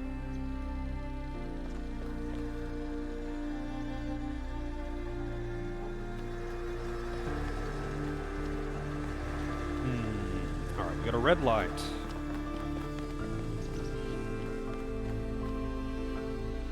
You read books on long rides as a kid, never bothered you? I think, I don't get it in, like, on the train, I don't get it. On a bus, I don't get it. But in a small car, I do. So, on a bus, I could, like, play my Game Boy or read a book or something, which is something that I would do, when, you know, in transit to and from school. But I couldn't do that in a car, not in a small car. I think it's just being able to... Although, the thing is, though, I'm a kind of a weird case here, because I generally just get car sick in small cars. Like, in... not in small cars, in small vehicles. I just tend to get a little car sick. But, like, on a train, I don't. On a boat, I don't, actually. I've only been seasick once, and I've spent a lot of time on boats.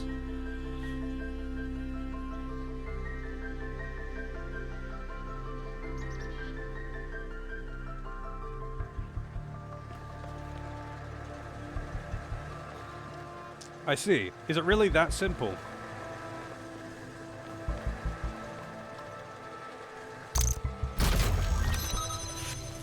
What does this one do? So this one will open that gate. What else do I have access to here? Another jammer.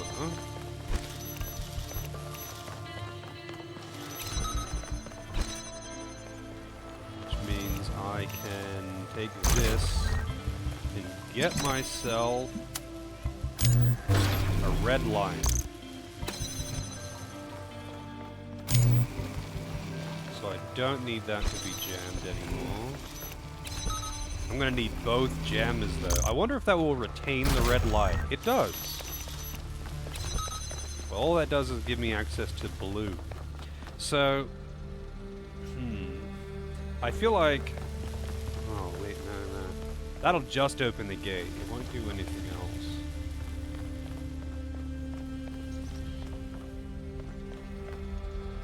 Oh yeah, how is the... don't forget to vote, by the way. Just a friendly reminder to vote. How are the polls looking? Ape Escapes winning.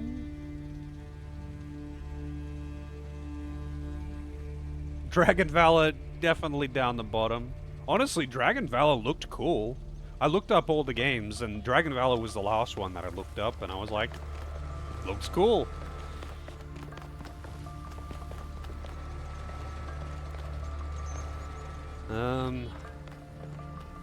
Why do I need... I need both of these. So, okay. The only way that I can open these doors is with jammers. I guess I could, like... I can't piggyback them through. You could cheat and vote twice if you want. There's an option when making a poll on Straw Poll to disable VPNs. So, I guess anyone who's using a known VPN, it would be blocked.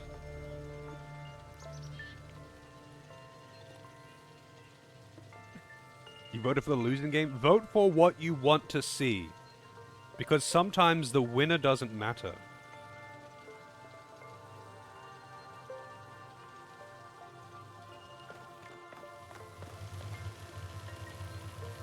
Yeah, like vote for the game that you want to see, whether you like it, whether you want to see it in general, whether you think it sounds cool.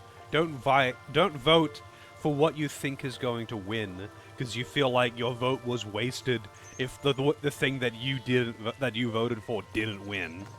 Please don't do that. Like, Jesus. Please don't do that. Oh, from your home internet and from your phone internet. Yes. You're right. That would technically be a thing. I'm not going to encourage people to do that. I'm not going to... I can't stop you. I can't stop you from doing that. But, it is a thing.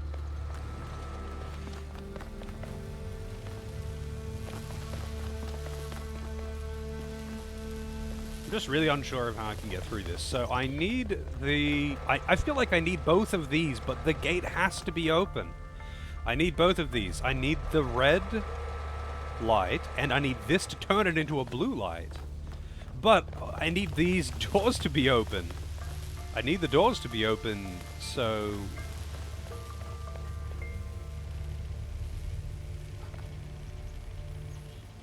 I guess maybe I could, like, piggyback them to make this have a blue light?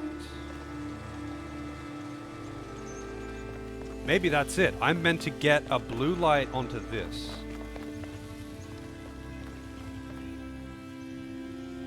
Go to the rec center, all the casinos, McDonald's, sway the vote. You could technically do that. You could. You wouldn't do that. It's cheating. Yeah, I cheat all the time. Look, honestly, if you feel so strongly in favor of a game, that you are willing to go on a trip around the city that you live in and go to every McDonald's for the free Wi-Fi so you can vote once for every McDonald's that you visit, that's determination, and honestly, you can fucking have it. You can have it. If you are that determined, you earned it.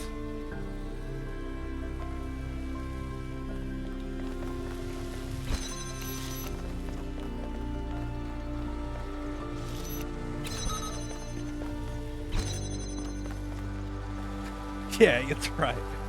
I didn't do it for the 50 Big Macs. Alright, actually, hang on a second. So, I'm going to need both of these. Maybe I can...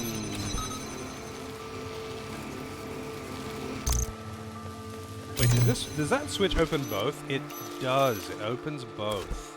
So that means that I can use this...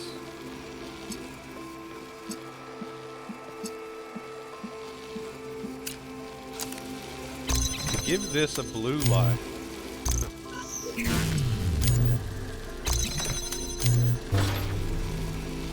Alright, so I got a blue light in this now.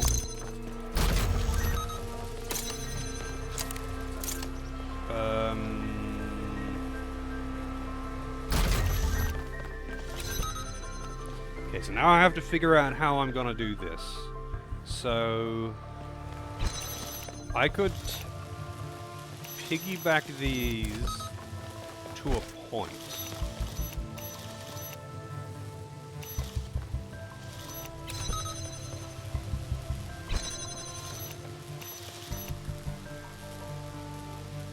No, okay, so I can only piggyback it to that point. That's fine. So I only need this one. Okay, that was... I don't know why that one's very simple, and again, I'm struggling with really simple... Maybe it's just because it's getting late. It has been 4.5 hours. My brain's getting soft. With every puzzle, my brain gets a little bit smoother. I often think about how many cities there are out there, under the ocean.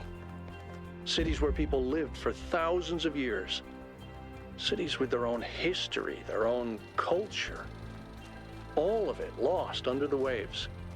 If they'd been less greedy, they could have kept all that. I don't think we can pass moral judgment on an entire species based on the decisions of a handful of leaders. But I do think they made a mistake. They stopped caring about what they built. They stopped seeing the romance of civilization. Indeed. Yeah, I mean, I will say this. As comical as it would be to have someone going around town and voting is like 50 times on all of the free Wi-Fi they can find, that does, to some extent, break the integrity of the vote. Whether or not people really care is another thing. I don't think anyone would really do that. But it's a small pool of people, so like a few people doing that really does offset the balance. Again, if you really do very, very strongly feel for a game, then whatever. Like, go through the effort. You burned it. But yeah, it's there's only ever like 30, 40 people voting. So it's kind of easy to offset that. Wait, is this actually just like caved in? Just a dead end? Oh, never mind, there's a door here. And it's really dark in here. And I don't have a flashlight despite being a robot.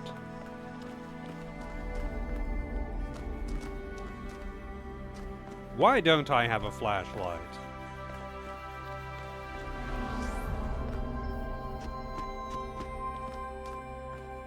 I guess this lab is just busted. Unless there's like another door or something. Yeah, I guess that lab is just busted. What does it say on the map? It says I found the lab. Yeah, I mean, it's not worth it. I'm just saying. Just putting it out there that, like, it is a little unfair to those who are just voting and whatever and just doing the normal thing. I can't stop you, but I would advise against doing it.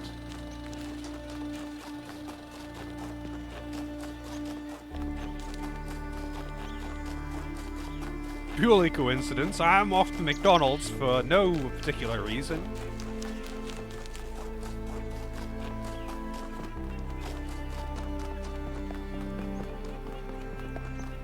It is, yeah. It's more that because it's a small... I'm not a streamer with 100 viewers, so one person doing that would, like, drastically offset the balance. If I was a streamer who had 100 viewers, it wouldn't really make much difference if one person did that.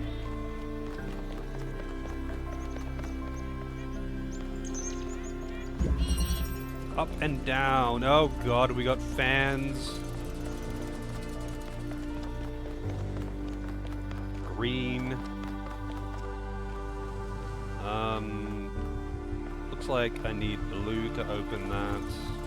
I've got converters, I've got inverters, I've got blue light, and I've got blue light. Oh, I got blue light and I got green light. I don't have... Oh, I've got a cube.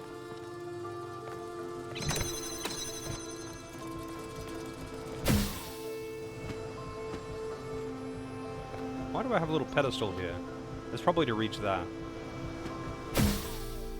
Alright, so the converter... not so useful just yet. So the converter is going to, from that point, it's going to reach the green and the blue from that pedestal, and then that's going to make a red light, which has to be chucked over here to be converted into a blue light. Now, what is the cube for? Where's the cube again? The cube was here. Why do I need a cube? Why do I need a cube?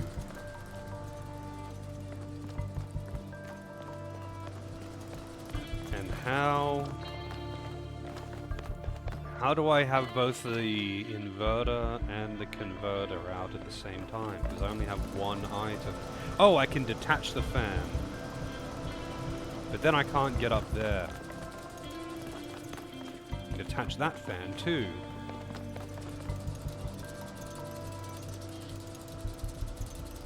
Well, I guess I can... Well, I can't actually do that, can I? I could...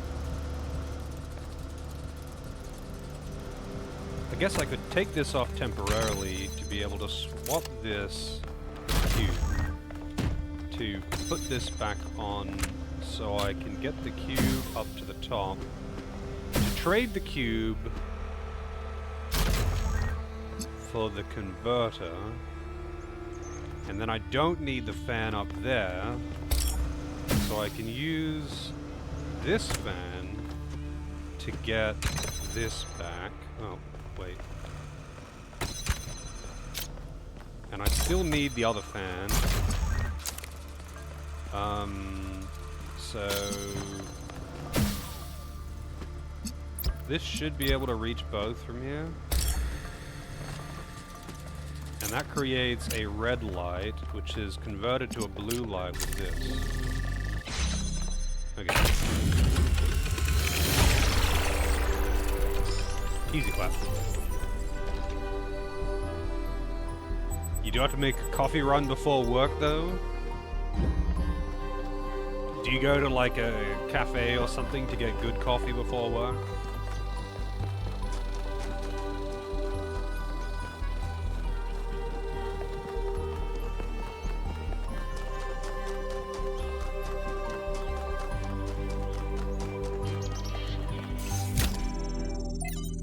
Oh, more Trevor. That's our boy Trevor.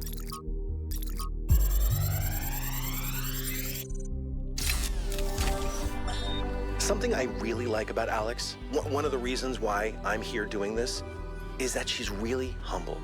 She has this incredibly positive view of humanity. She believes we can accomplish anything, but it's not about her. She doesn't think that she's smarter or better than anyone else. She just looks at us as a species, and even though she can see how small we are in the grand scheme of things, she thinks that we could conquer the stars and give meaning to the universe. Even now. Even when none of us are going to live to see it. Isn't that awesome? Okay.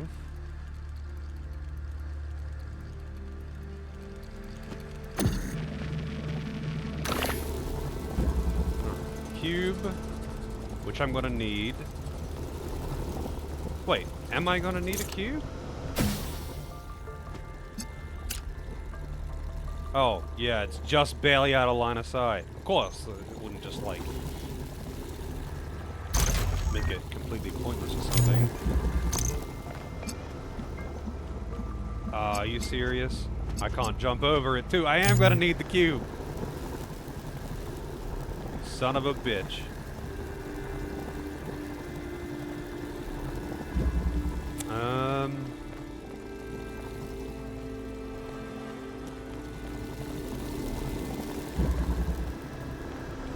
Fan.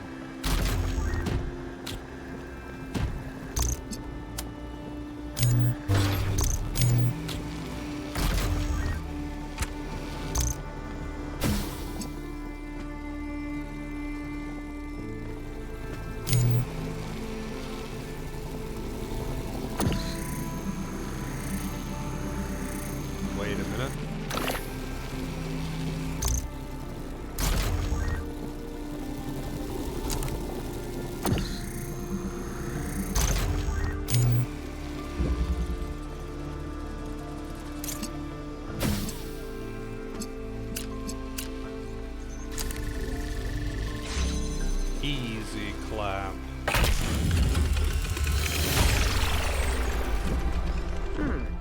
Every one of these clouds seems to contain exactly the same amount of energy. She only just noticed that now? I feel like that's something that she would have noticed after like 4 or 5. And been like, huh, that's interesting. And then just taken note for the rest of time. But I've done how many now? Like 40? And now she notices it?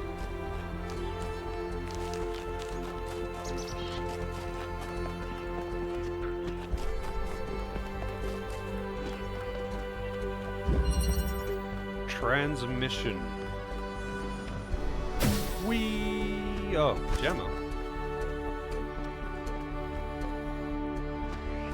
Oh god, we got the fucking robot boy again. Interesting. I think that's the first time I've had this one on this one. On this, this world, I mean. I've had this, tool. Alright, we got... Wait, where's the swapper? There should be a swapper around here somewhere. Maybe the swapper is in there. No, that's the thing. Oh, the swapper's behind this wall. And it's a drill, which, you know, I knew it was going to be a drill, I guess. I want to do it with this one. What does this button do? Oh, that also opens that door. Interesting. Alright, so we got a red light, which I do need. There's... Okay, so there's... the thing I need. I'm guessing the swapper is probably... Like, there is one here. There's the driller here, which I guess, you know, that's cool. There must be something else up there, right? I mean, let's take a look what's in here. Yeah, okay, there's a prism in here.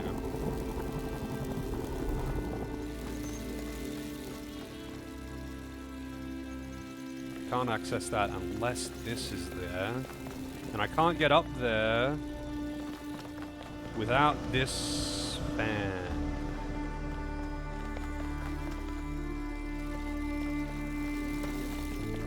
There's nothing in here, right? No, there isn't.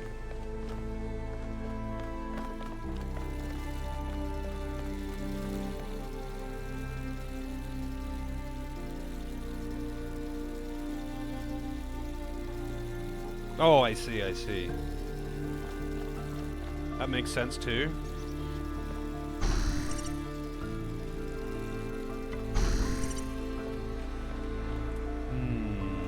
I need that prism. What can I trade for it, other than the jammer or the fan?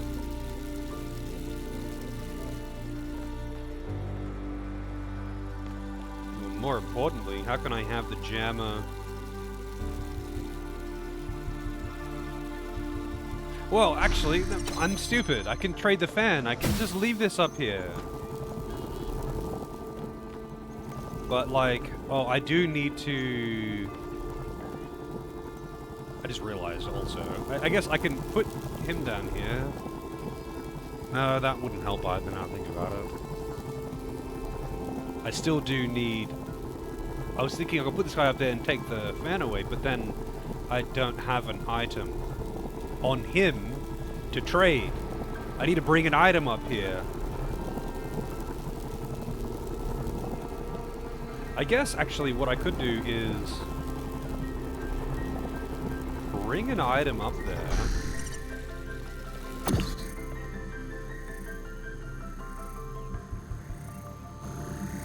Could I, like... Actually, I wonder, can the driller, like, drill underneath itself? No. Can't.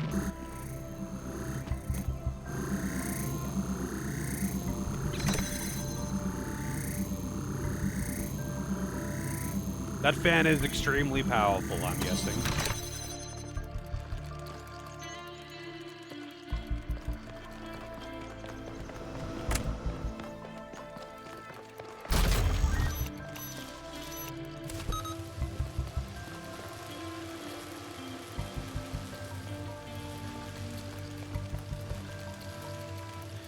But how can I get that up there? I can't get that up there without the fan.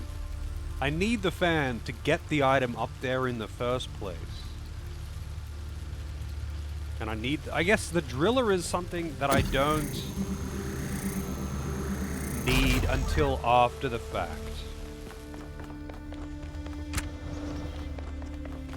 The jammer I can trade, I guess. That could just go there.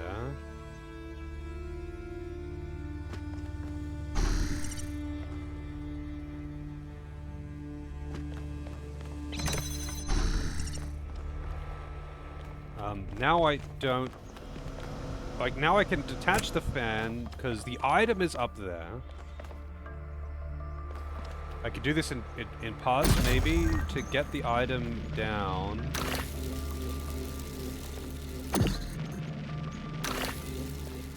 So now I don't need the driller. So I can trade the driller for the fan. Well, actually, I do still need the driller for a moment. Shit, but now I don't have the jammer.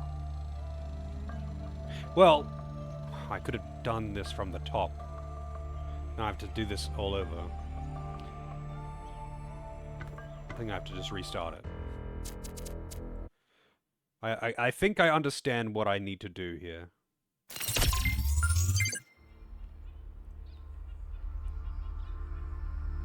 I think I understand what I need to do here.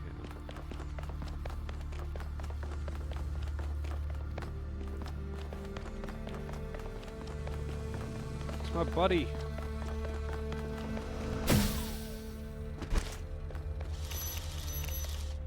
Oh, wait. I can't have it jam the door while being up here, can I? Like, while being on the metal, I can't have it jamming that door. I could have it jamming that door from below, though. Maybe. Oh, the Q jumps! Yeah, there's a lot of Q jumps today. Okay, gotta get my boy out of jail.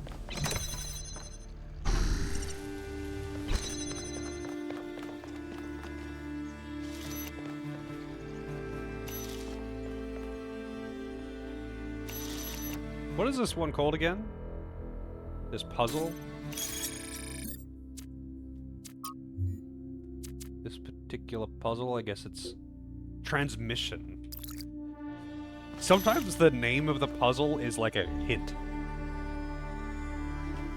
Yeah, I wasn't expecting that. People really want me to like Resident Evil and really want me to play Resident Evil. That is what it is, apparently. It is what it is. Alright, so, hang on, I lost what it was that I was going to be doing here. So I don't need the driller at first. I need to figure this out from scratch again, because I totally lost my train of thought. The fatigue is definitely kicking in. So much more than when I'm playing action games. Puzzle games just mentally fuck me. In a good way, but it's still exhausting.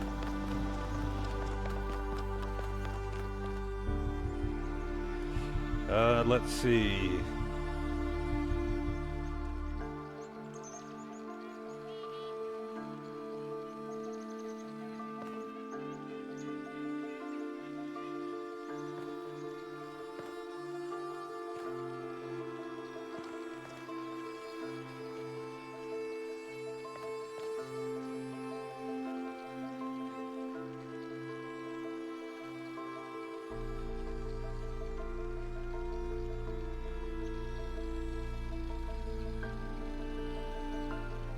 One of my thoughts was to put the jammer up top. And like jam this door. So I didn't have to have a dedicated person pressing the button. But you can't have it jamming it and also be on the metal.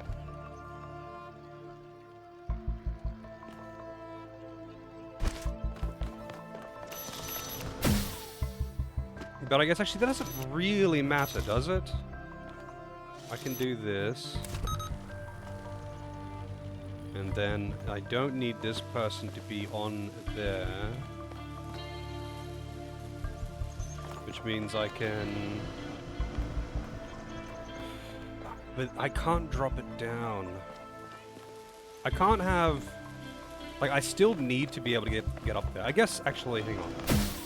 Maybe this is it. I think I'm just being dumb. Yeah, I'm just being dumb. I am indeed just being dumb. Alright. So we got the prism. And that's it, really. That's the puzzle.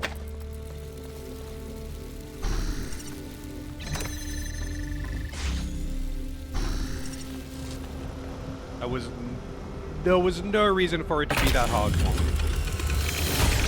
There's no reason it should have been that hard for me.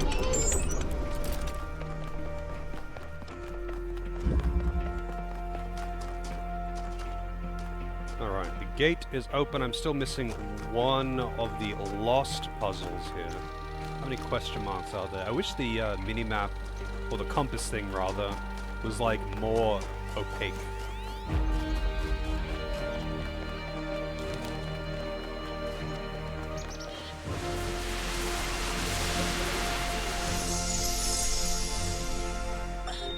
Miranda, would you like to play a game?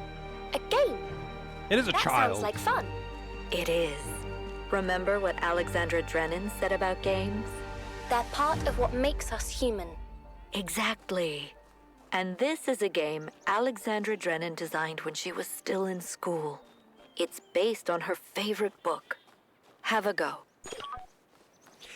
It kind of bothers me that there is a child robot, because that means that Athena, the first one, literally made a child robot because they wanted to have a child robot.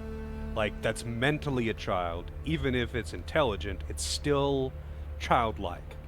Whereas everyone else, all of the other robots, they are essentially born as adults. It seems weird to me that they would make a child robot, even though it looks like an adult robot. It looks the same as all the other ones. Why is it mentally a child?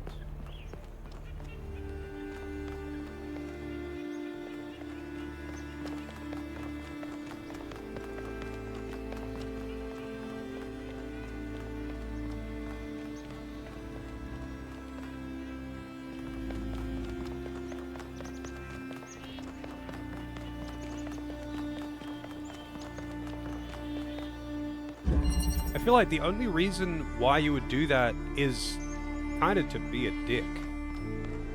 Like, because you want to have that superiority over someone.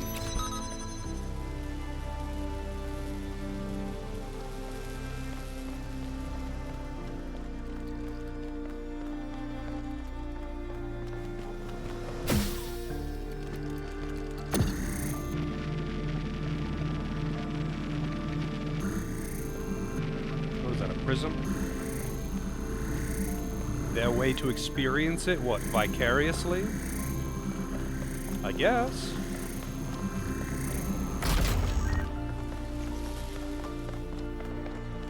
Oh, that isn't activated. Jammer.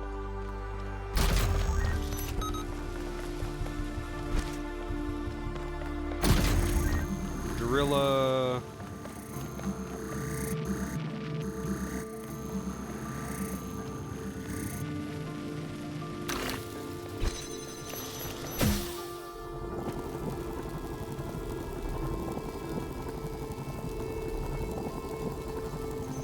Yes.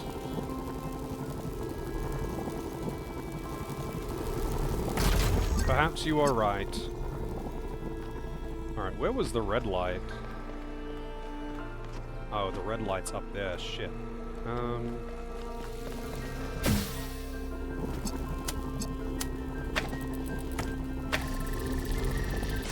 Now I need the fan. Oh, wait, no, I can't get rid of the drill.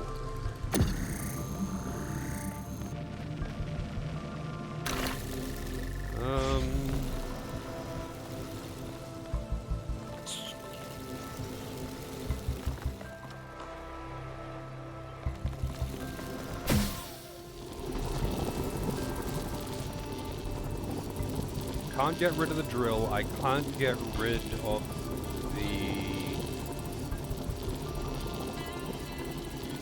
prism. I could get rid of... can I even take this fan? No, I can't even take that one anyway. I can't get rid of either of those. They need to both be active. I've used my bargaining chips.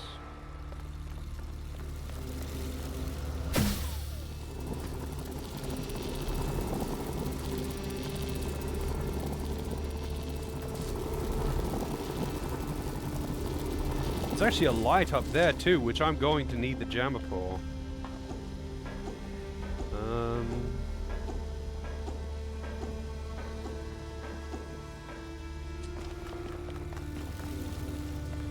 I didn't leave anything else out there, did I?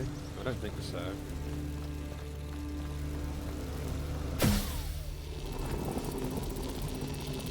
I won't be able to access that red light from down here anyway. There's no way. Yeah, you can't access the red light from down here.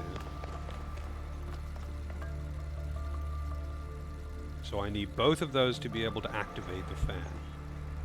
But I can only have two things open at a time.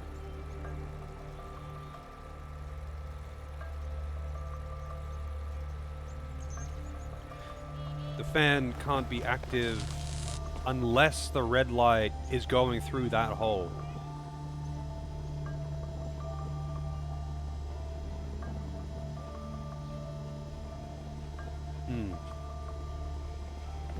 I feel like I'm missing something.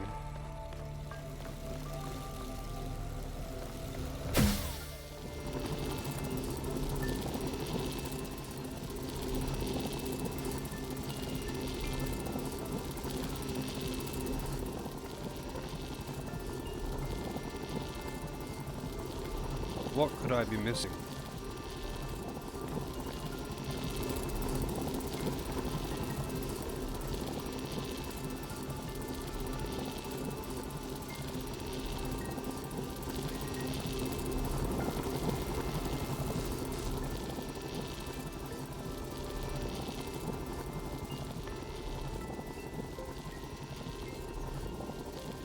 With my current understanding of what I've got here, I would need an additional item.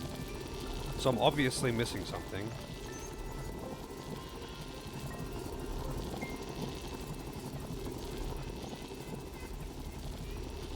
I would need to somehow get the light through without needing the hole. But I don't see how I could do that unless I'm stupid, and I just needed to put it down on the other side. Oh, it doesn't quite let me do that. Hang on, not where it was. I needed to find a way to not require one of the items, and that was how.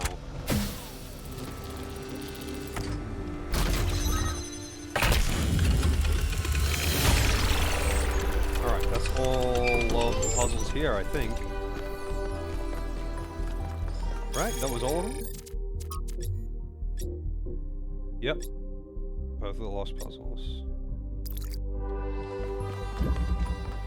Wait, how many question marks are there? Is that an option to make the compass more opaque?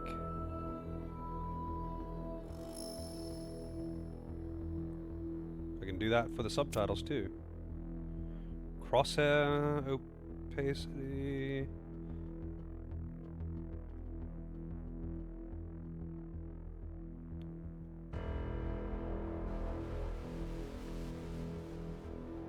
But they've got an entire section of the settings for motion sickness.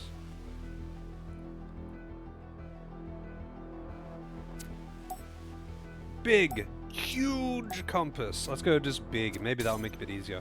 When the things are distant and faded out like that, question mark, it can be kind of hard to see them over other things. So there's a bunch of question marks. Is there anything this way? I wish I could just make it more opaque though, to be honest.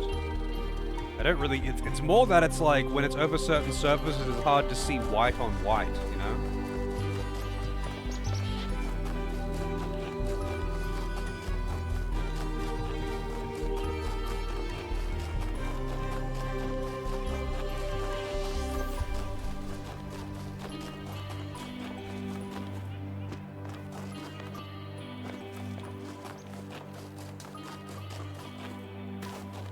I think most of these are probably just going to be...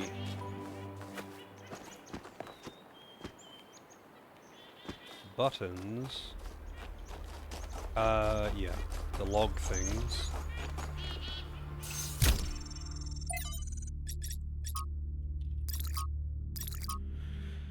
Black Snow Coal Mine.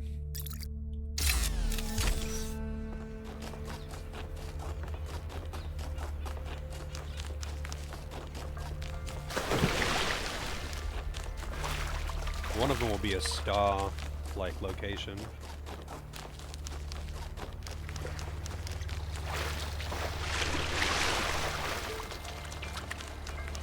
What is this, I wonder? Oh, it's just another terminal. Oh. Place one. I like these.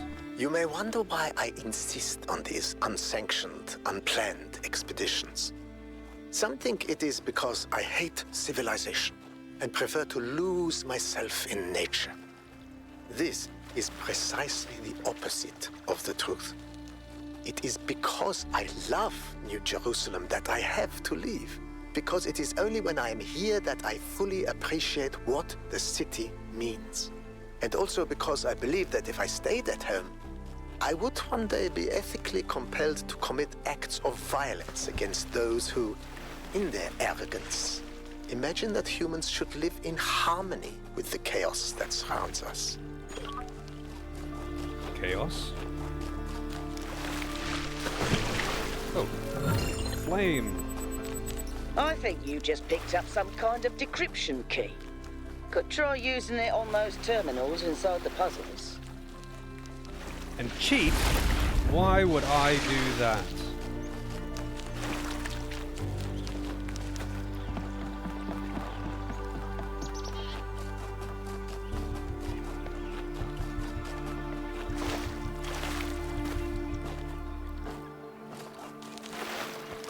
I would never cheat.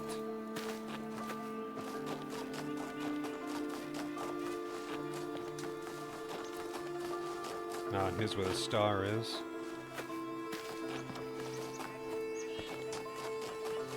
Alright, that's all of the things. Let's go to the gate. To the tower! Which will open up the whole mega complex thing again.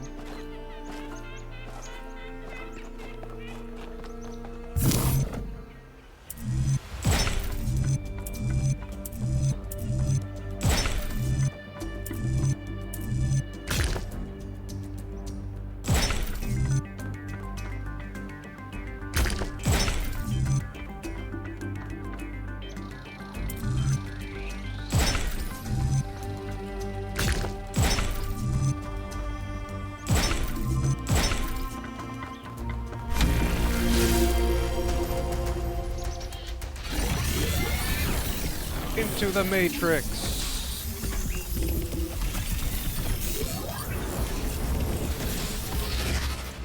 Who do we get? Sphinx, I'm guessing. No.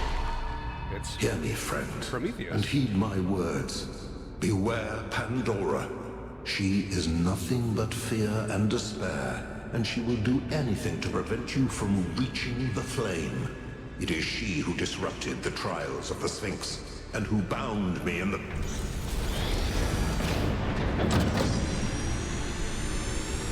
Okay. Laser beam! It is becoming fully engorged. Well done, 1K. Looks like our hypothesis was correct. The megastructure is opening again. I like how they haven't Everyone even come asked to the me VTOL, please. if I want a name. It's time to find Athena. What about Pandora? She seems capable of displacing or controlling the other entities. We should be careful, but we can't let such a vague threat paralyze us. Just keep your eyes open. It's that easy. Just keep your eyes open. I think it's weird that they just keep calling me 1K though. Like, I think these the robots, like, they pick their own name. They choose their own name. But like, I haven't had the chance. No one's even mentioned it, and they just keep. They're like, all right, you don't get a name. Fuck you. Everyone else gets a name, but you don't. Now go on this expedition, slave. Solve puzzles. There's something I've been thinking about. I know the New Alexandria disaster was traumatic. I know accidents like that make us think that it's best to stick to what we have. But what about all the accidents that have happened in New Jerusalem that nobody talks about? The collapse of the Rakovsky building. The Calvin Street explosion. The derailment that almost killed Benaroya and Kaneda. All of those happened because we stopped investing enough resources in our civilization. And if Melville hadn't been put in charge of city maintenance, this would still be happening. It will happen again, either way. With how little we have to work with, it's only a matter of time. You see, there may be a price for pursuing progress, but there's also a price for not pursuing it. How's it going, Archie? You gotta play Talos Principle so I can watch you now, by the way. I believe you mentioned yesterday that you hadn't played them, right?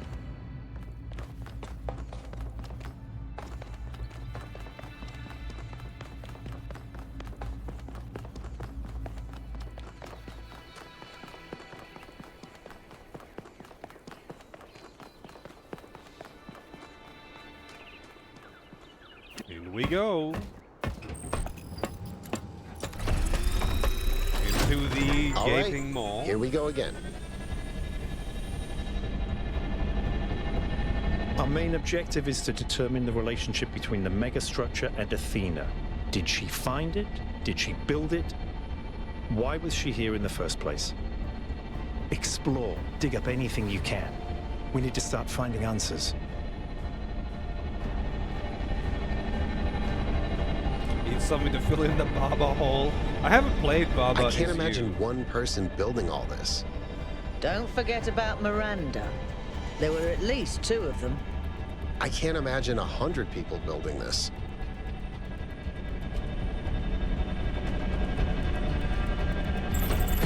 I've watched a bunch of people playing it. Have a look around, but stay in touch and be careful. 1K, can you stay a moment? I'd like to talk to you. Remember when Baba Is You came out? People, like, it was really I popular. know you can't wait to start exploring, but just hear me out, okay? Yeah, when Baba Is You came out, it was really popular and people were going ham on it. So I saw quite a bit of it, actually. It looks pretty unique. People were praising it for its uniqueness. But I have not played it myself. I'm concerned. Byron is brilliant, but all he can think about is the possibility of finding Athena. She was his mentor, and her disappearance shattered him. I'm afraid he's not seeing the dangers of the megastructure. To me, this place seems chaotic, dysfunctional.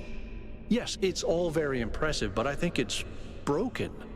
And what we're seeing is, it's nonsense, frankly. You've interacted with it more than anyone. What do you think?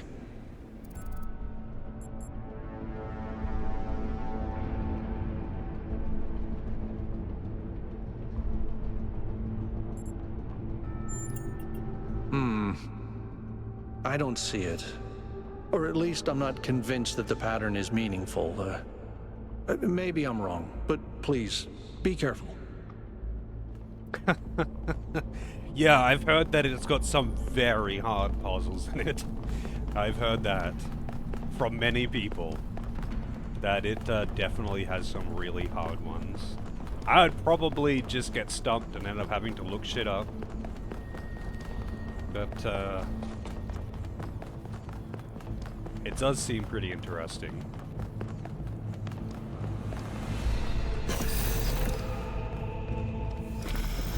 I'm headed deeper into the megastructure. Not quite sure where I am. Seem to be right in the middle of the machinery. Please, watch yourself, Byron. This is incredible. I don't even know how to describe what I'm seeing. I don't think this is a building. I think this is a machine.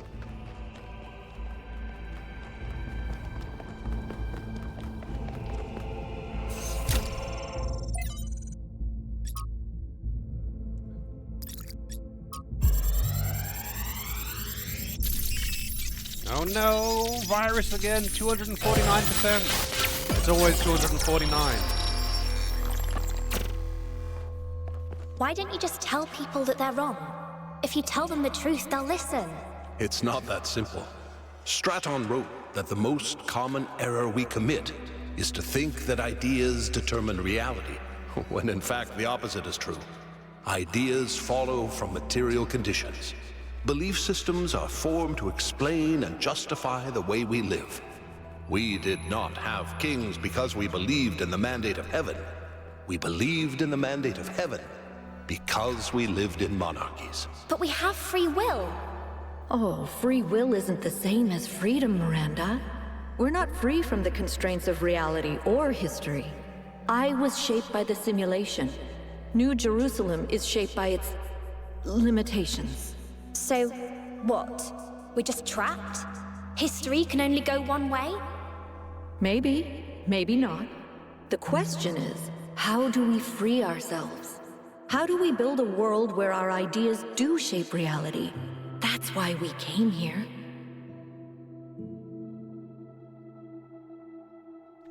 They came here to find Electro. Unlimited potential. I knew it! Athena's here. She built this. That other voice, was that Cornelius? It definitely sounded like him. Come to think of it, he went on a research expedition around the time Athena vanished. He was gone for years. People thought he'd died. And all this time, he knew where she was? We should talk to him. We will, when we get back. But right now, we have to focus on finding Athena. We are so close.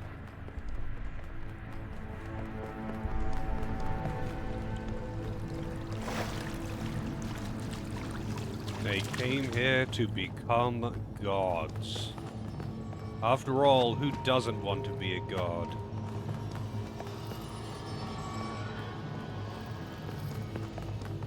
Here we go, we gotta activate some lasers.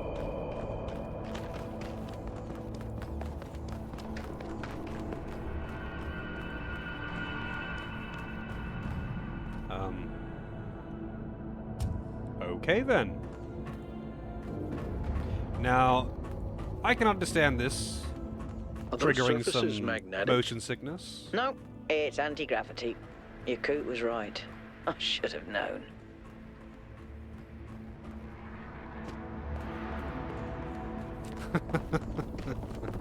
I mean, I'm over here. Hold on. I'll open that door for you. Grass is always greener, right? When is one of them going to get overloaded? I'm going to have to see a vision through their eyes. Why do I always get overloaded?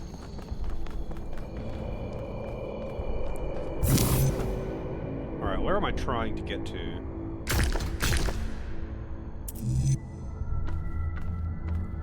I guess over there.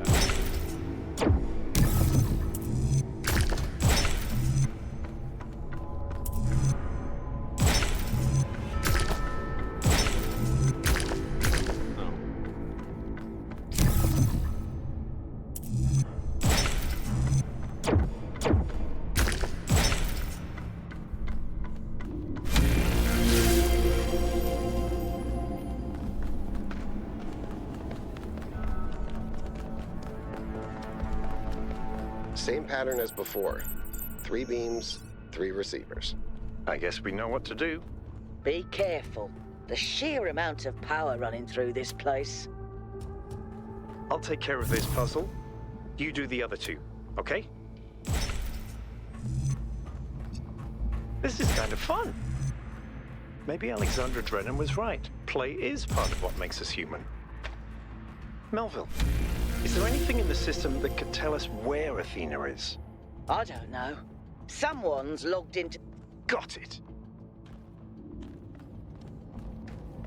What? Why did he cut her off?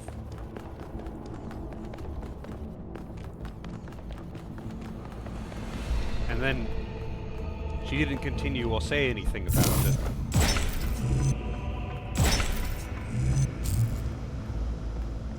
Wait, isn't that meant to like go? Oh shit, you go up. That's unusual.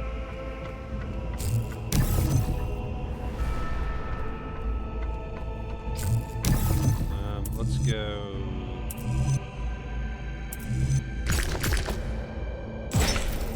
Wait, no, that can't be right.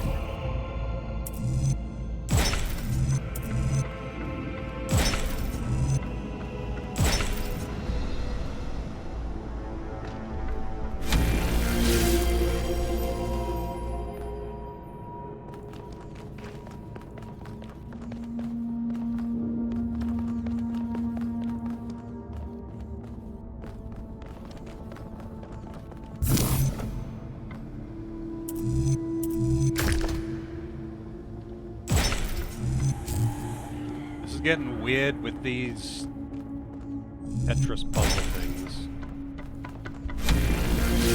Alright. We're in a puzzle. What do we got? We have a blue hole behind the wall. We have a red hole. We have a converter. We have, or rather an inverter. We have a red light. We have... Wait, this could...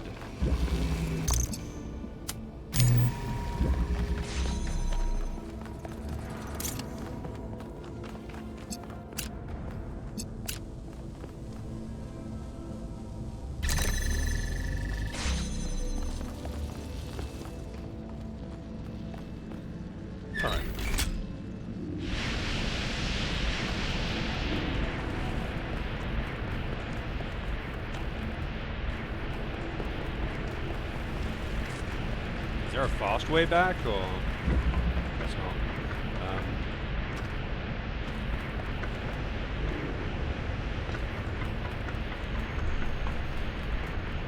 Where is the other one?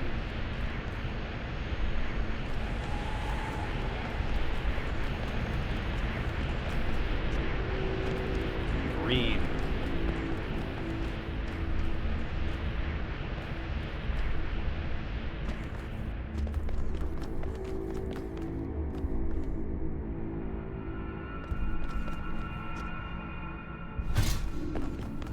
Fall damage.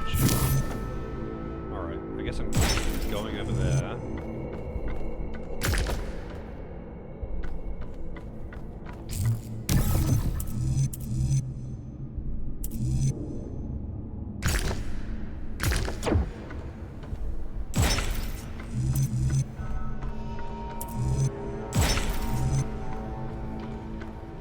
Oh, that ain't right.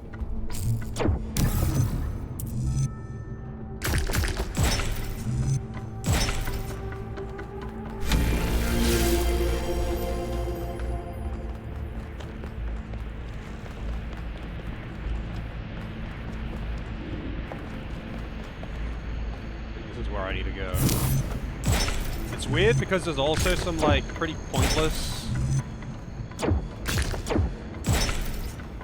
paths that I don't need to take.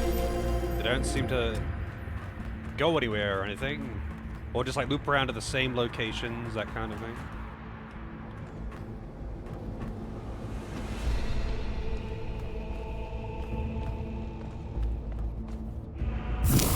Oh. Fuck. Okay.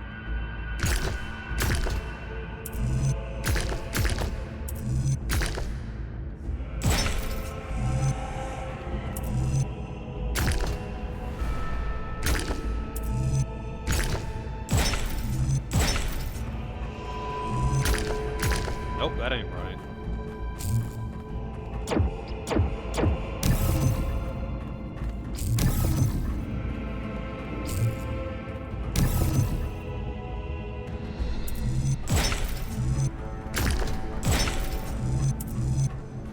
Not to alarm anyone, but I think the ground is shaking. According to the system, whole parts of the interior are moving around. Like it's rearranging itself. I think that's what happened last time. When I took the elevator, the platform where I got out just moved away. Oops.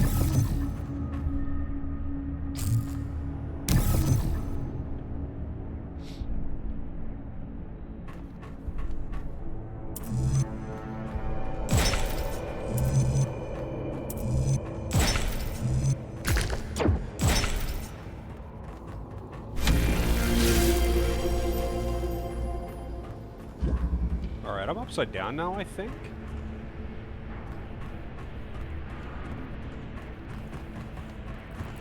Big open area. Alright, we got prism, driller, green light, red light. What happens if I do this? Okay, it needs both.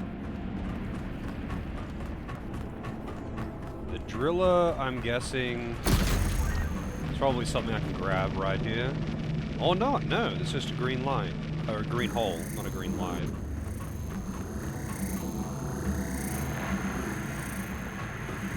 Is there anything else I can drill around here?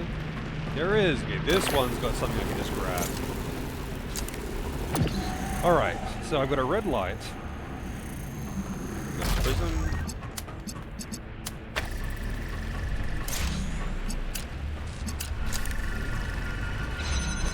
Got a jammer. Which means I don't need to open these. Which I guess means I can have the driller. Oops. Oh wait, so I need the prism, I guess, not the converter.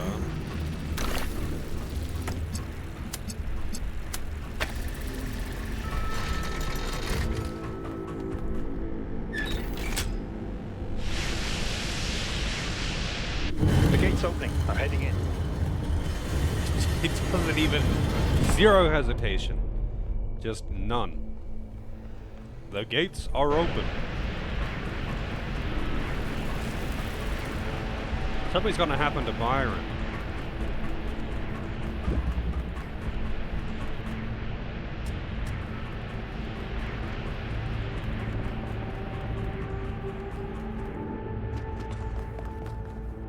Alright, how do I get back to the entrance?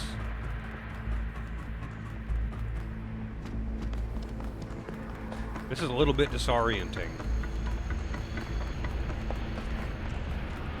Walking around on the walls and shit. Especially because, like, I actually reached some of these areas by jumping off of platforms rather than following the path or whatever.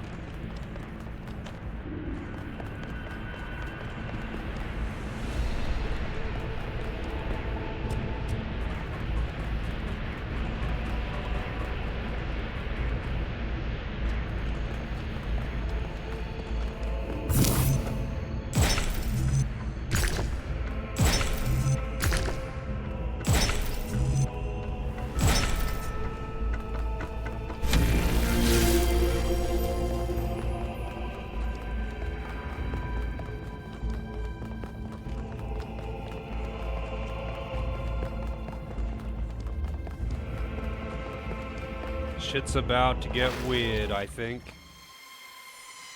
He's gonna get overloaded. This is fascinating. They were both here, Athena and Cornelius. They had a plan. I found a file that... I can't...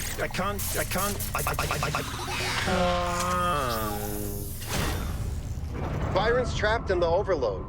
He's failing to disconnect. The whole system's going haywire. 1K, get out of there!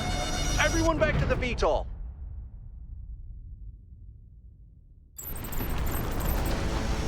We have to go. Now, 1K, get moving!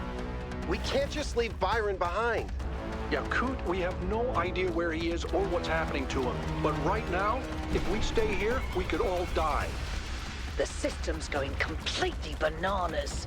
Energy spikes everywhere. We'll come back for Byron, I promise. It's going to kind of suck not having his commentary while I'm doing puzzles and shit.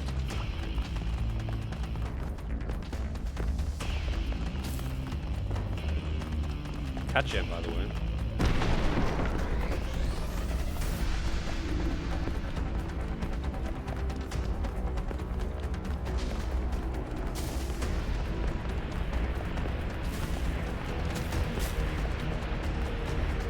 What have you done, you fools? Mortals are not meant to tread these halls. Why will you not heed my warnings? I am not trying to harm you, creatures of clay. All I wish is to protect you and the rest of your kind. What more must I do to make you understand? If you cannot be reasoned with, I must bar your path.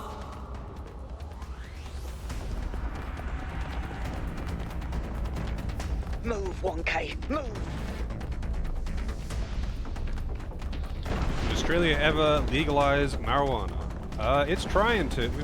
It's trying to. Slowly but surely. I mean, you can get it medicinally here.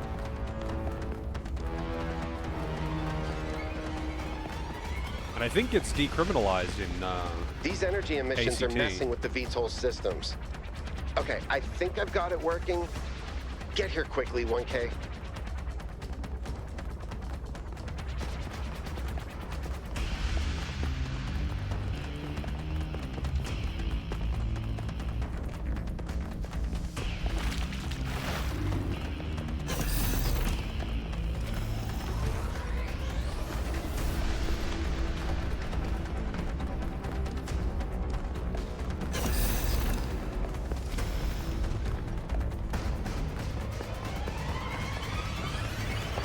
Come on, get in! Let's get us out of here, you coot. Doesn't just like jump up the steps. Just casually strolls in, sits down.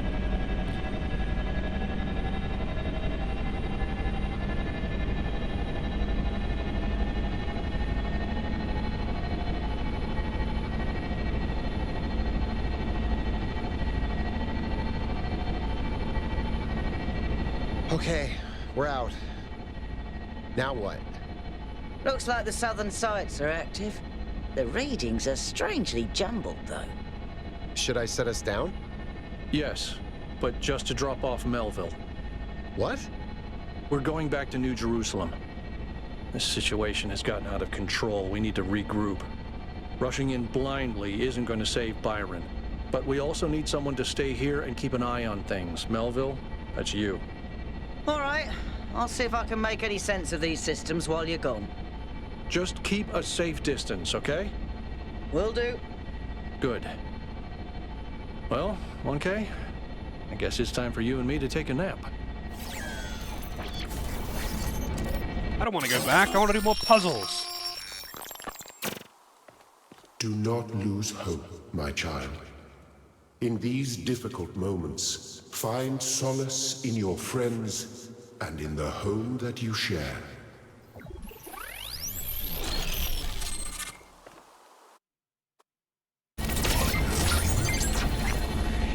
Here we are. Got an update from Melville. The power spikes are continuing, but no news from Byron. All right. Thank you, Yakut. You get the VTOL ready for the next trip. I'll talk to the mayor. 1K, please head over to the Museum of the Simulation and talk to Cornelius. Let's see what he has to say for himself.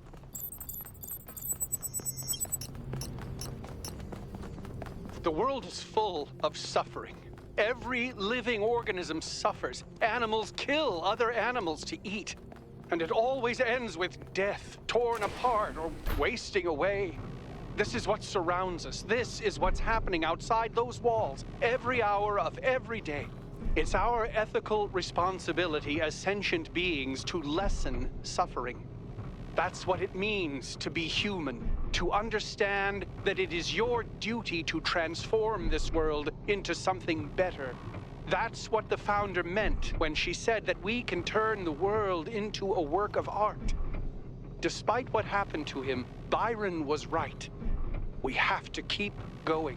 Damn, that was really fast. That was really fast for them to be finding out about what happened to Byron and processing this information and then making a fucking speech about it. Damn. Byron was punished for failing the Founder's trials. And you want us to dig deeper? Just because you can't accept that suffering is natural and necessary?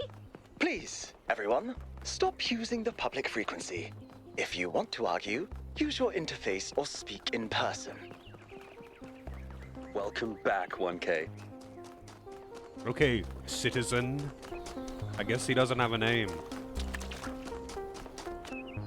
Hi. See, I told you, it was Athena who sent Prometheus. How do you know it was Athena? It's Mabon. Because she's the one who built the giant pyramid. Maybe they were seeing everything that we were seeing Attention too. all citizens. The Gehenna Memorial Interactive Fiction Exhibition is now open to visitors. However, please note that due to an unauthorized strike, public transport will be temporarily unavailable. May the Founder be with Garrus.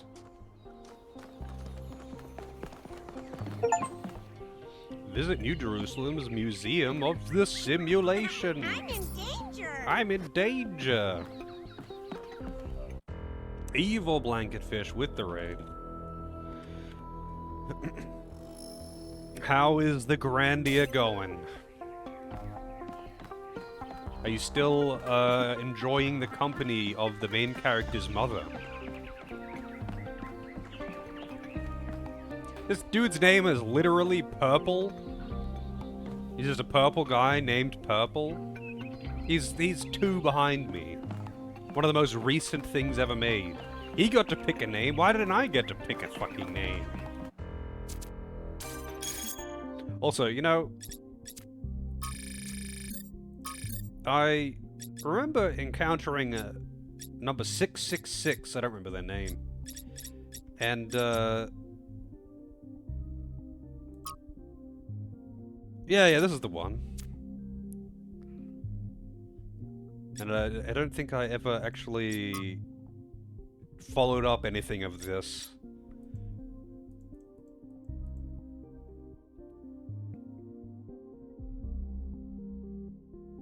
I can't respond to it, so... End of thread. I guess I had to do that earlier. Do I get another message from Doge?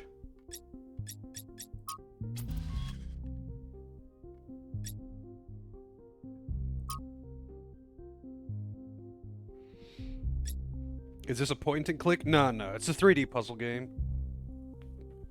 But how's it going, Fish? How's the Grandia 3 growing? How's the Grandia 3 going? How's the protagonist's mother? What's the protagonist's name again? I don't even remember. I was more concerned about the fact that we got Hot Mum in the party. Yuki, that's right. I was thinking Yuri, and I was like, I'm pretty sure it's not Yuri.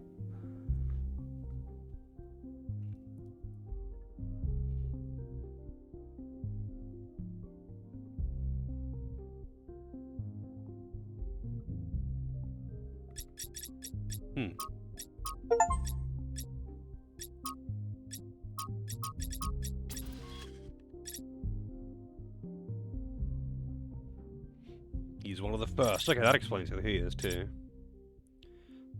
Already got her groove back with the sailor? Yeah, it's unfortunate that she leaves.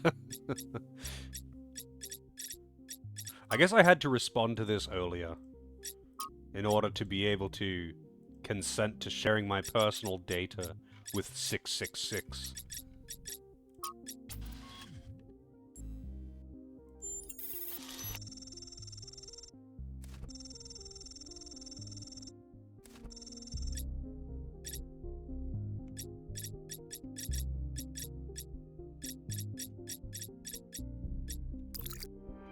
Oh well. Oh, 1K. What are you doing here?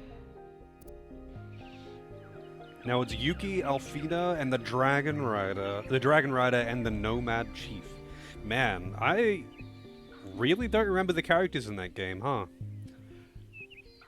I remember the characters from Grandia 2 way better. I guess I burned through Grandia 3 too quickly.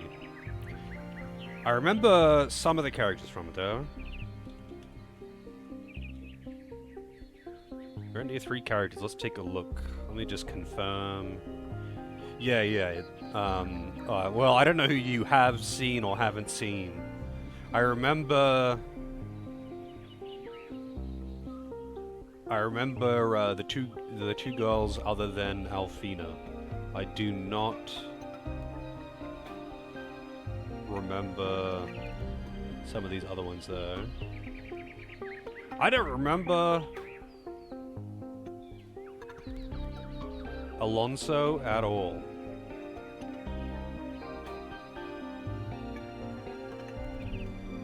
I gotta replay it, I guess. I gotta replay Grandia 3 at some point. I gotta replay Grandia 2 at some point, really.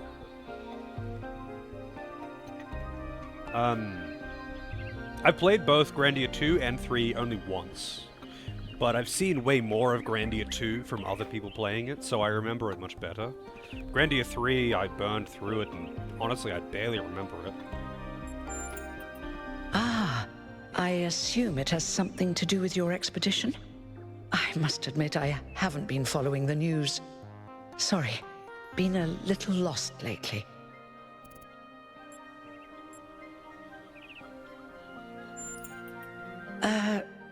No, not really. When you asked me what I would do now that my job is redundant, I don't know, I guess I hadn't thought about it. I had just focused on getting there.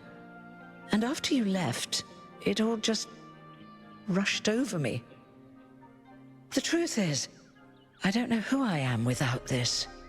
Creating new life, guiding people into existence, that's who I am. More importantly, I think that's who I want to be. And if we stop growing, that's the one thing I can't be anymore. That's why I wanted to talk to Cornelius. He was there at the beginning. He knows where we came from. I thought he might help me understand where I could go next.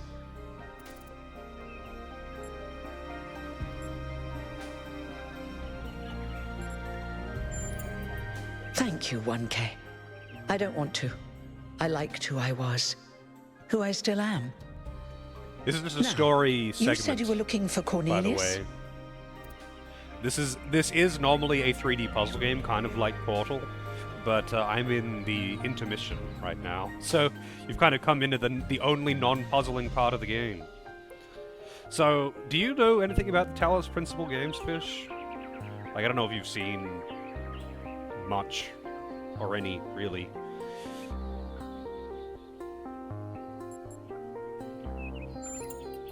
Oh, that's, well, I suppose it shouldn't really come as a surprise. They were very close, you know. After she disappeared, he went away for a long time. On a research expedition, he said. To be honest, everyone assumed he was working out his grief over being left behind. Many of the first companions were deeply shocked by her decision, particularly Byron.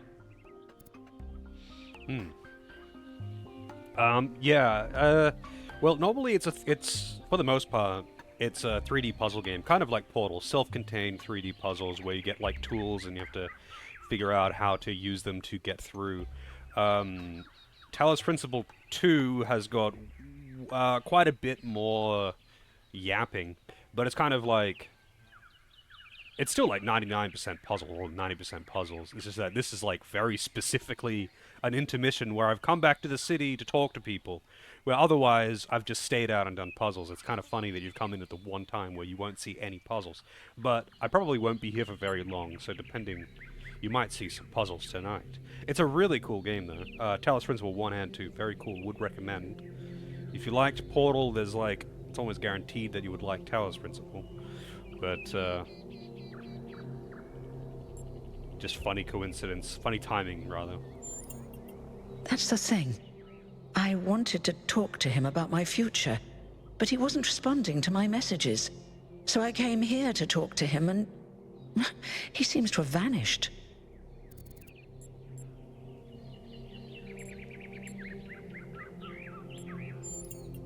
No. The truth is that for the longest time, he barely left the museum. He was always at his terminal, working day and night. I asked him what he was doing once, and he said he was saving the past. I suppose so. It seems a little unethical, but then it is just his work terminal, right? I did, on my way here. And I messaged most of his other friends. He doesn't seem to be anywhere in the city at all. He left. Good luck with everything. Is that like a 1K. front gate? Like I was... And thanks for taking the time to talk to me. I was only flown in and out. This game is part Fallout? Well, technically it is post-apocalyptic, yes. But not in the same way as Fallout.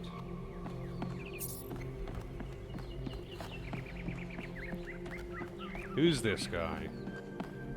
It's another iron deficiency man. It's Julian. How's it going, AJ? These were...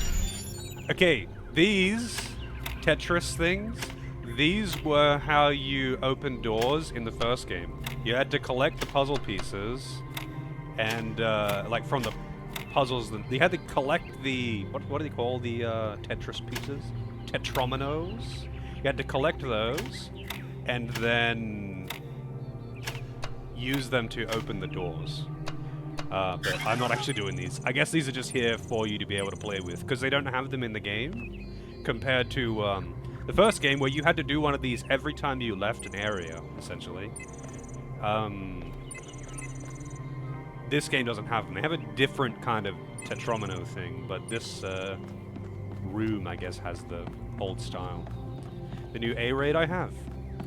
I've beaten the new Extreme Trial, I have beaten the new Unreal, and I have done the new A raid. I haven't done the new MSQ yet. Use computer. Who are you? Mitku.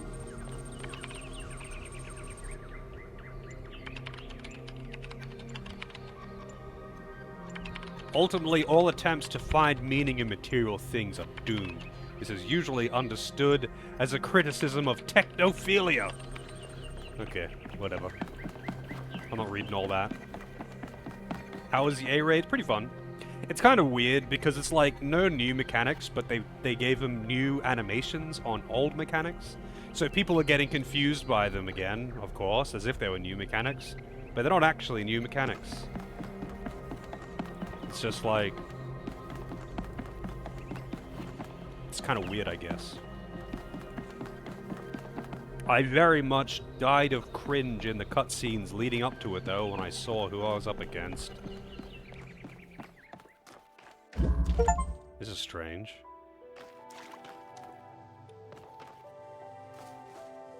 There's a puzzle in here?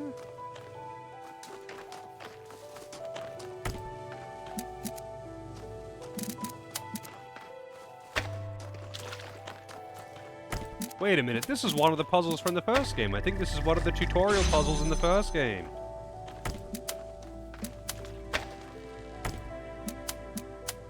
This is what the puzzles are normally like. Prish is pretty much Criterion Boss 2. Prish very much reminded me of the Sildine... Not Sildine, wait, no, yeah, Sildine Boss 2. The thing that does the cuts, how you count the charges. That's basically what Prish is, yeah. Criterion Boss 2. Yeah, I mean... That is Criterion 1 Boss 2. I see what you mean. That guy, that mechanic that she uses, the punch thing, wait for it! That's literally that mechanic, except it's not layered like his one is, because he does two of them at the same time. But yeah, I saw her in the cutscenes before it, And I was like, Jesus fucking Christ, what an anime is this bullshit outfit? Please tell me that isn't what we're going to be dealing with and that everything is going to look like that. Unfortunately, she loses the outfit. But Jesus.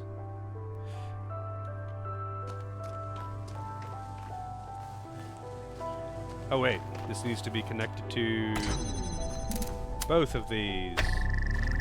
Yeah, this puzzle is one of the tutorials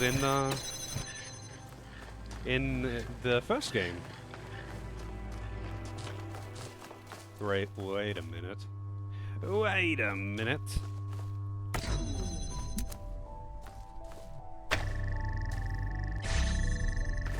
I need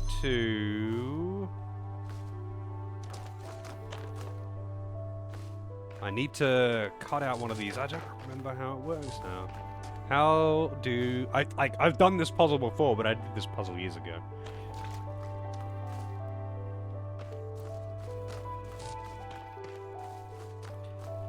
How do I... Oh wait, maybe I can like... Wait, no, that's not going to work.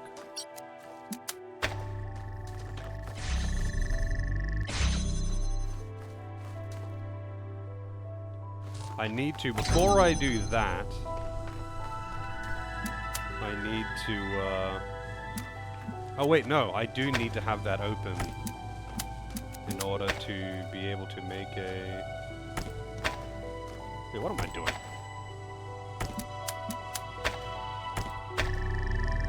Okay, so that opens that, which means I can... Never mind. I was mistaking which ones open which doors.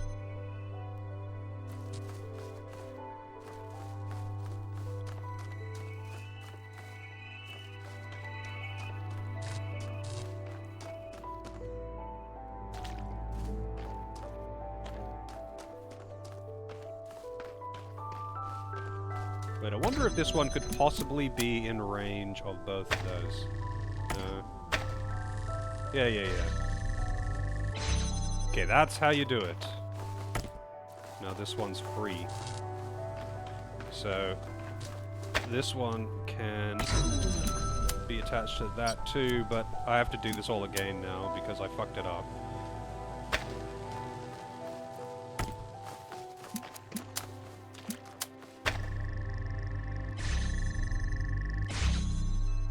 Okay. Yay! Yay! This is literally just one of the puzzles from the first game. And that's the sound it makes when you collect one of the things.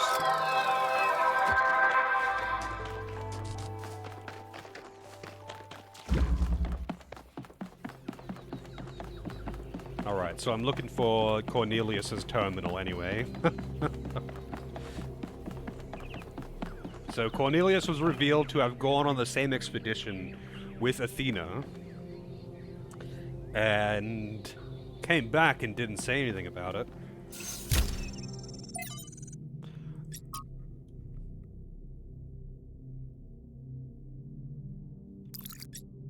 Trust 1K undecided.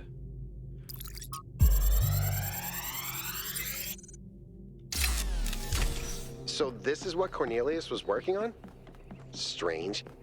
It looks a bit like the blueprints for the Somnodrome, but no, it's not quite that. Is he trying to isolate something in the buffer? Maybe Melville can make sense of it, but I think this might be a dead end. I need to finish up with the mayor. You can head back to the VTOL whenever you're ready. All right. I'll meet you there. We're back to no puzzles. Rush, though. We must listen to the wisdom of Shut the up, ancient Malduck. writers, or we will fail the Founder's trial. The megastructure must be rejected.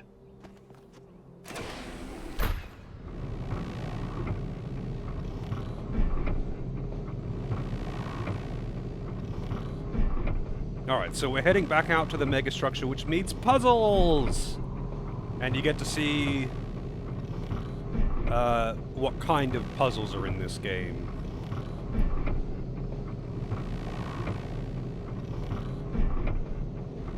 I think this is the first time I've had to come back to the city, isn't it? Otherwise, they just, like, went between the megastructure and the other things. And I'm not gonna lie, my brain is mush at this point. 6 hours of puzzling is taxing. I don't have that kind of mental fortitude. 6 hours of dying to Melania I can handle. 6 hours of doing puzzles and I'm dead. What did the mayor say? I convinced him that we need to keep going until we found Byron. Did he want us to leave him behind? No, he's just concerned for our safety. And he's right to be. But we're going back anyway. Sleeping until we arrive.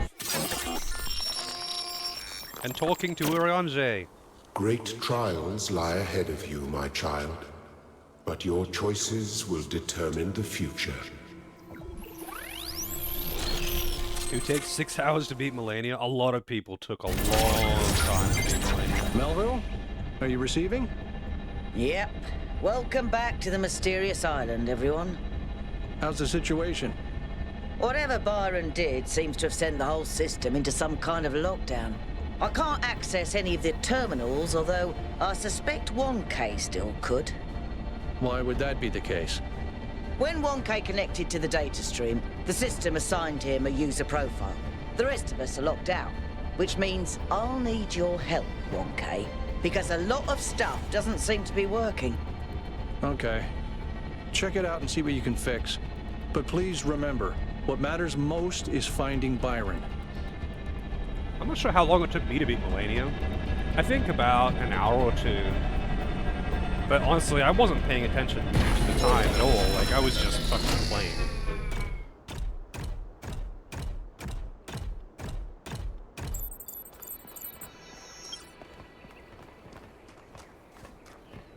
Alright. To the South Island. Oh yeah, blah. I'm sure a lot of the... there's not a lot of voice actors in this game, but several of them have been in Final Fantasy XIV. Including the guy who does Elohim, who you don't hear much of in this game compared to the first. You hear him constantly in the first game. But that's the voice actor for Urianger, and once I noticed I couldn't unhear it.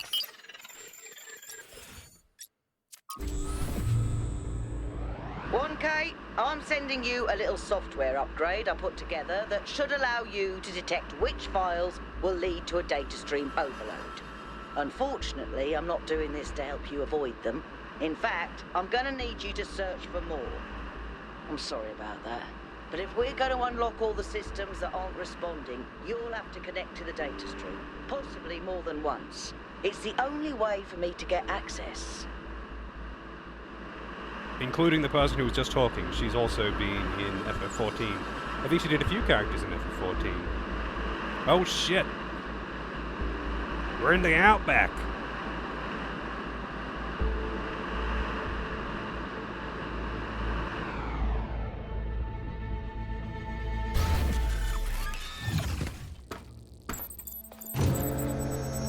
Alright, 1K. In this area, there seems to be a problem with the machine that makes the tetromino bridges. That means you can solve the puzzles, but you can't activate the tower. Look for a lab that lets you connect to the data stream. It's Alexander, look! I'll send you the coordinates. This place looks quite nice, actually. I'd like to visit this place for a holiday. Look at how clear the water is. Like, weirdly green. Like, I feel like I'm probably going to get cancer by swimming in it. There's 8. Alright, what's this?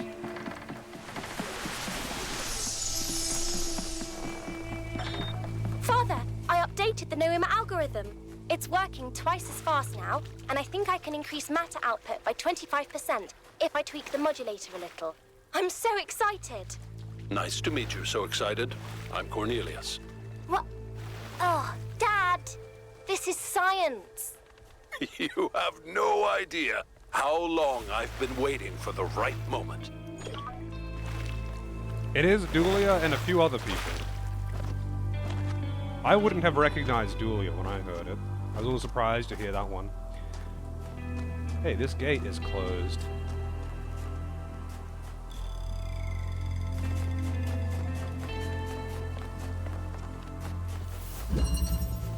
Phase entry. What? What the? Oh shit.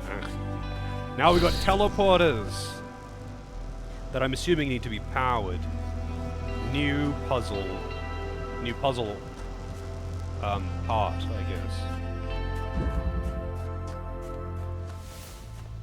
Alright, we've got a cube. We need to power this, presumably with two things. Yep, but it doesn't have a fan on it, which means I need to get this fan over there.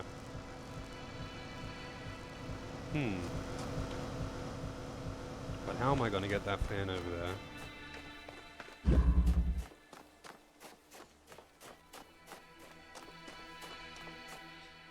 I wonder if I can teleport with an item. I can.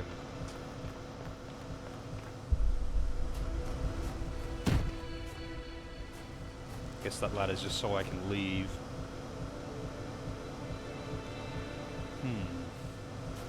How will I be able to get the fan over to this side?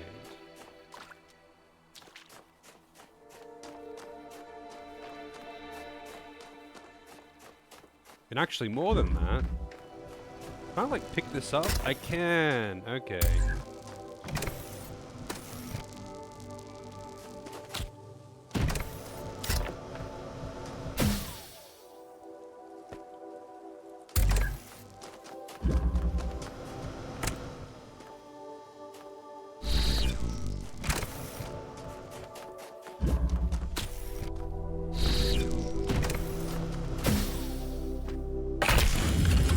Puzzle solved! That's a tutorial on teleporters, I guess. New tool. Pretty neat.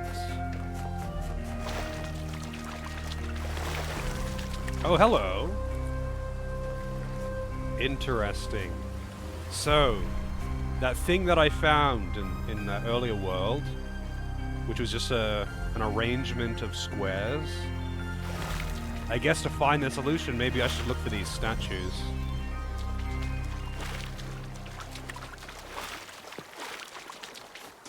Yes, blooming onions. That's like a purely American thing, right? I've never even heard of that thing being outside of the US.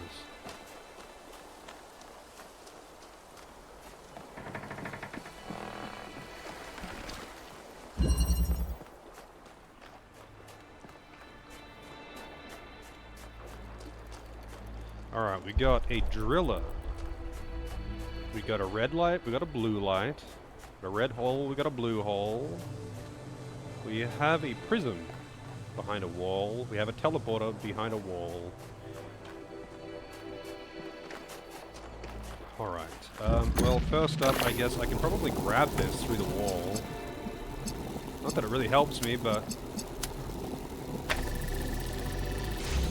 Okay, that opened that wall.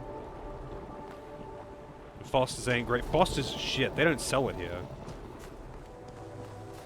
I mean, actually, they do, technically. Like, you can find it if you want it for some reason. But Foster's is basically purely export. And they sell it as a novelty to Americans.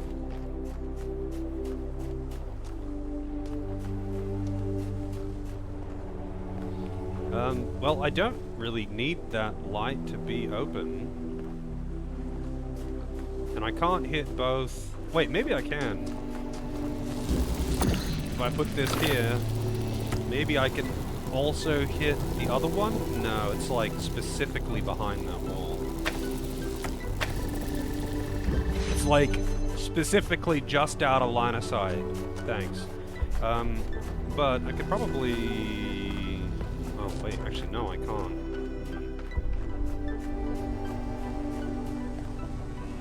I do need to open that. Well, actually, hang on. Could I do this?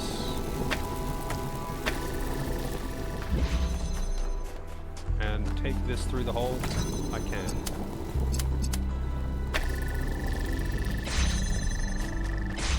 And now I don't need this here, and I can use it to cut a hole in that wall. I don't know what's in there, but... whatever, we got a teleporter, and that's what matters. I think, actually, that was all I needed it for, to put the teleporter in there. So, well, actually, hang on. I can use this...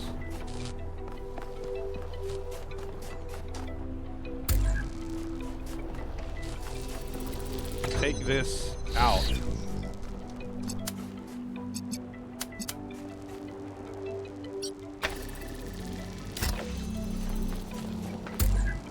Oh, right. I have to put this through the hole.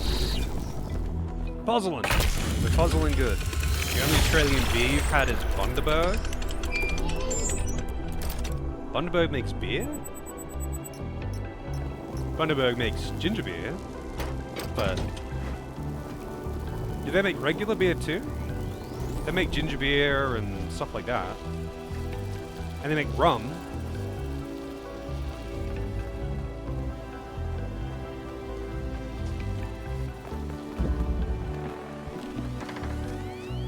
The ginger beer, okay. I mean, Bundaberg ginger beer is pretty good. Actually, is it? I don't even know if it's the same company that makes Bundaberg rum and ginger beer. I don't know. I would assume it is, but I don't actually know if that's the same company. Probably is. Not gonna lie, I don't like Bundaberg rum. I don't like rum in general. But some people fucking swear by this stuff. Remember one of my friends back in high school, it was the only thing that he would drink. He would never drink anything else. He wouldn't, even if it was offered to him and he didn't have anything else, he's like weirdly loyal to Bundy rum. It just weirded me out.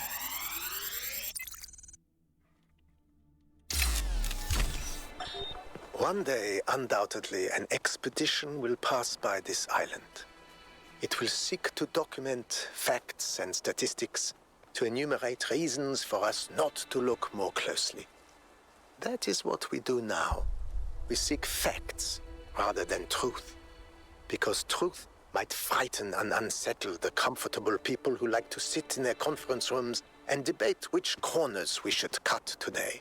These people like to imagine the chaos that could come one day, like a comforting fairy tale of distant darkness. But they do not see the chaos that is at our walls right now. The chaos that also lives within us. A force that is both necessary and appalling. I see. Wait, what? Oh, that's two, right. Oh, yeah? Oh, well, the guy in question, I think he is actually a doctor now.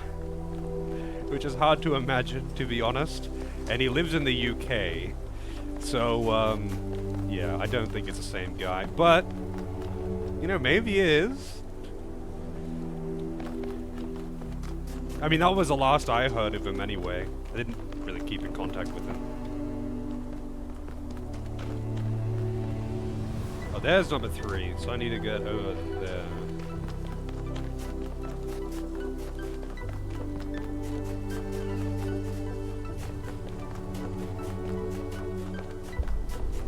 I don't know, I just never was a fan of rum, though. In general. Alright, we got a teleporter.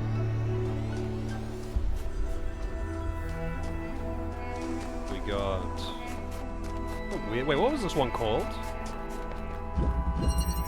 Through the wall. Yeah, no shit. Another teleporter.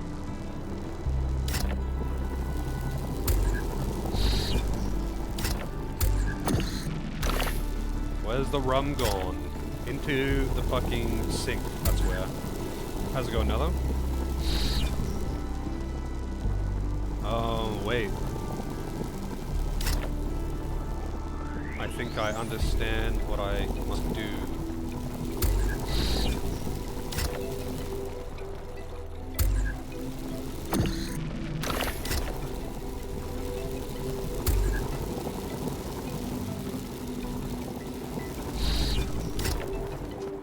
So so I can warp to these.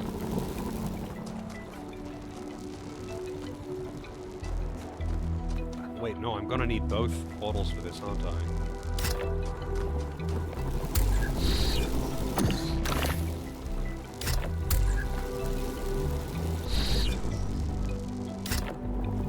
I need to get one of these portals out so I can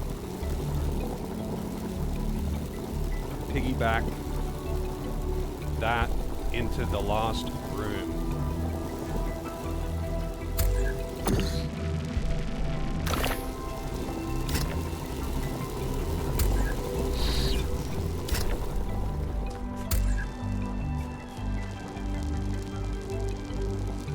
Wait, I know I can. Yeah, fine.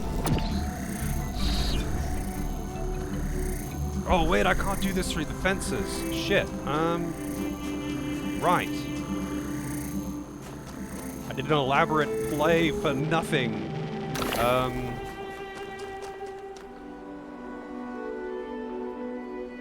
Well, I mean, this is fine.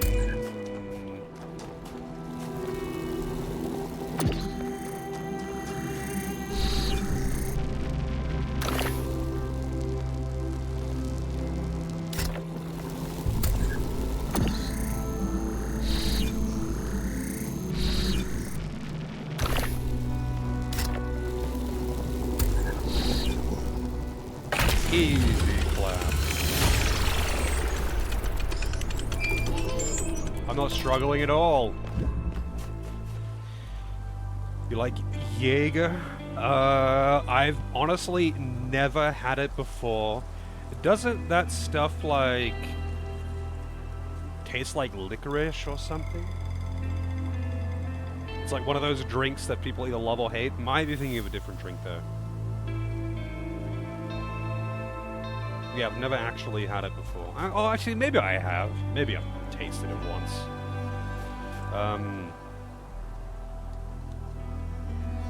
I guess I must have. I must have, if I recognize that. Or if I remember that. Oh man, okay, I definitely need to stop for tonight though. My brain is a puddle in my skull. I can feel it sloshing around every time I move my head. Doing 6 hours of puzzling is taxing. Enjoyable, but taxing. Oh yeah? Is it actually quite popular there? So it's one of those drinks that is known outside of its country and is popular outside of its country, but also still actually popular inside its country. It's not like Foster's, where it's export only. Because, like, there's a lot of actually quite good beers that come out of Australia. And Foster's is not one of them. But Foster's is terrible. I've had it. I've had it a few times actually. Like if someone's just offered it to me, and I've just taken it. But it's a shit beer. It is a definitely shit beer. I don't know why that one's the export. You want a good Australian beer? Well, it depends on what kind of beer you like. Personally, I do like the Cooper's Pale Ale. Little Creatures is pretty nice. I'm really bad with brand names though. Like a lot of the beers that I've had were just random things that I've tried because my brother gets heaps of different kinds of beers. Yeah, Foster's is piss. Your friends get very drunk on a regular basis before they had kids. That's pretty funny. I don't know if I could get... I don't know, I feel like unless it was like a really high percentage, I would be sick of it before I get drunk.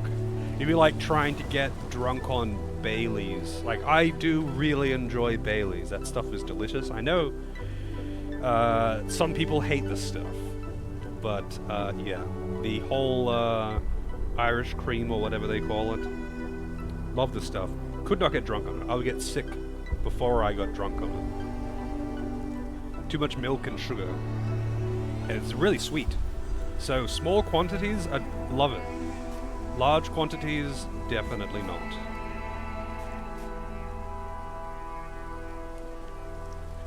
Oh. I'm having a lot of fun with this game. I'm just definitely done for tonight. But I can sit and talk some shit for a little while. Actually, you know what? The nicest beer I've had was a sour beer. And a lot of people are like, sour beers are barely even beers. But there's one called Rodenbach, I think it's called. And it's delicious. Expensive though, and seasonal.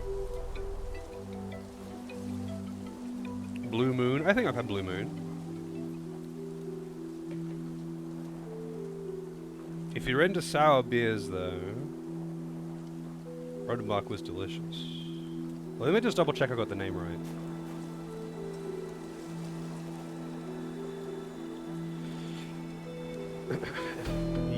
Yep, that's the one. It's from Belgium, apparently. And it's like, it's red. You can almost mistake it for like carbonated wine.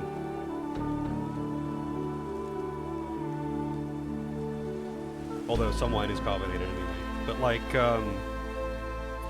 yeah, for a moment, when I first tasted it, I thought someone was fucking with me.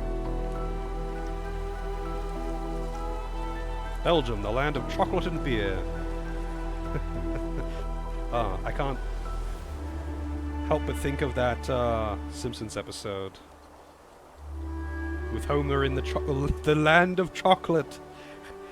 And then he takes a bite out of that dog's ass and it runs away crying.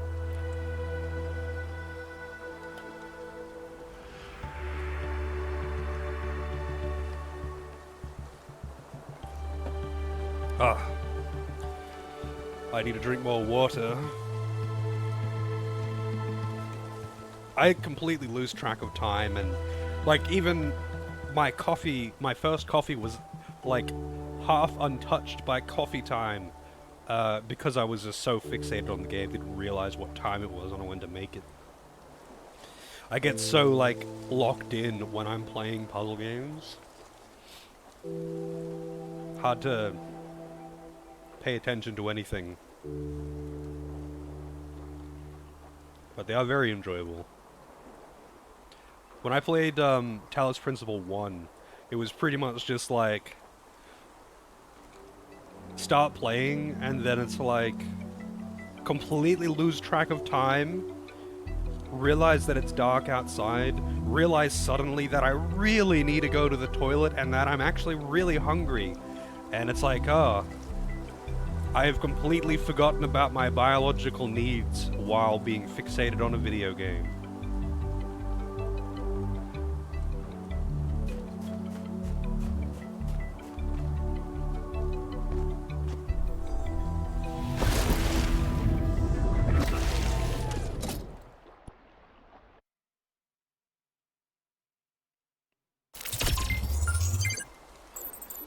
Good shit. But yeah, I suppose for tonight I'm done. Game is fun, but I am tired. I'm making very rapid progress through the game though. I thought this would take me quite a while. I think my brother's save had 37 hours. Hang on, let me go to the main menu. So, for whatever reason, so this is, I share games with my brother all the time on family sharing, right? All the time. Normally family sharing does not share save files. So like in the past, if I've gone to his place and tried to play a game that I was previously playing, I would have to log into my own Steam account, otherwise I don't have access to my Steam Cloud files. But he played Talos Principle 2 before I did, with Steam family sharing. It took him 37 hours to 100% beat the game. That's all of the hidden puzzles. And the bonus puzzles are fucking hard. So they take way longer than the other ones. But I'm 53% through the normal puzzles at 11 hours. And I thought this game was going to take me like a week or something. But I am burning through these puzzles pretty damn fast. But those bonus puzzles are probably going to take me fucking ages. Who knows? They certainly did in the first game. Bonus puzzles were so hard. I did not solve all of them. I had to look up some of them. Because some of them were just like, what the fuck? But yeah, I'm getting through the game way faster than I thought I would, that's for sure. And I'm curious what all this is. I don't know if they are unlocked after you beat it, or if they're DLC. I don't actually know what these things are. Okay, I think they're just DLC. If I click on it, it goes... Yeah. Wow! Oh wait, no, that's like a pack for all of them. I was like, Jesus, 30 bucks? But no, that's like that's a bundle. Road to Elysium. Yeah, they are DLC. I will have to look into getting those, I think. Because, I'll probably end up wanting to do them too. But, we'll see. We'll see when I get there. But, for tonight, I am done. Let's see, real quick, what's going on. If there's someone to host up. Also, get your votes in. Vote. I'm gonna leave the poll going for a little while after stream, but when I'm done chilling and having my break and all of that stuff, when I sit back down, I'm gonna look at what the results are, and I'm gonna take whatever wins. Or rather, I'm gonna hand it over to Santo, I guess, and let him pick. If he wants to pick the winning number, I mean, I'm assuming he would, but why not? Still his poll, still his choice. But yeah, get your votes in now, because you don't have much time. But I'm out for tonight. Have a good night. All that good stuff. Oh shit, Yulimasa is doing Grandia. Oh, and Raz is doing Sphene. Let's watch Raz suffer Sphene, actually. I was going to, because we were talking about Grandia earlier, but this is also a rare opportunity. So, I'm going to watch Raz suffer to Sphene. Sphene, listen to me! Apparently they re-recorded that line. Anyway, I'm out. Have a good night, day, morning, whatever. Hopefully see you all next time. Enjoy the Sphene.